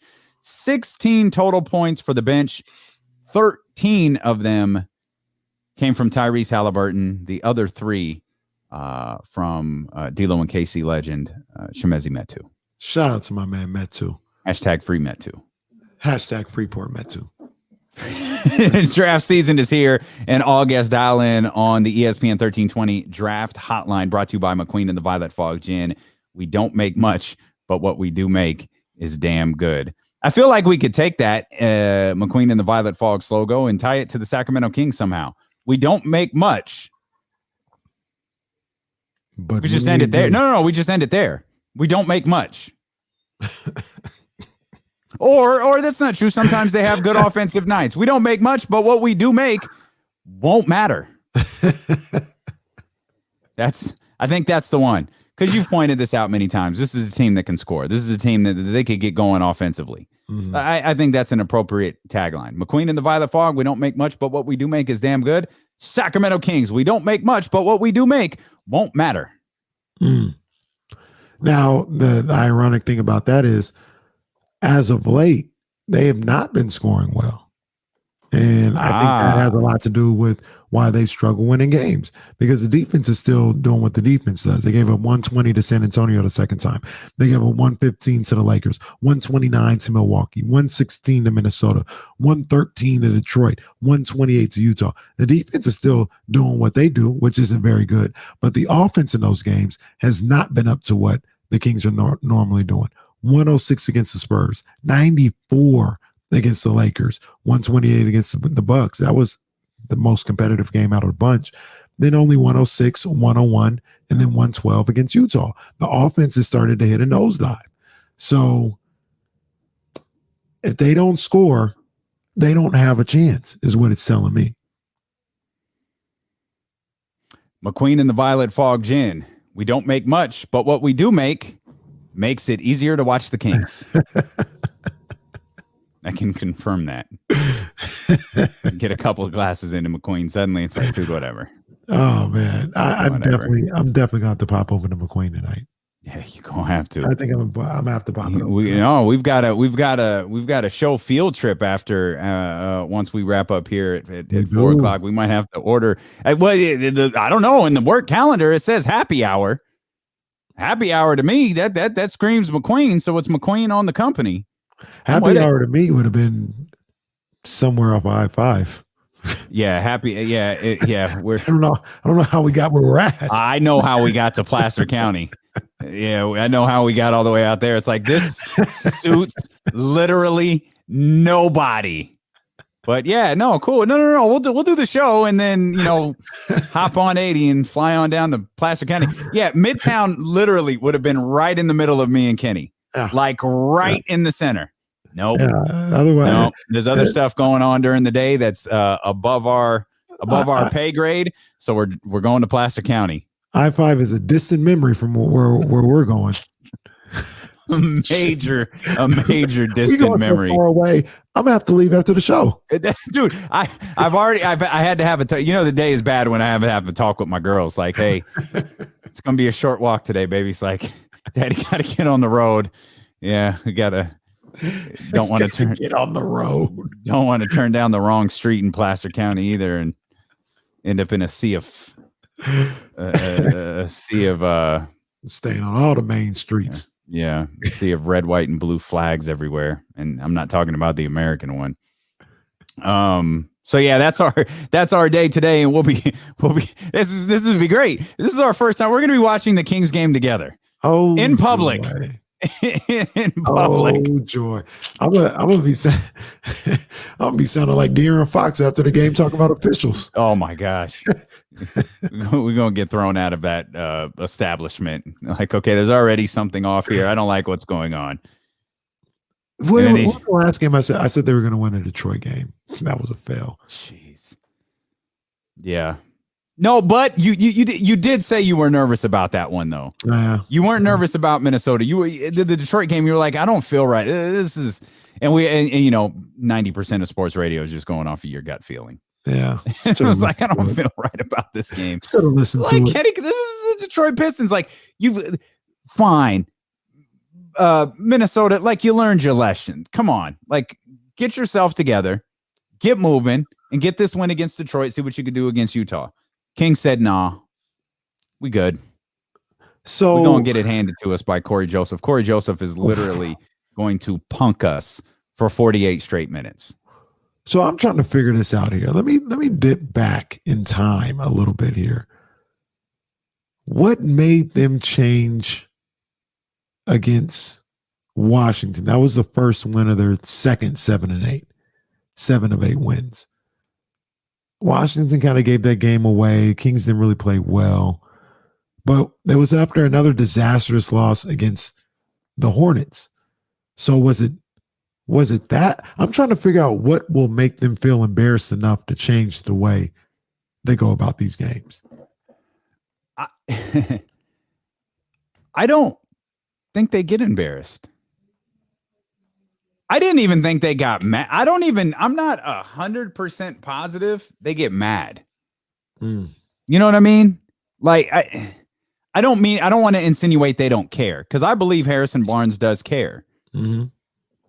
I think De'Aaron cares. But I go back to the line that Luke Walton said. I honestly lose track, so sorry. It was either after Minnesota or it was after Detroit, where he said, there should be some guys who aren't sleeping well tonight. I don't think that happened. Yeah, to your line, I think they all slept beautifully. I think the only one who woke up in the middle of the night was me. Yeah. I woke up in the middle of the night because I was positive I had missed some James Ham tweet that said Luke Walton was fired. That's the honest to God truth. Popped out of bed at 2:47. Just something happened. Looked at my phone. Nothing happened. Yeah. Except that people who were watching the game who were still angry about it were texting long after. I don't even tell people when I'm going to bed. That's embarrassing. So I just I just stopped responding to text messages. The sun's still up. What are you doing? Don't judge me. Don't judge me. It's the summer now. Like it's like 85 degrees right now. It's going to be, sunlight till. It was hot yesterday. Well, it wasn't hot. I don't want to. Yesterday wasn't hot.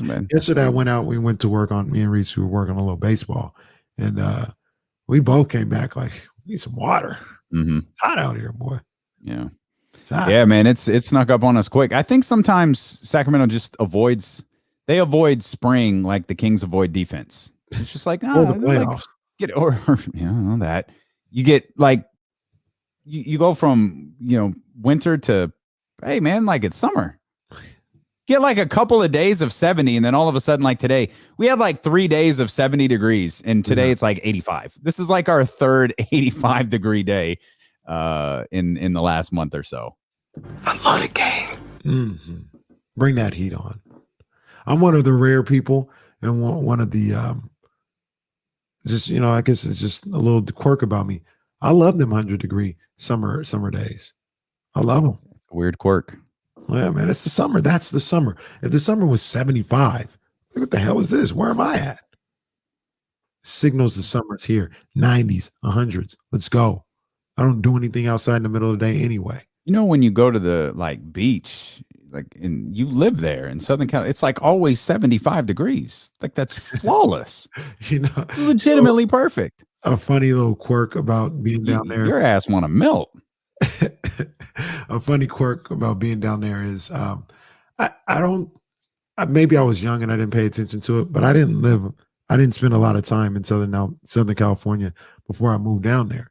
So when the Queen Bee was like, yo, let's go to the beach because we're down here, I was like, no, I don't want to be cold. I don't want no cold beach. I'm not interested. And I go down to the beach and it's still like 80 degrees on the beach. I'm like, oh, this is what happens. This is what's supposed to go on the beach, as opposed to the Bay Area beach. The Northern Cat, yeah. 55 at the beach. Like, yeah, right. Not interested. Yeah. So, yeah. I've been joking. Like I took some time off like in August when I think free agency is going to be over. And I wanted to go to Southern California, but I want to take my dogs and I don't want to drive them 7 hours or whatever down to Malibu. Yeah. So I picked the Bay Area beach and I looked up, like the average temperature is like 68.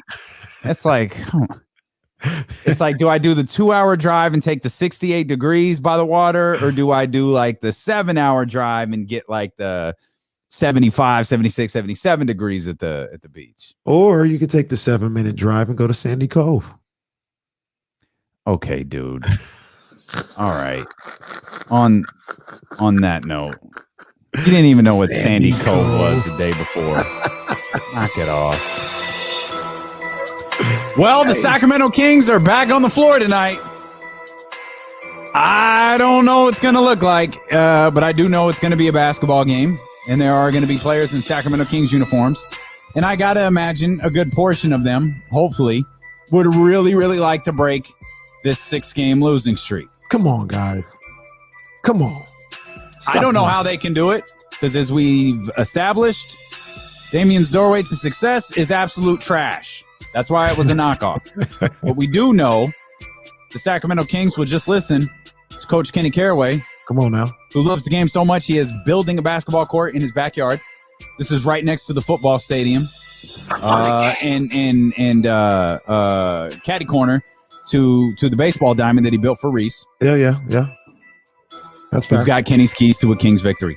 How, against the New Orleans Pelicans, a team that has won 2 in a row, a team that is fighting for a play-in spot, Yeah. how can the Sacramento Kings end this 6-game losing streak tonight?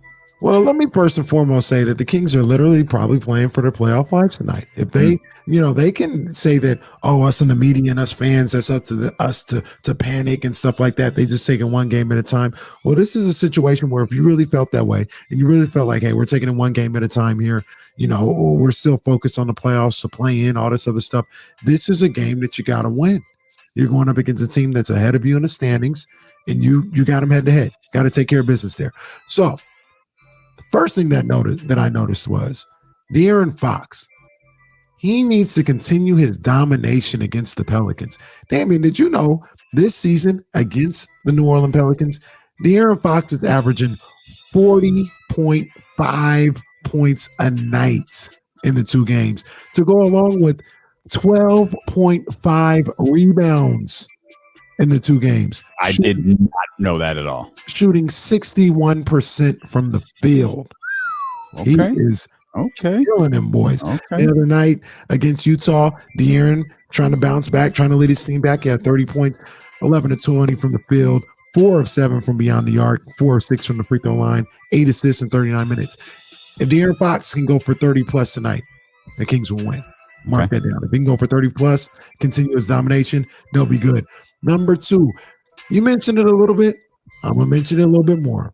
Beware those boys on the block in the paint. All right. In the first 2 meetings between these 2 teams this season, Zion Williams is averaging 24 points while shooting 68% from the field. He's averaging 7 rebounds a night. Steven Adams is averaging 15 rebounds a night and 12 points. Brandon Ingram, John's favorite improved player since he left Luke Walton. He's averaging 21 points and 4 rebounds a night. The Kings were destroyed on the boards against Utah Jazz on Saturday, 52-38. And although they did win the points in the paint, 48-42, it wasn't nearly enough. If they're not careful, this 3-headed monster inside of Zion, Brandon Ingram, and Steven Adams can have their way with the Kings. The Kings, to win tonight, they're going to need to out-rebound the Pelicans. And it's going to have to be a game rebound type of situation. Get the guards down there. I keep preaching it. They're going to have to go down there and handle it that way. Last but not least, I need the Kings to dominate, all right? Dominate the guard play. Lonzo Ball is out. Nickeil Alexander-Walker is out. Josh Hart is out. The only notable guard there, well, I'll take this back. The only notable guard that's been there all year that's there tonight is Eric Bledsoe. They got another one they just picked up. Isaiah Thomas is on the familiar with that guy. Just a little bit. Double whammy here for the Kings in this last one. The Kings need to win the assist battle and the turnover battle tonight if they want to beat the Pelicans. So they need to dominate the guard play tonight. I need De'Aaron to go for 30 plus. I need them to out rebound the Pelicans, and I need the guards collectively as a team. I need the Kings to out assist the Pelicans tonight and have a better turnover number than the Pelicans tonight. If they can do all that, 6-game losing streak is over, and they're on to their 6-game winning streak. Because that's how it works. Yes. Fun fact, but not really. It's just something you say. The Kings had 23 assists against the Utah Jazz. The Jazz had 22. Throwing that out there. I need him 25 and higher. That's not part of the keys. 52 to 38. Jeez almighty. They just got destroyed on the boards. Well, good thing they didn't have Rashawn in there at the end. Yeah, good thing he wasn't out there because might have accidentally won the game. We appreciate you all for being with us. If you missed any part of today's show, you can catch it on the Odyssey app. Use the rewind feature. There's also a podcast feature there, or you could subscribe to the D'Lo and KC podcast wherever you get podcasts from, Apple, Spotify, Google Play, whatever it may be. If you go the Apple route, please make sure that you leave a 5-star review. And you can also check us out on twitch.tv/ESPN1320 and the ESPN 1320 YouTube channel. Go subscribe to those feeds and make sure that you are back with us. Win or lose. Yeah. On KC here on Sacramento's #1 sports station, ESPN 1320. It still go Kings, though. That's a wrap. Chill. Enes Kanter. Yeah. Did Enes Kanter have more rebounds than the Kings did? No, not quite. Almost, but not quite. Almost. The keys are too cool, but the lock are change. Yeah, relax, Ace. Just calm down. We're not going to talk about what the shorthanded Lakers did to the Nets over the weekend. Wild. That's wild. Is Aceberg in Brooklyn? Is that where he's at? Shaolin, Staten Island, stand up. He's from the Bronx, though. Okay. Boogie down. Him and CJ, whoop-dee, out in Staten Island. Hey, Leezy, go get some of that McQueen, man. Go cop that, man. Go get it. ASAP. You got a little time. Go get it, man. Go get it on I think Total Wine has it. Or you can go to drizzly.com, but Drizzly might be able to deliver it to you. Question for both of you. What will be the surprise on Raw after Mania? That's a good idea. Is it? I feel like it's Becky, maybe Brock.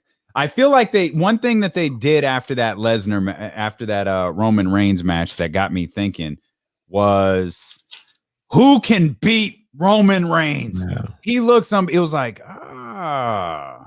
okay. Yeah, they I think on our show, on our post show, on the WrestleMania show, it was either you or Ace, or maybe it was even Warren, who brought up Lashley keeping the belt on him. So on the Brock. Yeah, so he could face Brock. I would not expect Vince to keep the belt on Lashley for a year. So I would say maybe that'd be a SummerSlam match, Brock versus Lashley. But then you mentioned Roman Reigns just now. That's another way they could bring Brock back. I'm still holding out hope for what you guys talked about and dropped on me the other day. Roman versus The Rock, WrestleMania 38. Yeah. That would mean Roman would have had the title for almost 2 years. Yeah, he can. You know how you can win and lose. Yeah, you can win and lose it back. I mean, but I think the more dominant he is, the better. Yes, I just checked right now. McQueen is available at Total Wine on Arden. I can see that. I mean, I'm not saying that it's not available anywhere else. It's just Arden is set to my store. So like, yeah, it's you can get it at Total Wine. Where you go? Absolutely, man. I got love. That's been my proclamation since the day they got here or they were formed. I was like, I got a lot going on in my life. I'm okay with the USFL or whatever, but I can't go day to day with these guys until they get to the MLS. They got to the MLS, with the announcement or whatever. So I watched them all last year. I was into it. I liked it. I'm trying to familiar myself before they make that jump. So if they can figure this out and get this deal done, yeah, of course we're going to talk about the Republic. Absolutely. I mean, we talked about them last year a couple times in the what is it? The USFL? We did. Yeah. So, yeah. We'll talk about them. The USFL, yeah. I think the USFL. I'm pretty sure that was Donald Trump's football league. The USFL. You see Herschel Walker still repping for the Don. Goodness. Oh, Herschel, hasn't that man ruined your life enough? Like, because you talk about dudes' careers who didn't pan out. Like, fam, you're the poster child for it. There you go. There you go, Rob. Saw that McQueen at hey, just go to the liquor store. Yeah, man. McQueen, man. Get you on that McQueen. And if your people are champagne drinkers, man, get on that Bel Air too. Yeah. I'm always fascinated when these Twitch users come out of like nowhere. Like they just like pop out like out of like, hi, welcome Twitch people. Follow, subscribe. You know, don't come check us out for a minute. Like hang out every day. Man, we're here. No, if y'all came from Deuce and Mo's channel or where y'all came from, but we appreciate it. Here. Good to see y'all. It's good to see y'all. But we do have to go though because Kenny has to get on the road. Yeah, I gotta catch a flight to this. Kenny got a 90-minute drive ahead of him. Gotta catch a flight to the next one. John is working. John is working really hard for us. Shout out John. Wine is McQueen in the that's my guy, John. Aisle 6. That's my guy, John. We don't always see eye to eye, but that's a good brother right there, man. He's good, man. He is all actually good. We see eye to eye most of the time. We just every now and then we like what, John? No. But most of the time we're on the same. John likes pushing buttons. He is a S starter. Yes. And he loves it. He absolutely loves it. I don't know what we do without him. Or what we would do without Leezy, who sends us all the show prep as if we didn't see it. So it's cool. One of my favorite things. I'm in a group text with my man Kamara, like my best friend Io and Kamara, and it's this group text. And one of my favorite things is when Kamara sends a screenshot of a tweet, and it's a tweet that I posted. Like I don't know if he knows that it's from me on the ESPN 1320 account. Like, did you see this? Yeah. I saw it, fam. Like, I haven't had the heart to tell him, like, yeah, bro, that's me. Like, you keep sending screenshots of stuff I posted. I don't know what to tell you. Hey, it's all love. It's all love, baby. We love the conversation. We appreciate y'all, man. Again, if you're new on Twitch, and a lot of you seem to be, hit the follow button, hit the heart button, hit the share button, whatever you do over there on Twitch. We got to grow that channel as we continue to do over on YouTube. Hit the thumbs up before you sign off. If you're not subscribed yet, make sure you subscribe, and then make sure you're back with us tomorrow at noon. I'm going to stall out for a minute here so I can clear this banner and get over here and hit the big closing video. And we'll see y'all tomorrow, man. Thanks as always.